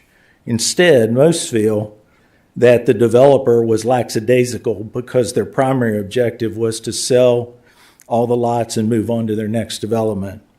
Meanwhile, other similar residential subdivisions, including Water's Edge and Boxwood Green, have rezoned to R1. Others around Kennedy Shores are zoned to R1 today.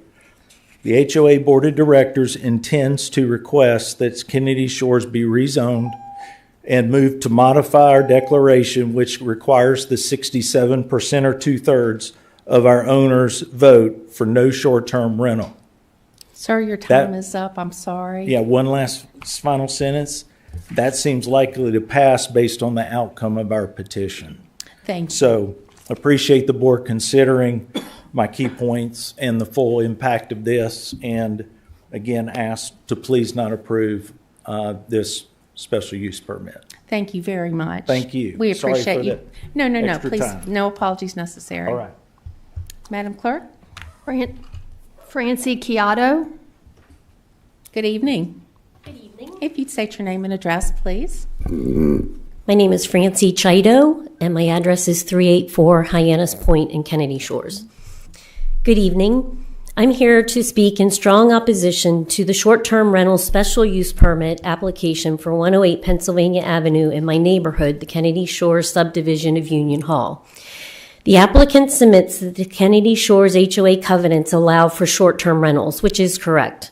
However, that same section of the covenants goes on to say that STRs are allowed, quote, subject to the lot owner obtaining a special use permit.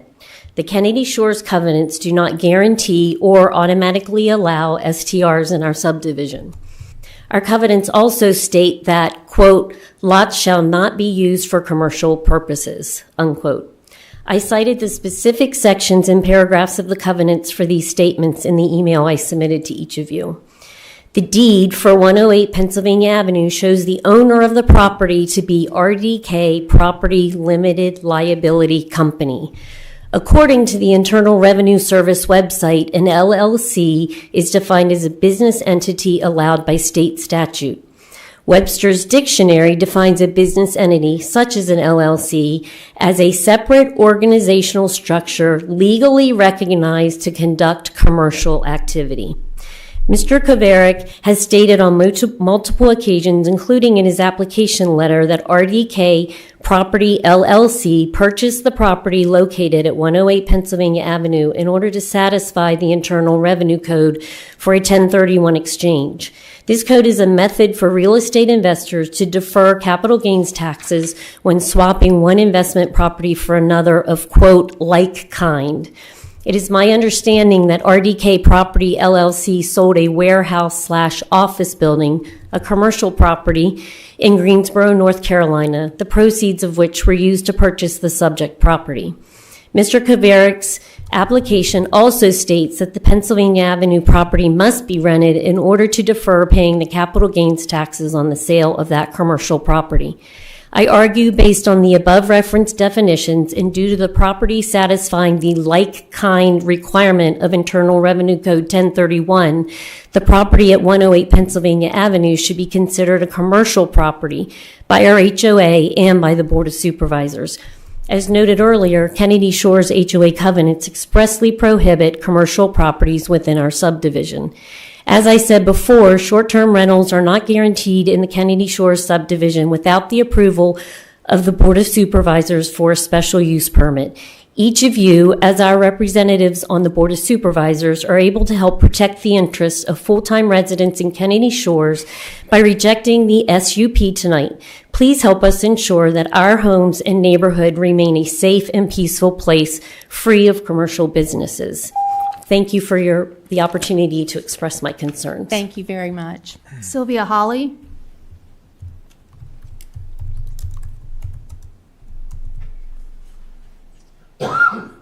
Good evening, Ms. Holly. If you'd state your name and address, please. Sylvia Holy, 97 Caroline Court, Union Hall. My name is Sylvia Holy. My husband Jerry and I built our home in the Kennedy Shores subdivision because of the safety and beauty of the planned residential community. Obviously, a beautiful location is useless for a home if it's not also safe.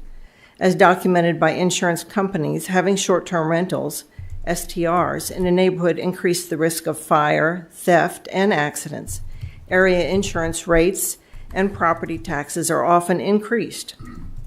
If allowed, the people using their houses for STR businesses would make profit at the financial expense and reduce safety of their neighbors. Kennedy Shores is not suited or designed for STR businesses at all. Our yards are very open, and most house locations are close together. In our subdivision covenants, fences are prohibited, and no owner may plant trees or shrubs as to screen the view of Smith Mountain Lake from adjacent homes. Our subdivision covenant states that because of our zoning, STR is permitted if a county special use permit is issued, but it also states that homes are for residential use only and commercial use of any property is prohibited. There are problems associated with the vacation mindset behavior that is often seen with STRs. For example, in 2024, a house in Kennedy Shores with no special permit was rented out on a short-term basis on several different occasions.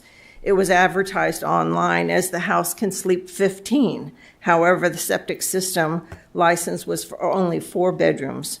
The renters acted irresponsibly. The problems of excessive noise and too many people staying there went on for many months, off and on, and until it was stopped by complaints to Franklin County.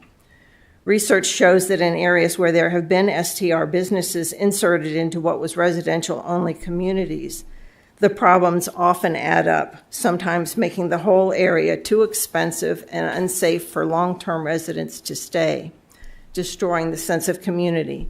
This is especially true when businesses from outside the area come in to exploit the community for their own profit. If Franklin County wants to increase the number of visitors, then it must continue to be a great place to live. Residents of an area are the ones who make an area viable and attractive to visitors by supporting local businesses and the community year-round. Allowing STR businesses in residential areas would greatly diminish the appeal of our county. Ask yourself if you would like to have an unsupervised mini hotel rented daily or weekly next to your home or your grandchildren's home. We strongly object to houses in Kennedy Shore being used as STR businesses. Thank you. Thank you very much. Thank you. Ed Sciotto. Good evening, sir. Good evening. If you'd state your name and address for the record, please. Yes, my name is Ed Chido, and I live at 384 Hyannis Point.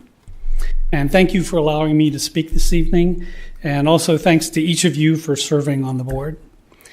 My wife Francie and I are full-time residents in the Kennedy Shores subdivision in Union Hall. We are very concerned about the investment we made in Franklin County 5 years ago when we made a conscious decision to forego the close-by amenities in Bedford County and instead purchase the lot in the more peaceful Franklin County as the location for our retirement home. We had a negative impression of Bedford County due to the high number of STRs located within that county. When searching the internet for pros and cons of STRs, a common theme found across most communities, which generates most of the complaints to local governments, is the negative impact of STRs operating in residential neighborhoods as quasi-commercial uses, i.e. via rental agencies such as Airbnb and VRBO. These rental agencies are commercial businesses operating in residential neighborhoods and have no local presence, and therefore are not vested in the local neighborhood nor potential impacts. To that point, Mr. Kaverick himself intends to use a rental company based in Greensboro, North Carolina, where he also resides, over 2 hours away. Again, his intended rental company in North Carolina doesn't have a vested interest in Kennedy Shores nor in Franklin County. While the intention of a homeowner operating an STR may be to monitor and prevent disruption within the community, that responsibility will unfortunately fall on the full-time residents of the community. As indicated in the application packet in front of you, the future land use map designates the subject property as low-density residential, and in accordance with your county guidelines, and as documented on page 84 in the documents in front of you, and I quote, "These areas are intended to be predominantly residential with very limited neighborhood commercial uses, such as child care facilities," end quote. And as the same county guideline states on page 86 of that document, and I quote, "A balance is needed between allowing STRs in appropriate areas as an asset for tourism and property owners' investment, while also ensuring that regulations adequately limit adverse neighborhood impacts and protect interests of the county's full-time residents," end quote. You have received in your packet this evening a petition signed by not just a handful of people, but over 100 households in the Kennedy Shores and its surrounding communities who strongly oppose this STR-SUP application. We respectfully request the Board of Supervisors reject this application and protect our interests as full-time residents. Thank you for your time this evening. Thank you very much. Charlie White?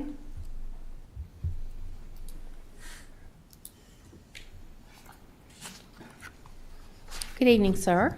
Good evening. If you'd state your name and address, please. My name is Charlie White. I live at 621 Monte Vista Road, Union Hall, Virginia, which is in Highland Lake, Section 1. I do not live in Kennedy Shores, but Highland Lake Section 1 is right next to Kennedy Shores, and we have a connecting street. And also, thank you for this opportunity to speak before I say too much more. I'm here kind of to represent my community. Talk about those 100 signatures. I helped get signatures in our subdivision. We have 29 full-time residents and it's actually 97 lots in our subdivision. Mm. The others are either undeveloped or people live, just using for vacation. There's also 48 condos inside of Highland Lake. So if you go on a GPS or on Google Maps and Google this address for this rental property or what they want, it takes you through our subdivision because that's the shortest route to get to it. So that's going to be extra traffic in our subdivision is why people in our subdivision are concerned and why they signed the petition. Of course, we're R1 and we don't have short-term rentals, so we'd like for the neighboring subdivision to be the same. Also, back before the zoning happened in Franklin County, I've been associated with subdivision Highland Lake since 1978. Mm.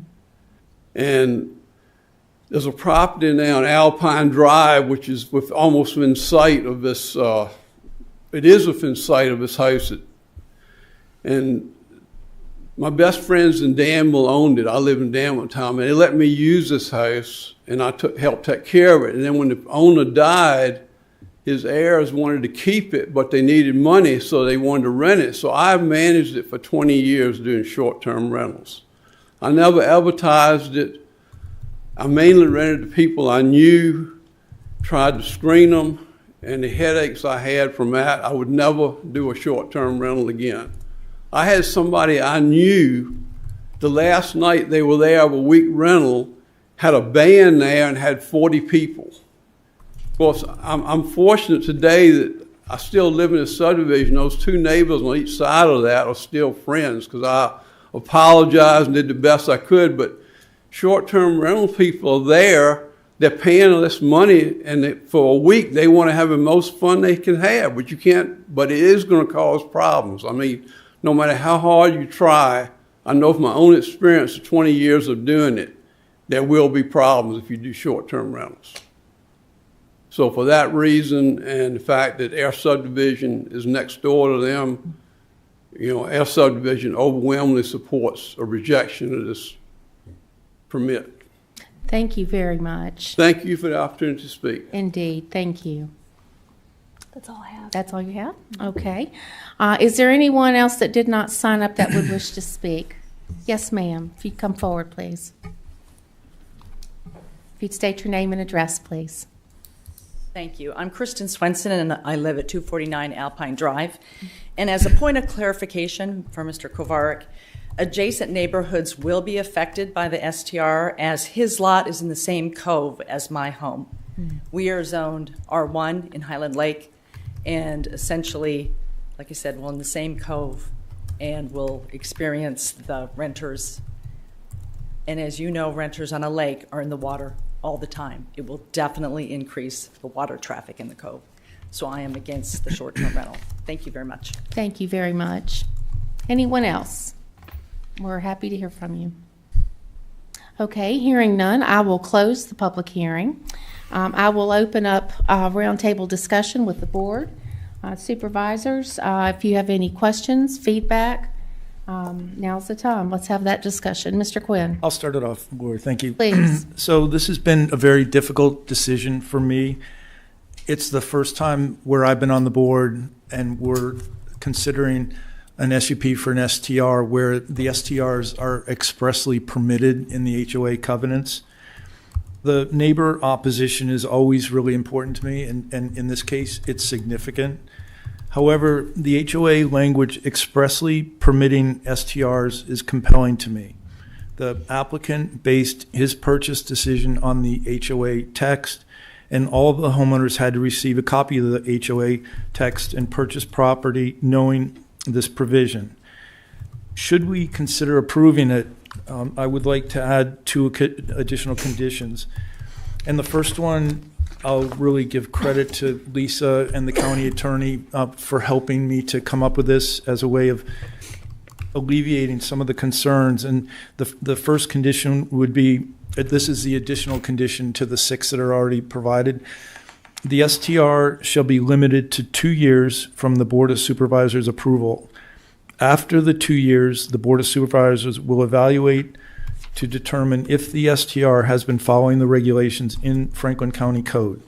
At this time, an extension shall be granted or the STR revoked. And then the second condition would be all trash shall be stored in closed containers and properly disposed of upon the conclusion of each rental period. Those are all my comments. Thank you, Mr. Quinn. And certainly your recommendations for additional conditions will be considered by the board. Anyone else wish to enter in any comments, feedback on this application? Mr. Jamison. I have a problem with the property manager being that far away. I would think we need to, if we add a condition, if we do approve it, to have somebody more local that would take care of it. On quicker. Okay. Do you have anything else, Mr. Jamison? No, that's all. Okay, thank you for that. Anyone else? I'd like to say a couple things, if I may, on this application. I don't think it's a surprise to anybody. My position on short-term rentals in densely populated subdivisions I consider, because property rights is a big deal. It's a big deal for the people that own the property as well as the people that have property rights where they bought their property and made that investment. So property rights, I feel, are on both sides of the discussion. In this case, I very much am concerned about the transient nature of traffic that short-term rentals, they absolutely evolve, and it's just a fact of the way it happens. There's introduction of transient people in and out on usually a weekly basis. And I kind of always think about if this were next door to me, how would I feel about that? I live in a dense HOA neighborhood. I think that there are adverse impacts. I view short-term rentals in an HOA or a dense neighborhood as being a commercial entity. In my mind, and this is me, I feel like we're walking away from the residential use of the home, and it's migrating into what really is a business. And I very much, I've helped a couple neighborhoods go from A1 to R1 simply for those protections, to get the R1 protections of no short-term rentals. So this particular application, I too, with Mr. Jamison, I am worried about the out-of-state property management issues. And I really think that this has the potential to really be injurious to the current residents of Kennedy Shores and the adjacent property neighborhoods that are there. For these reasons, I'm not inclined to be able to support this. It goes against my fundamental judgments about running a business in a residential neighborhood. And there are some of these that I'm happy to approve of for myself. I cannot get there on this particular application for some of the reasons that I've so stated. So I just offer those for your consideration. Anybody else? Okay, is there a motion? What's your pleasure on approving or disapproving this permit? I'll make a motion. I find that the use will not be of substantial detriment to adjacent properties, that the character of the zoning district will not be changed thereby, and that such use will be in harmony with the uses permitted by right in the zoning district and with the public health, safety, and general welfare to the community.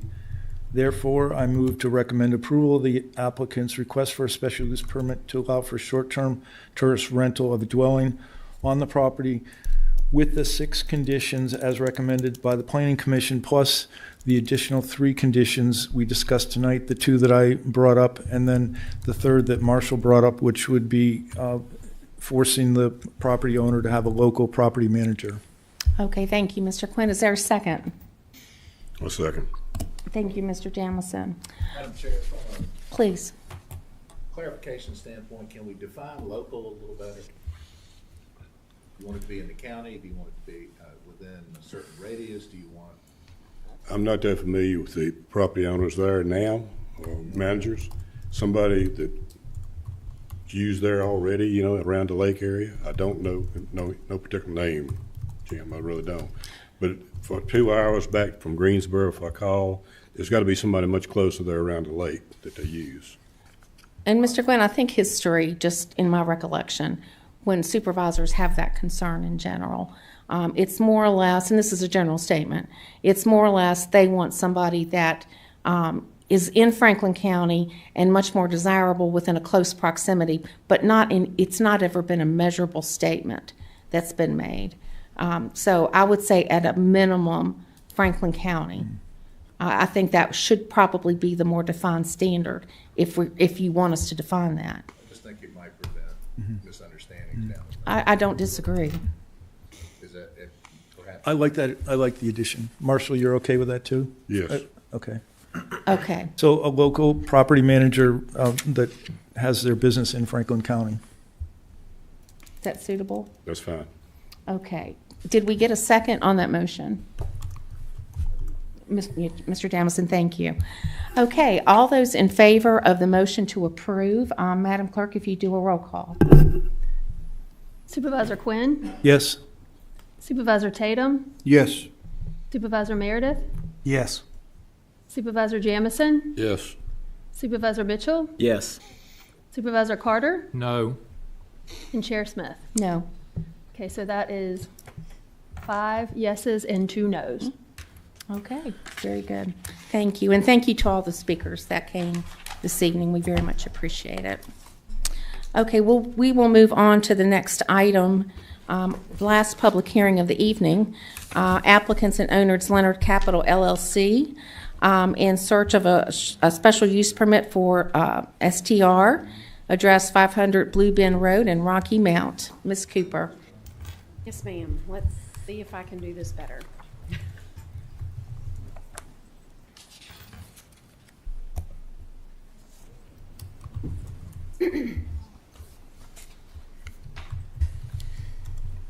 Thank you. This is our last public hearing of the evening. And as Chairwoman Smith stated, it is for a short-term rental of a dwelling. And I'll give you some general information. This is the only dwelling located on the parcel where the short-term rental is proposed to take place. The property is located on a secondary state road and has a driveway that would be ample for parking for the rental. Water supply is well, and the sewer supply is a septic system. The closest residence is approximately 247 feet from the proposed short-term rental.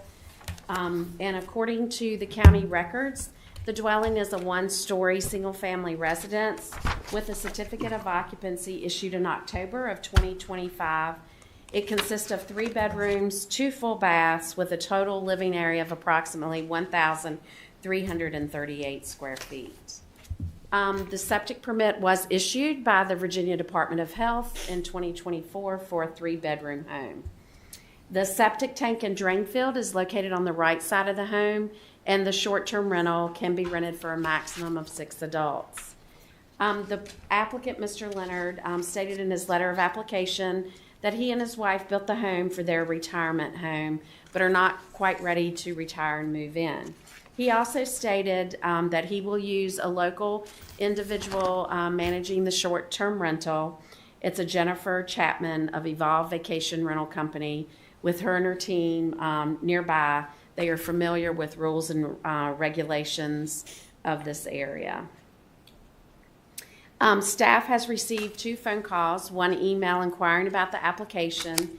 Staff also was contacted by 1 couple in opposition of the application. They came into our office, and we've received 2 emails in opposition.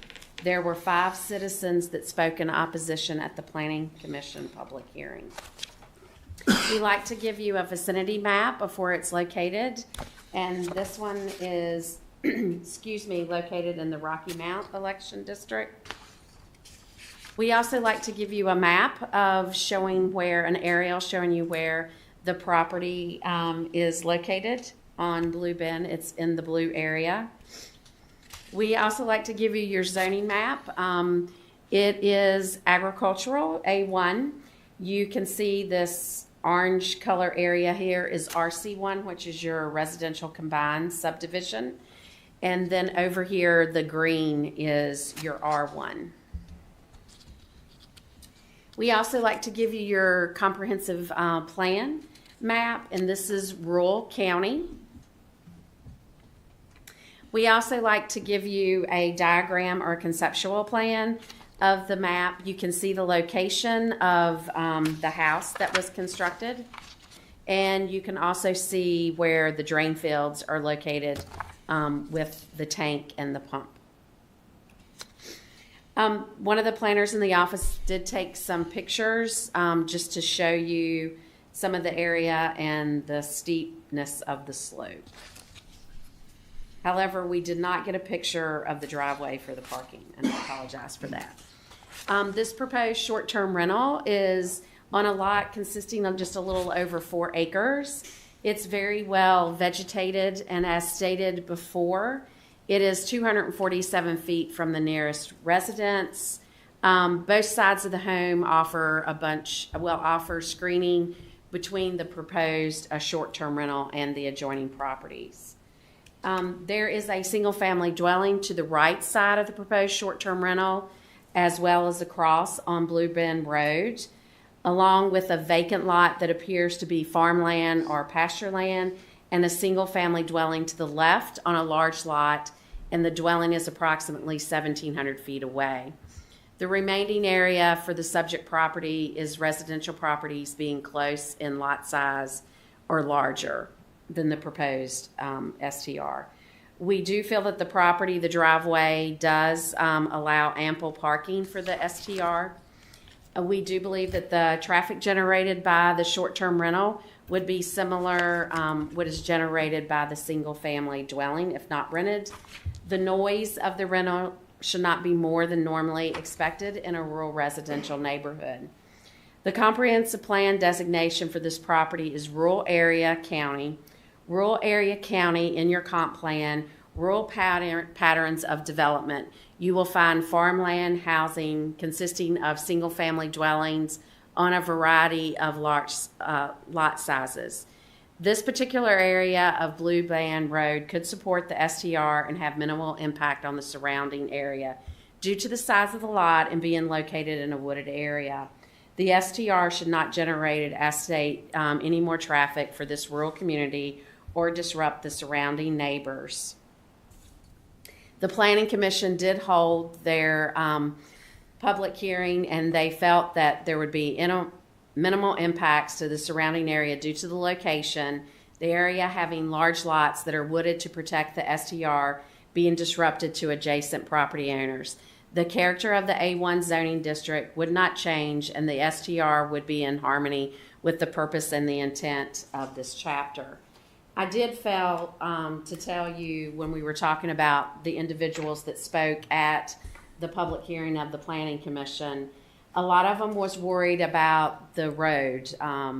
Blue Bend Road is a curvy road. It is a small state maintained road. They were concerned about the possible of increased traffic and people not being familiar with the road and possibly running off into ditches, as they've had to help people pull out of some of the ditches along this road. So I'm sorry about that, but I neglected to tell you all that, and I wanted to back up and do that. But moving forward, the Planning Commission did feel that the special use permit should be having a recommendation to be approved with 5 conditions to you all. The special use permit, this would be the only dwelling that would have the STR. If something would change, they would have to come back through the process to you all, that the owner would have to comply with all of the Franklin County codes, section 25-138, section 5.572. The owner shall provide and maintain the proof of liability insurance covering injury of a guest not less than $1 million. The owner shall register this short-term rental and have it inspected annually, and the short-term rental of the property shall have to comply with all of our regulations before the rental can take place. The owner shall supply the planning department with the name and phone number of the property manager or contact person, which they have, and the planning department will be notifying adjoining property owners about this information, and any change of this information would have to be given to the planning department so we can notify adjoining property owners of changes. I would be glad to answer any questions that you might have, and I'm sure the applicant would like to speak. Thank you, Ms. Cooper. Are there any questions, feedback? Mr. Jamison, please. Lisa, your packet says this is in the Rocky Mountain District. In our agenda, it says it's in Blackwater. Yeah. Oh. It is in Blackwater, and I'm sorry. It's Blackwater? I think it is. Hang on. I'm sorry. Yeah. I spoke to someone in that neighborhood, and they don't vote at my polling places, and I was under It is in the the Blackwater. Yeah, I'm it's not sorry. my district. Thank you. Thank you, Mr. Jamison, for that, for pointing that out. Zoned area? Non-zoned. It's non-zoned? As far as I know, is that non-zoned? No, We may it's have- zoned. It is. It's That was in zoned Rocky A1. Mountain and heard it, did I know? This property is zoned A1. Thank you. Any other comments, questions for Ms. Cooper? Okay, Ms. Cooper, do we have the applicant that would like to address the board? Yes. Good evening, sir. If you'd state your name, please. Good evening, Madam Chair and Board of Supervisors. My name is Perry Leonard. I'm the owner of Leonard Capital LLC. And thank you for this consideration of my special use permit. We did purchase this land as our forever home. I did realize that I jumped the gun in construction in terms of that. I am a Class A licensed builder. It's kind of in my veins to do that, to build. But I'm also a responsible land disturber licensed in Virginia. And we built this home for our forever home, but we have 2 kids in private universities here in Virginia, so we realize the timing is not there yet. We got to keep our jobs in Northern Virginia. But I'm no stranger to communities, moving in, being the new person, 24-year Army career, moving through Tampa, Leavenworth, Kansas, West Point, New York, and Fort Bragg, North Carolina, being a resident, buying homes in those communities, and knowing that you must integrate and communicate and be a member of those communities. So I do want to maintain the peacefulness, the serenity of this area, and that's what I'd also like to open up for others to enjoy these surroundings. And we really appreciate the residents of this area and just the overall feel that you get when you're looking at that hill and the river.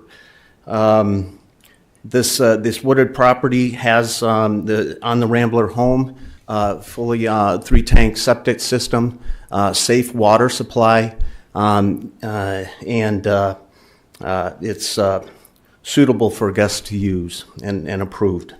Not only is my contractor license going through those visual inspections and things, my contractor, my GC and superintendent, and then of course, most importantly, the county approving these as a safe, beautiful dwelling. I do address some of the concerns that I heard previously from the residents, and those can be built in to the contract. There's a contract with a short-term renter that they must comply with. So building in the house rules, the noise, smoking, parking. We talked about parking in the driveway, but it's also a 2-car garage. It's with nothing in there. So that's the open for the guests to use. And really there should be even no reason to be on the 3-car parking driveway, but that's available. The windy road, yes, it's that also building that in the house rules to be careful when you're entering this area. I do vacation in the Smoky Mountains, and that's just a part of the lifestyle that you have to forewarn people about.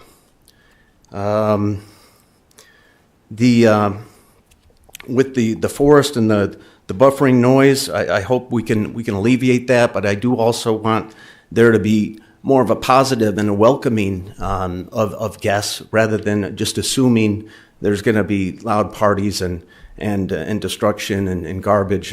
I'd rather appreciate a friendly hello and good treatment, because that's what this community is all about. And our managers are very local. One of the people on the team literally lives about 3 miles away, and then the others, the managers, are in the surrounding areas, and her husband. So thank you for this opportunity to address, and thank you for all you do for the community. Thank you, Mr. Leonard. If you'd wait just one moment in case supervisors have any questions for you. Anybody have anything? Okay, thank you, Mr. Leonard. We appreciate you being here. Yes, ma'am. Thank you. Thank you. Okay, I will open the public hearing on the special use application. Madam Clerk, do you have anyone signed up? Chris Wright. Good evening, Mr. Wright. Good evening. If you'd state your name and address for the record, please. Christopher Wright, 1380 Blue Bend Road. Thank you.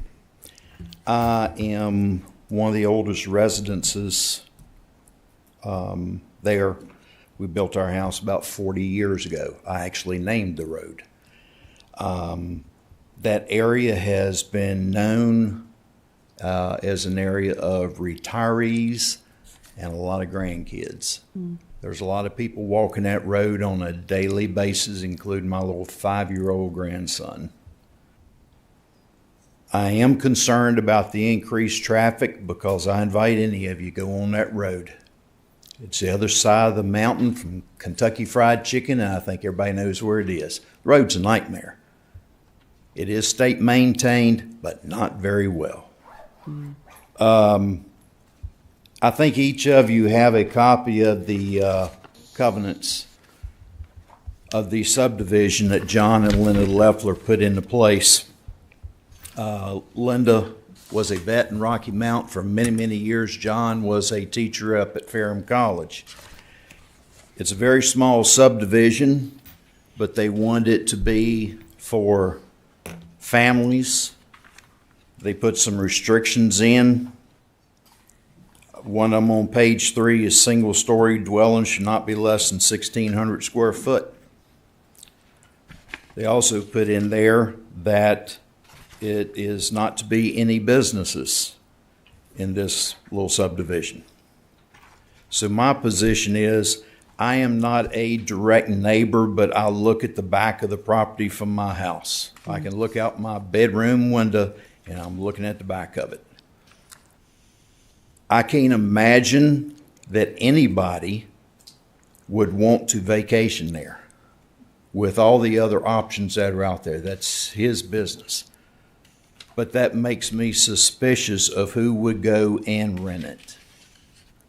So what I would ask is please respect the property owners who are there now, the ones who designed this subdivision, the people that bought into this subdivision with the restrictions and agreed to abide by them. And I'm also speaking for the next door neighbor, Dr. Steve Lewis, who owns property directly across and beside him. He is out of the country right now at a medical conference, but he asked if I'd speak on his behalf. So I appreciate your consideration. Thanks for hearing me out. Thank you very much. We appreciate you being with us. Madam Clerk? Okay, very good. Is there anyone here that would wish to speak to the special use permit application that didn't sign up? Okay, I will close the public hearing and we'll open up the floor to the supervisors for your questions, inquiries, feedback. Mr. Meredith, yes, please. Yes, the last speaker just spoke what I was going to bring up.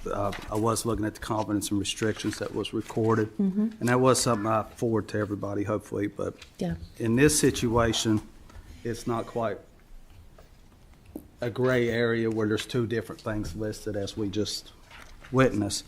But I did want to point out on page 2, each lot should constitute a residential building site and shall be used for residential purposes only. And then the other section, I think, was page 4, 4.2 at the bottom, talking about businesses. So in this situation here, I know it's on the very edge of the subdivision, looking at the map, but this is, in my mind, you kind of know what your restrictions are as you go in. Okay. All right. Thank you, Mr. Meredith. Other questions, inquiries, thoughts? Okay. Hearing none. Is there a motion that someone would like to put on the floor for consideration of this application?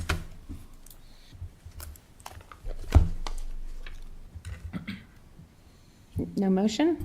I'll make a motion, Madam Chair. Thank you. I find that the use will be of substantial detriment to adjacent properties, that the character of the zoning district will be changed thereby, and that such use will not be in harmony with the purpose and intent of the uses permitted by right in the zoning district and with public health, safety, and general welfare of the community. Therefore, I move to recommend denial of the applicant's request. Thank you, Mr. Carter. Is there a second?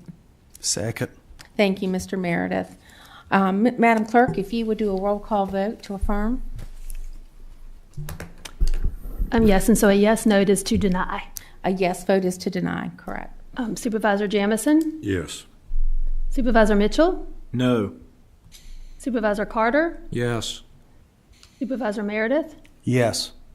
Supervisor Quinn? No. Supervisor Tatum? No. Chair Smith? Yes. Okay, so we have 4 yeses and 3 noes. Okay, so it carries. So The it's denial. denied. Yeah, it's denied. Okay. All right, thank you all very much for your contemplation on these special use permits. Each one of them is always different and demands different levels of attention, so thank you all for that. The next item on our agenda is public comment. If you'll indulge me for just a moment to read a declaration. We have now reached the time set aside in our meeting for public comment. Public comment gives citizens an opportunity to address the board in person or in writing on matters appropriate to the responsibilities of the board. Each speaker will be limited to 3 minutes for their comments. Speakers must direct all comments to the board as a whole and not to individual board members or employees of the board or county. Personal attacks and insulting, profane, or vulgar language will not be tolerated. Likewise, commentary on issues that are not within the purview of the board and that are not a function of local government and over which we have no control are not acceptable. Public comment is not a question and answer session, and board members will not answer questions during public comment. If a speaker violates these rules, the chair may rule the speaker out of order and upon second violation, have the speaker removed from the podium. Madam Clerk, do we have anyone sign? Tracy Whitaker? Hello, Mr. Whitaker. If you'd state your name and address, please. Tracy Whitaker, 361 Lena Lane, Rocky Mount. Madam Chair, members of the board, thank you for the opportunity to speak. Thank you for your service. I'm here to speak along with some colleagues, ask you to pass phase 3 for the education and budget, even despite of the deficit from the past year. For 10 years, my contracted steps were frozen, or about 10 years. That freeze cost me about $10,000 per year. Over the decade, that's about $100,000. That's income that I'll never recover. The loss had real consequences. I've had to make hard decisions just to put food on the table, feed my boys. I also couldn't invest in their education the way I wanted to, not because I don't value education, but because the money was not there. Each year, the frozen pay, it narrowed my options and created permanent issues and losses. I stayed in the county when I could have gone elsewhere and earned significantly more. I chose loyalty. And that choice came at a financial cost that will follow me into retirement. What's hard to accept is the message that sends about priorities. The county seems to find money for land and farms. It invests in property. At the same time, it seems hesitant to invest in the people who live here, work here, and keep the county government running every day. Buildings and land do not educate children. People do. Offices don't run themselves. The future of this county depends on the people who serve it, not the property it owns. You have asked for transparency. This is what a delay in a phase 3 funding looks like in real life. It shows a system that places more value on property than people, and that needs to change. I respectfully ask for you to fully fund and implement phase 3, even at the cost of raising taxes. I ran for Board of Supervisors over 20 years ago, and I realized the perils of even the look of raising taxes in Franklin County. But I do think it's one of the most patriotic and civic-minded things that we can do is to pay the taxes. The Bible even says, give to Caesar what is Caesar's. I don't mind a few cents raised as long as it's entrusted to being overseen for its use to remain for the vigilant use of every dollar. And I know that you've already making those decisions with all the money already. And I know that you'll continue to do so, and I hope you'll pass phase 3. Thank you. Thank you, sir. We appreciate you being here. Lauren Walker? Good evening. Good evening. If you'd state your name and address, please. Hi, my name is Lauren Walk, and I am from 355 Rolling Hill Drive in Rocky Mount. I am the PTO president at Boone's Mill Elementary School, and over the past few years, as I've worked closely with teachers and staff, I've seen a significant increase in strain and stress within our schools over the cuts over the last years. I've heard similar concerns echoed by the other PTO leaders across our county. Our local PTOs have stepped up wherever possible, but there are clear limits to what we can provide. We cannot replace staffing, long-term funding, or systemic support. With the school board reviewing its budget this year, cutting positions, the state's potential reductions in educational funding positions, for the upcoming school year for our county, and the Board of Supervisors making decisions that shape future school budgets, I ask you to consider a few very important questions while you come up with that budget. What kinds of schools and programs do we want available for our students? How competitive do we want to be with surrounding counties?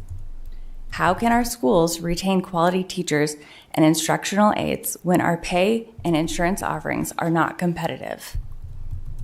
Our student success is directly tied to the future success of our county. The question before us is how we plan to invest in that future. I recognize that the school board has taken steps to address what happened this year through increased oversight, additional audits, and more frequent budget reviews to prevent what happened this year from happening again. I am hopeful that these measures will prevent a similar situation moving forward. I also understand that tax increases are wildly unpopular. I've seen that on social media. It is a huge uproar, and I know that's a lot of stress to deal with in your positions. However, Franklin County's real estate tax is significantly lower than that of surrounding localities, and this represents one potential funding option. During the December Board of Supervisors meeting, other funding options were discussed that could help address anticipated shortfalls. Taxpayer funds should be respected, and I'd argue that they are necessary to be used in supporting community programs. I respectfully ask that the board actively explore and pursue solutions to better fund our schools in the coming school year. Our teachers, staff, and students deserve the stability, support, and resources necessary to succeed. Thank you so much for your time and consideration. Thank you very much. Tracy Klotz. Who was that? I'm sorry. Tracy Klotz. Tracy. Good evening. If you'd state your name and address, please. Tracy Klotz. I'd like to state my address privately. That's fine. Do I do it right now or do I wait? After, you can do it afterwards. That's fine. Okay, thank you. Good evening, Chair, members of the Franklin County Board of Supervisors and staff. I'm here tonight as a concerned resident of Franklin County and joined by neighbors and friends who have a vested interest in the recruitment of qualified ethical candidates to run for local office. We are paying close attention to what has come to light regarding the censure of Supervisor Dan Quinn. Info that has now entered the public record through a town hall, multiple media outlets, and supporting documentation. This is not about personalities or party politics. This is about process, fairness, and public trust. In November, Supervisor Quinn received notice of potential disciplinary action, citing his disclosure of closed session confidential information having occurred 7 weeks prior. Why would the acting chairperson bring forth a disciplinary action 7 weeks after a confidentiality infraction? What changed during those 7 weeks that suddenly required punishment rather than resolution? Why did the acting chairperson choose to protect the outgoing chair while selectively prosecuting Supervisor Quinn when the outgoing chairman publicly disclosed the same information in a crowded restaurant? Information that included discussion of the decision to promote and hire who is now the subsequent county administrator. A disclosure that was witnessed by Brad Basham at Hima's restaurant and later posted publicly as a Facebook response to Supervisor Quinn's post regarding interviewees' names only. Why was one supervisor shielded while another was censured? Furthermore, where is the evidence that the board followed its own censure rules and procedures, specifically the requirement as clearly outlined in your rules and procedures that a separate meeting must occur prior to any censure proceeding to affirm confidentiality of the material in question? Did that required meeting take place? If so, where are the minutes? Where is the public record? And if it did not occur, why was the censure process allowed to move forward? The November notice of disciplinary action further cited Supervisor Quinn's request for an independent review into Board of Supervisor misconduct allegations involving a county employee and in support of a supervisor candidate running against an incumbent Board of Supervisor. If this is how an elected official and colleague is treated for raising concerns, requesting an independent review, then I have to wonder why anyone would step forward to serve this community. And if the allegation of misconduct against an employee had come to any of you, would you not have done the same thing Supervisor Quinn did? These are not unreasonable questions. These are questions any engaged citizen would be asking. Thank you for your time. Thank you. Hey, Ms. Denton. Ma'am, Ms. Kloss, could you provide your address to the clerk, please? I'm sorry. No, that's okay. Thank you. Hey, Ms. Denton. Here we go.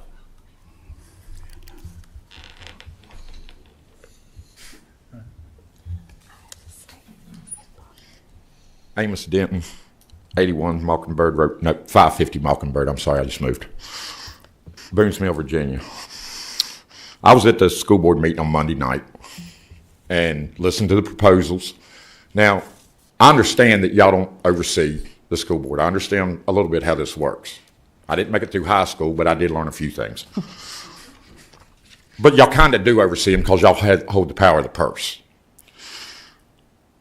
I understand that our school system is in bad shape right now. I mean, I think we can all agree on that. From one end to the other, really. Not what it used to be. I mean, we used to have people move in here to teach in this county. Now they can't wait to retire. I hope before y'all start handing over more money, y'all take a good look at what their proposals are to fix this. 15% from each school for the school supplies. The teachers are already paying out of their pockets for these kids.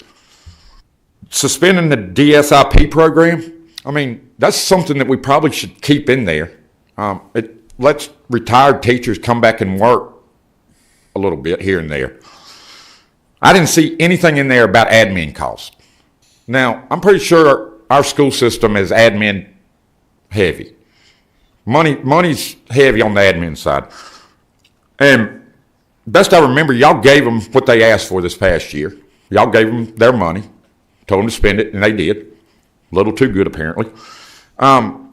Before we just hand them more money out, maybe we should figure out why they're going through way more money than they asked for. That's really all the oversight y'all have.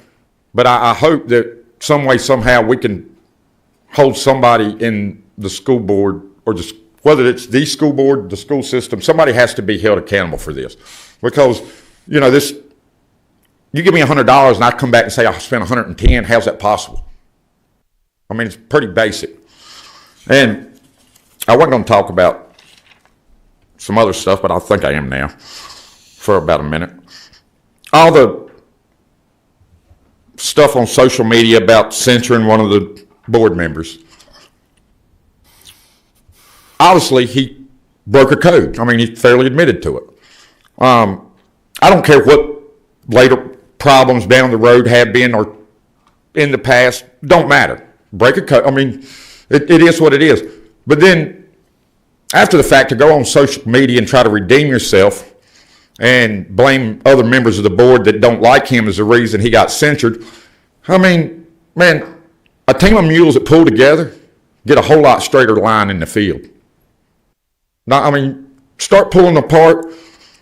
Everybody in this county suffers from it. We can work together. You got to be willing. Thank you. Thank you very much, sir.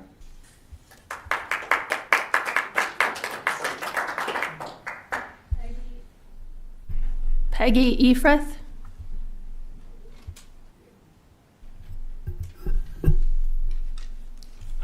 Peggy, okay. Peggy Efrith?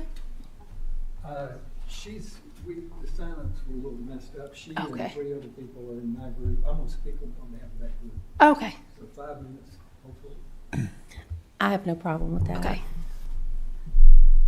Good evening, sir. If you'd state your name and address for the record, please. Yeah, my name is Dennis Crumpler. I live at 285 Cove Road in Union Hall.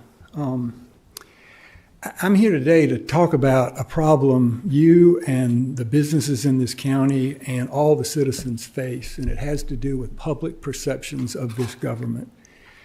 And I represent a group of businesses in the county who would like to actually stimulate dialogue or discussion just to make sure that it's clear what the stakes are that are involved. Look for ways to address it, which are going to be tough, and also to make sure that even the simple arithmetic of how bad it could get quickly, and I will get into some math in a minute, it could be. We are drafting 3 or more white papers. I'm going to preview the first one. You're going to get a little bit of an abstract tonight, but it'll be written, shared with you, signed by several business owners, and made public. But the main thought on this first talk is about the relationship between economic development or business development, its linkages to public trust or dependence on public trust, and that's direct relationship to the taxes you can extract. I don't mean that in a bad way. I mean, it's part of your deal. So how capital friendly is this community? And your reputation as to scandal or the things in the news cycle that have to do with Title VII employee lawsuits, accounting, school money disappearing, school closings, an empty $50 million business park. I can understand how all those things may have happened, and I'm not here to talk about or those cases. I'm here to say we have a public perception problem. And I'm going to get into a little bit of detail about that. But all this starts with the basic contract that voters have with you. They need a bunch of services. They hire you or elect you to basically provision those services. And they give you tremendous power to tax, to accumulate the money to do it. And they also expect you to behave in a certain way, exercise good judgment, be trustworthy, lawful. There's a list of things that I think you all know. I've never read your oath of office, but they're in there. And the minute you get elected, you're handed this mathematical reality of, oh my gosh, we have a $200 million budget. We have flat population growth projected for years. And with 2 or 3% inflation, that says on day one, year one, if you can't raise $5 million more in taxes, you're going to have to cut rates, either cut services or raise tax rates. And there are ways over time that you can work back at inflation, but you deal with a very tough problem. Economic development or business development or attracting new revenue into this county is vital. Let me give you one of several cases we're working on to prove the point or to illustrate the point. It draws from my experience at the Coves, the place that I manage. And it also starts with something that Steve Sandy taught me 15 years ago, which is the most attractive revenue that can be brought into this county, new revenue, would come from $2 million houses at the lake. Why? They're $8,000 to $10,000 a piece in new revenue. And the multiplier effect of every one of them, that money plows straight into the local economy, and it helps the businesses in the subs. The Coves right now has an additional 3 dozen lots. So if that's $40 to $50 million of revenue that could plow through the economy, and an additional $300,000 to $400,000 against that $5 million per year recurring headache we've got to deal with. But the lessons I've learned from the people who have come to the Coves, I know what they want. I deal routinely with people who I'm trying to help us solve our tax problem by bringing new buildings to the community, new houses. I won't review what they want. I can tell you what they don't want. They don't like the reputation of the schools. They do not like the fact that crime, I actually have a crime experience that law enforcement has been working with me for years, but it's real. It has stopped sales. But I'll tell you the thing that actually stops sales dead in their tracks is a reputation of local government that has any hint. I'm done. You'll read about it, unless you want to hear the rest. That's it. Thank you very much.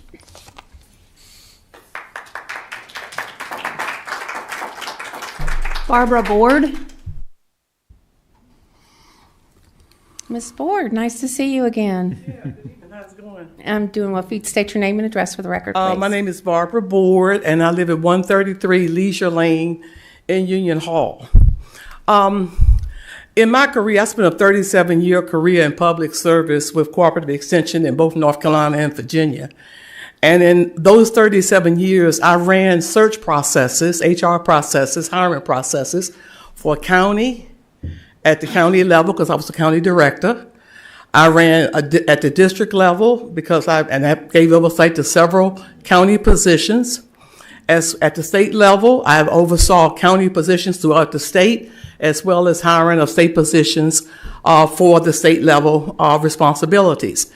And of course, in doing so, I gave opportunity. Of course, I chaired search committees, but in doing so, I gave the broader system who I was hiring for an opportunity to hear the candidates once we had screened them. And so I planned community forums or system forums for candidates to come forward, interface with the system. The system have an opportunity to hear their qualifications, present their visions, and of course provide input to the search committee, and the search committee use that input in the decision-making process with their own examination of the candidates. A few weeks ago, I was in a community meeting in Union Hall, and it was brought to our attention that there had been some concern expressed about revealing the candidates for the county administrator position, and that those candidates have already been determined. In my opinion, a county administrator is going to represent my interests. They're going to coach you on decisions.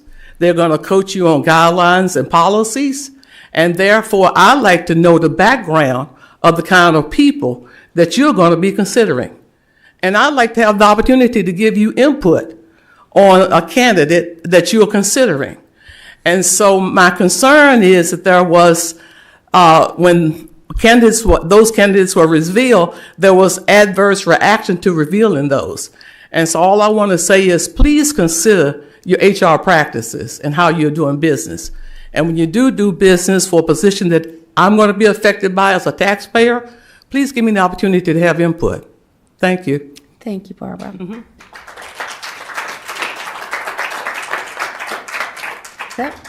Okay, is there anyone here that would like to speak to the board that hasn't signed up? Yes, sir. If you'd state your name and address, please. My name is Bhati Ananda. My address is 3249 Foothills Road, Callaway. Ready for me? Yes, certainly. Hello, my name is Bhati Ananda. I'm an art teacher in this county at Rocky Mount Elementary School, and I am on the outreach committee for our Educators Union FCEA. As of now, Franklin County is ranked number 31 in education out of 93 counties in Virginia. This is an impressive feat, especially in a state with some of the wealthiest counties in the U.S. I want to take a moment to celebrate our Board of Supervisors and School Board for this accomplishment. As we continue to work together, my hope is that we can continue to incentivize our educators to stay in this county. I have spoken to dozens of educators in this county who have dedicated their entire career to this special community because they feel the specialness here. Many of them have worked for upwards of 20 years here and yet are not getting paid on the pay step that is necessary. I urge you to consider this circumstance and provide the additional funding of $3.6 million to the school board, which is necessary to fund phase 3 of the compensation study in order to honor our wonderful educators. If we do not, I am concerned that they will continue to leave for other better paying counties. If we choose to work together and be part of a solution, we can propel our county's educational ranking into the teens, which we could use as a base camp as we ascend to number 1, thus attracting more businesses, families, and educators to our area. Thank you for your consideration. Thank you very much. We appreciate you being with us. Is there anyone else that would like to speak? Yes, yes. Hand in the back here. Yes, sir, please. If you'd state your name and address for the record, please. My name is Joe Yarborough. I live in 305 Haley Scott Drive in Union Hall, and I attended the town hall meeting with Dan Quinn and the community, and I'm here to discuss the censure that was placed on him. I've got 27 years plus experience in the fire service. What y'all did, if it's all correct and according to what I've been told. Three of you, other than Dan, was in favor. But when it came down to actual vote, the 3 of them didn't have the guts to stand up to support him. If the person that this happened to, the firefighter that this happened to, or EMS person that this happened to, was your son or one of y'all's relatives, the ones that enforced this censorship, I guarantee you it wouldn't have happened. I guarantee it. We don't want this county to turn into a U.S. Congress. And that's the way y'all are acting, based on what I've been told.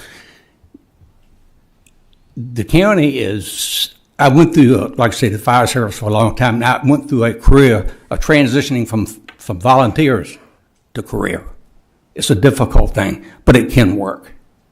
You have a hard enough time getting volunteers. And for those that don't know, a volunteer firefighter has the exact same qualifications as a career firefighter. There's no difference, other than the fact that a career firefighter goes to an academy for 12, 14, 15 weeks, and he's a firefighter 1 and 2. A volunteer goes to the same course, but it might take him 12 months because he goes on weekends and at nights. But he has the same credentials and certification as a career firefighter. And you're having a hard enough time because the way society is nowadays on cost of living, people don't volunteer like they used to. And you want to run away your career guys? You better think about this, how y'all dealt with this.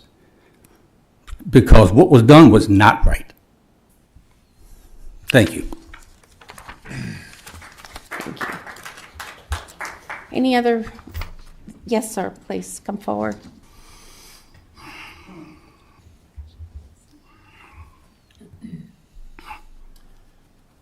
Hey, good evening. Addison Hancock, 6100 True Road in Glade Hill. And I'll just say publicly, Nick, I really appreciate what you've done as a representative for Snow Creek District. We've seen the good that's come out of that. But I wanted to come up and just speak about the public school situation. And it's a tough situation where we have shrinking enrollment and a change in the state support of our funding system and increasing overhead costs. And so you're getting pinched on both sides. And so there's not really a happy solution. But then I look and I see that next to like Arlington and Fairfax, Virginia, Franklin County has some of the most expensive real estate in Virginia. And it's because we have Smith Mountain Lake, and we're blessed. We are blessed to have Smith Mountain Lake. So I see that, and then I see that our school system has crumbling infrastructure, and our teachers are some of the lowest paid. Certainly compared to our adjacent counties. And so it just doesn't seem right that we would be so blessed to have Smith Mountain Lake right here, a haven for people in Northern Virginia and Richmond and around the country, but we don't have the means to support our teachers and to provide the school infrastructure that our kids deserve. we really need to stand up for the next generation of kids. And so I would propose one of two very unpopular suggestions, which some have already been pitched, is increasing property taxes. We pay a half to a third in property tax than other counties, or a more targeted increase in transient occupancy tax, with that increase being dedicated to the public school system. I know some of that has to be turned back into the tourism industry, but some of it is at your discretion of how you want to spend it. So I would propose an increase to the transient occupancy tax that would not impact residents, but impact those coming to enjoy the thing that we're blessed to have, that is Smith Mountain Lake. Or the option would be proposing new debt for the county. And I know debt is a scary word, but I think done responsibly, with a responsible outlook, issuing debt for the county doesn't place the burden on residents today, but spreads out the burden of our financial needs across 10 to 20 years of residents. So between new debt and targeted transient occupancy tax for the public school system. Thank you guys again for your time. Thank you very much. Anyone else would like to speak this evening? We're happy to hear from you. Did I see a hand? Okay. All right. Well, thank you all so much for spending your evening with us, which it's what it's amounted to be. We appreciate you being here. We take very seriously your feedback. It's very important. We work for the people. We know that. We take it very seriously. So we thank you for being here. We'll move on quickly to other matters by supervisors. I'm sorry, Mr. Quinn, did you have some? No, I'll start if you want. Oh, sure. Absolutely. Please. So I actually have 3 topics tonight, and I'll try to go fast. I know it's late. That's fine. But That's at our fine. September meeting, we turned down a solar farm project on a 6-1 vote. I requested we draft new evaluation criteria for staff or enact a moratorium on solar farms. Mike Carter recommended that we wait until January when the new board was seated, which we did. And since then, we've turned down another solar farm project on a 5-1 vote. Denying these solar projects causes big problems for us. The county staff spends hundreds of hours over multiple years on these projects, which is a huge waste of their time and taxpayer dollars.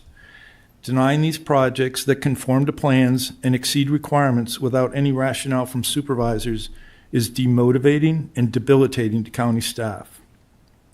Your best and brightest employees like Beth Sims and Stephanie Mathino will leave this toxic environment. Lastly, businesses considering Franklin County and seeing a project where the business owner has exceeded all requirements will be alarmed at a board that is arbitrary and capricious with no logical rationale offered. This behavior on our part creates uncertainty, which is business's biggest enemy. Therefore, I would like to make a motion. I move that the Franklin County Board of Supervisors adopt a 5-year moratorium on the acceptance, processing, and approval of applications for new utility-scale solar energy facilities within Franklin County, Virginia, effective immediately upon adoption of this motion. Okay, so you've submitted that motion in a formal sense, Mr. Quinn, correct? Yes. Mhm. Is there a second to that motion? Mr. Gwynn shaking Mr. his Gwynn. head. It's not on the agenda, Madam Chair, therefore it will be out of order. Thank you. Thank you. So, Mr. Quinn, under that circumstance, I would request that you withdraw the motion. Maybe you could continue with, getting this on a future agenda for discussion. I would personally advise that that is a big topic, as we all know.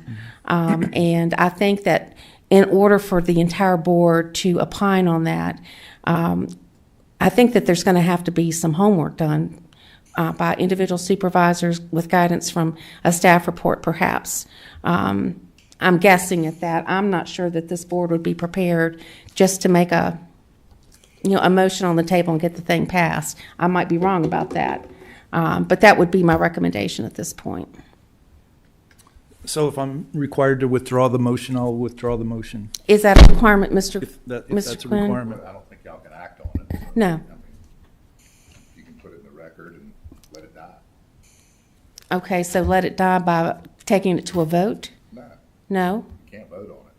It's not on the agenda? Yeah. Okay. Not a matter like that. So shall we enter his motion into the formal record? I think he's made it, and I think at this point, I've recommended that it's out of order, and you rule it out of order. Okay. Amy, is that clear? Okay. Okay, the second topic, I'd like to bring two lines of thought together for proposed action. Lori and I met with Chris Whitlow about a year ago. We discussed economic development, and I praised the county for doing a good job on reactive business development. For example, when a new business requests information about Franklin County, we are very good at quickly and efficiently providing that information. At the same meeting, I made a plea for the county to start proactive business development and cited many examples where it was not happening. After another year, I realized it is up to the Board of Supervisors to develop an economic development strategy with clear and measurable objectives for the county administrator. Without that effort, we will continue to operate solely in a reactive mode. The second line of thought is regarding our past off-site summit and the future summit under consideration. I would characterize the last off-site summit we held as a kumbaya. We felt good that we generated activity. However, there was not one meaningful result, objective, or call to action from this meeting. Now, bringing these two lines of thought together, I propose that we do a future off-site summit with an objective to create and adopt an economic development strategy with actionable objectives. And so I don't need further comment on that or vote, or it's just a comment. Thank you. So then the last topic I need to go up here for. Please. Go up where? Where are you going? To the podium. Oh.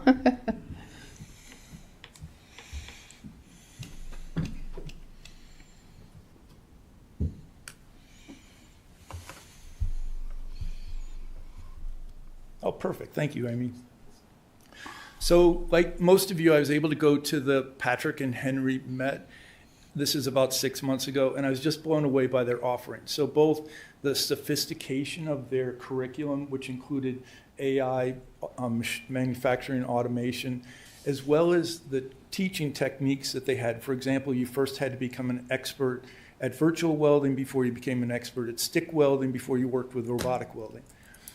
In talking to to Greg at the end, I asked him how they came up with the curriculum, and he said that they interviewed every business within 50 miles of the school, and the curriculum became a basis of what the businesses needed in that area. And for me, the light bulb just went off, but it took some time to think about it. After we went to the Met, we went to our own building where we'll be doing this, the ModuCraft site, and they handed us the sheet that you see here, which was so disappointing after being to the Met, and I'm thinking, wow, is this the best we could do? So the objectives of this, and I'll try to keep it really fast, but it's the potential for regional business collaboration, which ranges from light, which is our current CTE, to heavy, which is how I characterize the Patrick and Henry Met. It's a key decision that we're going to have to make. There's a huge benefit for Franklin County to utilize regional business development. And the regional businesses, I want to make a distinction here. It's not just Franklin County, it's the region. I think that's really important that we look beyond Franklin County. We have an opportunity to leverage our regional partners like the Met and manage the area CTEs as a complementary educational ecosystem. These decisions must be made before we issue an RFP for engineering and architectural services. And there's really an opportunity here to optimize our relationships with Franklin County Public Schools, Franklin County Economic Development, regional partners, and regional businesses. So this one. So the choice we have with our new school, do we want it to be evolutionary or revolutionary? And if I look at how course demand is today, we have state standards, we have student demands, parent and counselor, like guidance counselor demands. Together, they make up the whole set of course demands, which you see in the green. If I overlay that with the orange, it's Franklin County Public School course capabilities. This is what the school can offer. So just to give you an example, if a student wants training on a 747, the school can't do that. Where it becomes really interesting is when you layer in Franklin County and regional business course demand, which is in the blue, and you look at what the traditional CT course offering would be if you ignored the businesses. It would simply be the subset of the student demand in the green and the Franklin County Public School course capabilities in the orange. This is the end of this slide, but it has such a profound change in how we look at the school. Over on the left, let me see, right here, these are courses that students want, but businesses don't need. And I don't want to insult anybody here that came out of college with a history major, but I had friends coming out with a history major, and then they wondered, wow, I can't get a job. Well, it's because there aren't a lot of jobs for history majors. And was that you? What was that? But I found this thing called law school. And then over here on the right are courses businesses want, but the students don't know about. The students don't know what they don't know. And so the shift here is so profound. Do we want to be teaching the courses over on the left that are just coming from the student demand and are provided by the Franklin County Public Schools, or do we want to consider the regional business course demands that you have on the right? The other thing I did, and I wanted to show you, this was a little, and so one thing I would say about this is none of this work is finished.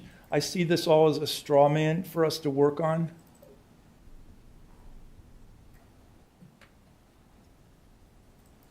If I double...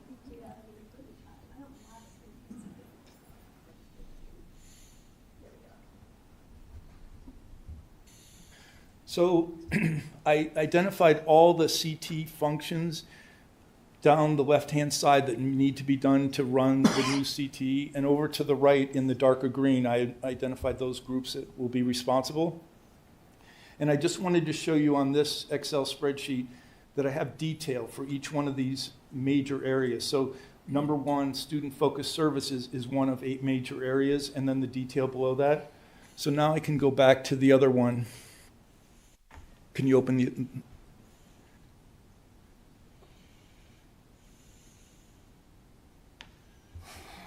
Perfect. So now I collapsed it so you don't see the detail, but you see the 8 major functional areas that need to be provided. And then off to the right, you'll see Franklin County Public Schools. And I've identified whether they have primary responsibility, shared responsibility, or it could be both. And then further off to the right, Franklin County Economic Development. And again, whether it's shared responsibility or primary responsibility. And you'll see some of these, you know, if you thought about just giving this school to Franklin County Public Schools, well, everything here would be a primary for the public schools. And the case I'm making is that our economic development group needs to play a huge role in managing the school. Further over to the right, we have the community colleges, where they can be both consultants and partners, and then businesses that can be partners. And then the last slide really highlights some of the choices that we have to make. Again, going back to this theme of, do you want a school that's evolutionary or revolutionary? And I would see this not as black and white, that you're either one or the other. Look at it as a continuum where evolutionary is over on the right and revolutionary, or evolutionary is on the left and revolutionary is on the right. And you're looking at how far towards the revolutionary side you want to be.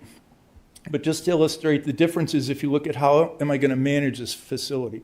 Well, if you're evolutionary, you just turn it over to Franklin County Public Schools and you're done. If you want to be revolutionary, it'll be a hybrid managed by Franklin County Public Schools, the County Economic Development Group, and even potentially area community colleges.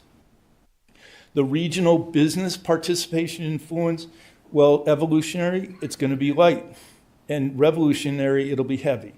The regional educational partnerships, again, if it's evolutionary, it's light. If it's revolutionary, it's heavy. And then the curriculum will really change. If it's evolutionary, it's going to be simply focused on student demands and the Franklin County public school system capabilities. If it's revolutionary, you'll consider the student demands, but you're going to prioritize current and future regional business needs. And then the business incubator facilities, really, if you're evolutionary, it's none. If it's revolutionary, you'll have a full offering. And just in closing, I believe we want to heavily involve these regional businesses and our regional partners in the school. So thank you for giving me a little bit of time. Thank you, Mr. Quinn.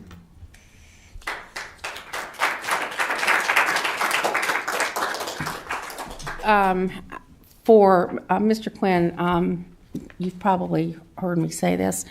We're going to, my intention is that our board have a joint meeting with the school board, potentially late February, after we get through some of the other matters, with a CTE-focused work session where we begin to lay out how we're coming out of the gate, if you will, now that we've passed all of the zoning hurdles and so forth.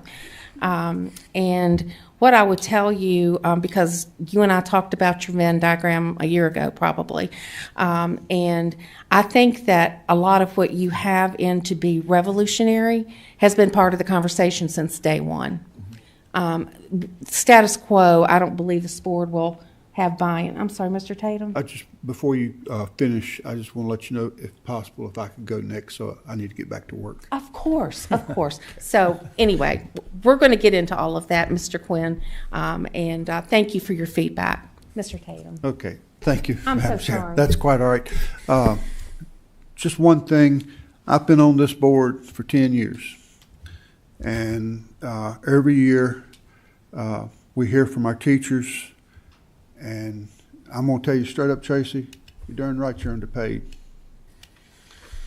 My daughter-in-law teaches in a county neighboring here, and she started out making considerable more than that same position would be here. My question is, Franklin County pays more per capita per student than any other locality around, with the exception of Roanoke City. Why are our teachers amongst the lowest? What's happening with that money? Can somebody answer that question? We toss that around. Like I said, I've been here 10 years on this board, and it hasn't changed. We're spending more money per child than everybody but Roanoke City,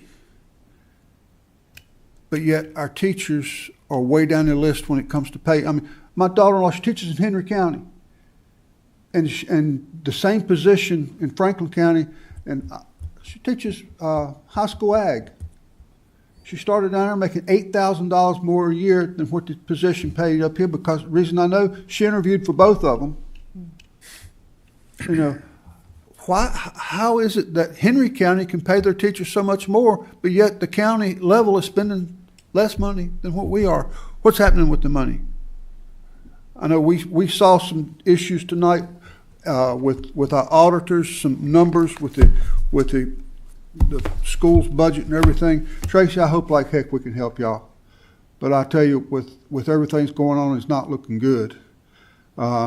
It's really, I sat and listened to the auditors today, and I listened to, the projections of, financial projections, and Franklin County is not in bad shape. We've got a strong financial situation as a whole, but man, we've got to do something about with the school's budget, with something as far as accountability. Once it leaves our controls, we have no say in how it's spent. We've got to relook at that. We discussed some of that today.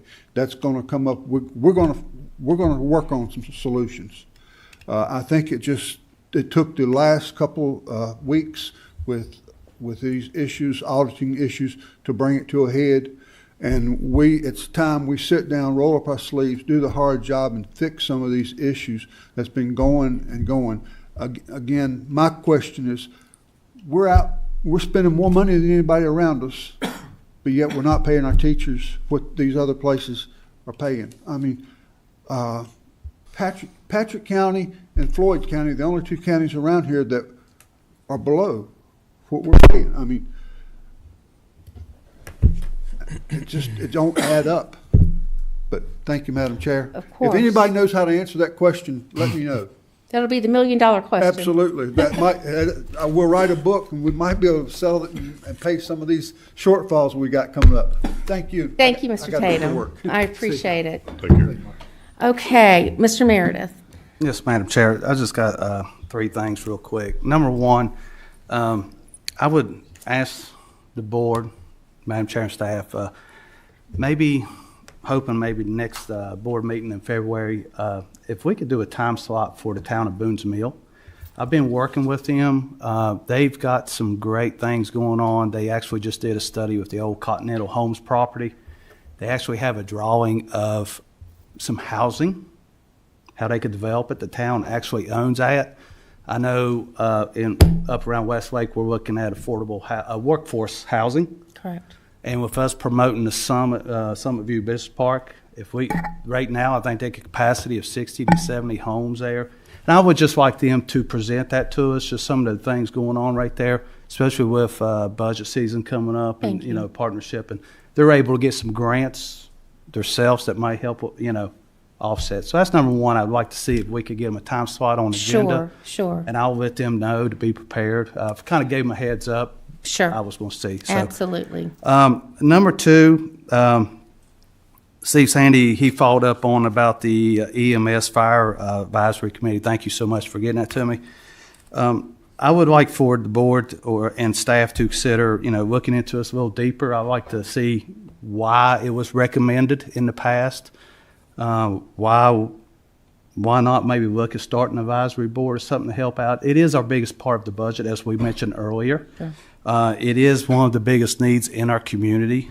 So I think if we got advisory boards, for the library and aging and our citizens, I think that would be something to look further in. So I would ask to see if that could be followed up.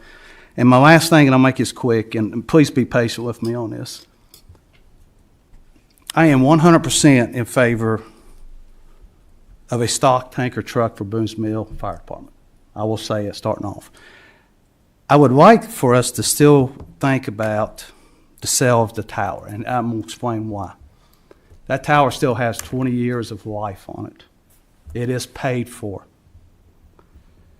We have a comp plan of 2045 of hopefully having the Summit View Business Park full. Mr. Whitlow was talking about how tall them walls are around the outside. I think that would be a great asset to our county to have that close by. I think it might be a great selling point for business, knowing that we have 2 ladder trucks within 10 minutes, counting Rocky Mounts, and not knowing this is a $2 million apparatus. So I think I would like for the board to consider, just thinking about that a little more. I know the comment, and I already hear it's like, well, we're going to find that. But if we go 5 years down the road and we say, hey, we really need a second one around here, we're probably looking at $2.5 million. So if we only get $700,000 out of that, no numbers or anything, I think we're doing our taxpayers a disservice. So and I know that's being passed, I know it's being motioned, and I may just be speaking to the wall, but I think it's something we ought to consider, like if we're really going to be proactive and look to the future, I just hate to see something go pennies on a dollar that's got 20 years of life and is paid for, and the only thing it's costing us maintenance. So like I said, I do support the stock tanker, no problem with that, because I know what happened and all that, but I also think we need to look at our business park and what is the services and benefits of a business being located there. That's why I talked to VDOT about trucks coming in and out. Mm-hmm. These are the little things we need to look at. So sure. I just would like those 3 items to be considered as we move forward, and I don't know if anybody else has any comments on it. Thank you. Sure. Thank you for giving those to us for consideration, Mr. Meredith. The board, we decided last year to look towards Mr. Sandy and the chief to deliberate any public fire and EMS matters. And then if something rose to the point that it needed to come back to the Board of Supervisors for action, if it rose to that level of decision making, then we would leave it to staff to bring that to us. And I think that's really, unless this board tells me otherwise, that's kind of how we're doing business. Now, you've put some very constructive thoughts on the table. They're not going to be ignored. Please don't think that. I think that as long as any supervisor has concerns that are ongoing, we need to continue talking about them.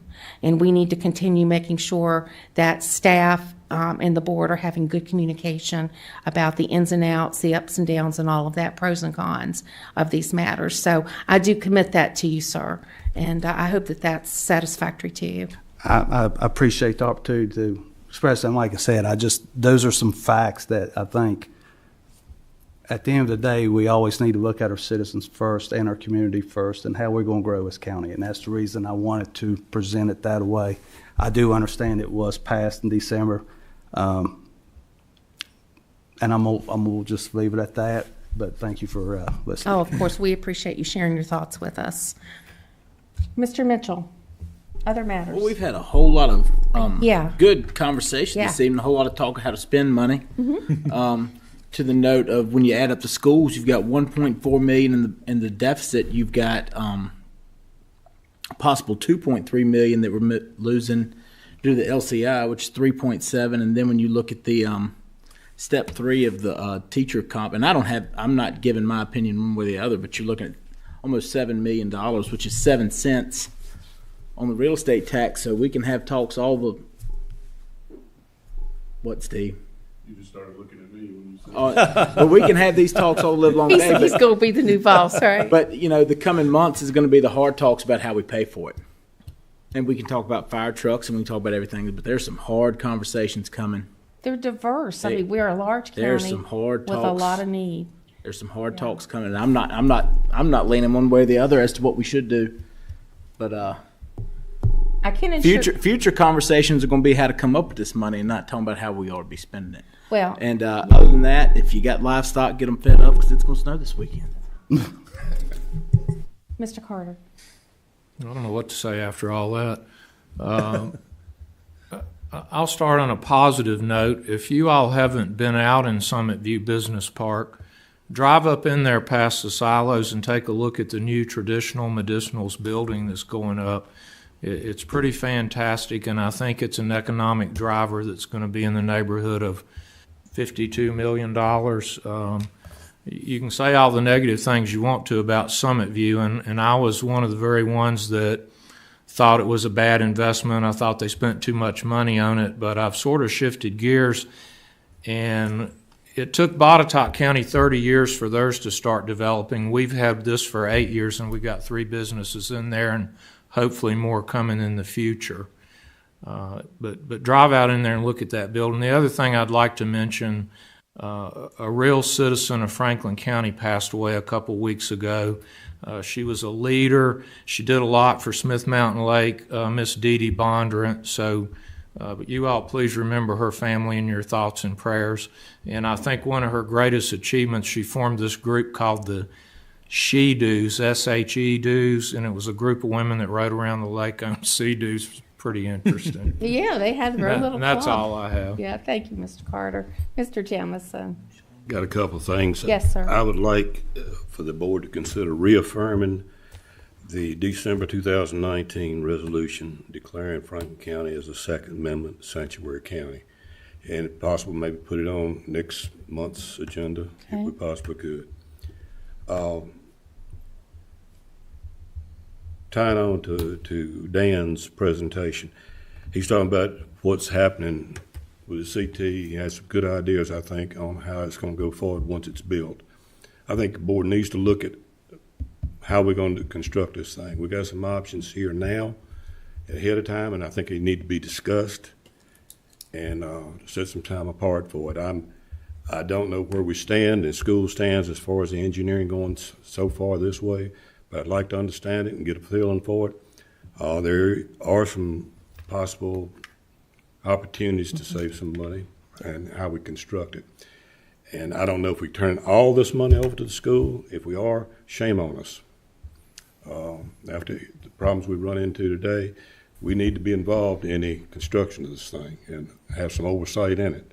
I know the school board, I think, has appointed 2 members to the design team maybe or something. I'm not sure how they named them, but that's something at the very, very least we need to do.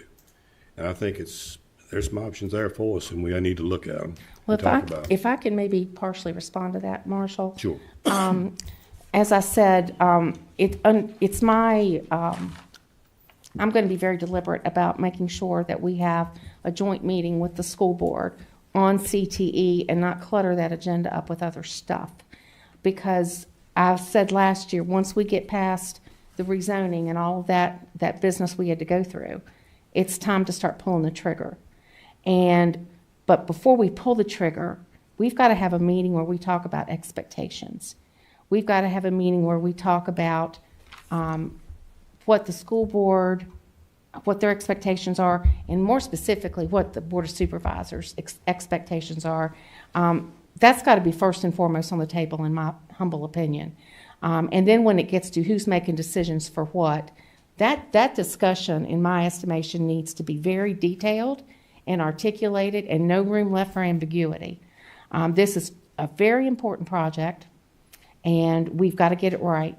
And I think Mr. Quinn would attest to the fact, I think we all agree that this project needs to be it needs to be a first-class operation. It needs to address, we've talked a lot about regional business needs, Franklin County business needs, apprenticeships, working with businesses where maybe they would bring a student in as an example to train on their equipment in our CTE facility and have a guaranteed job on the flip side.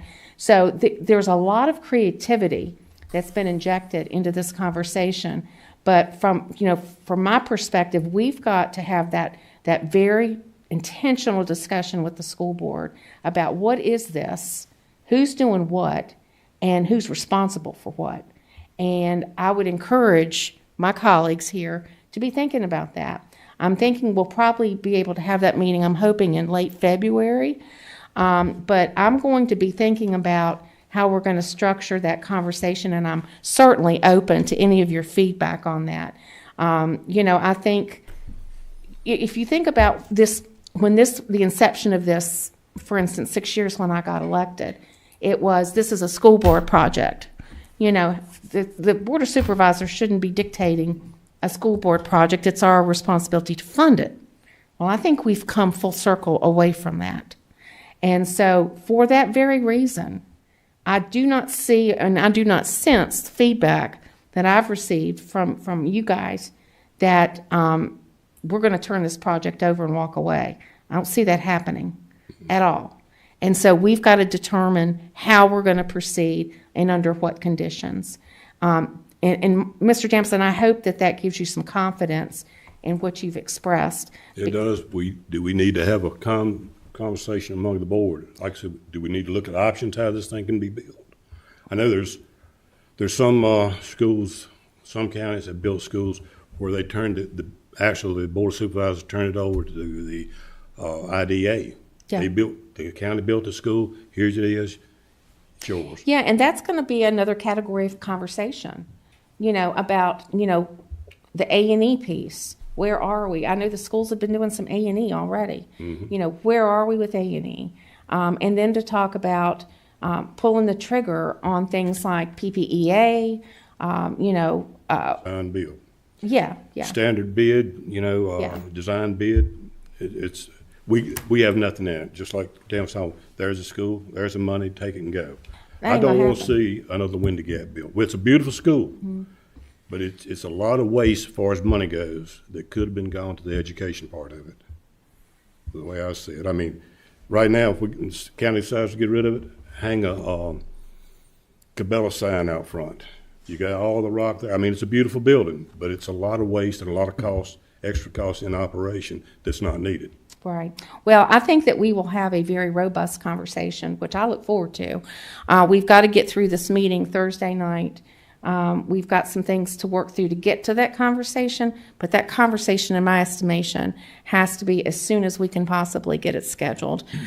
There's too much floating around in the community, unknowns, and as I said, Mr. Quinn and I talked about this, his presentation tonight a year ago, perhaps.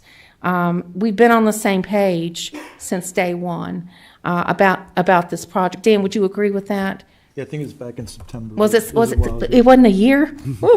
So anyway, I think we agree on a lot. I think we've just got to get some process put into place. I think, Marshall, to your point, we probably as a board need to kind of talk about how we want to approach that meeting. And the school board, I would encourage them to do the same thing, so that when we come together, we have an informed discussion. That's all I have. Okay. Thank you. Anybody have anything else? Okay, very good. Well, given that, we will adjourn our meeting. We will recess until Thursday, January 22nd, with the joint school board meeting. And that will be held in the East Auditorium at 6 p.m. at the Benjamin Franklin Middle School. Thank you all for being with us this evening.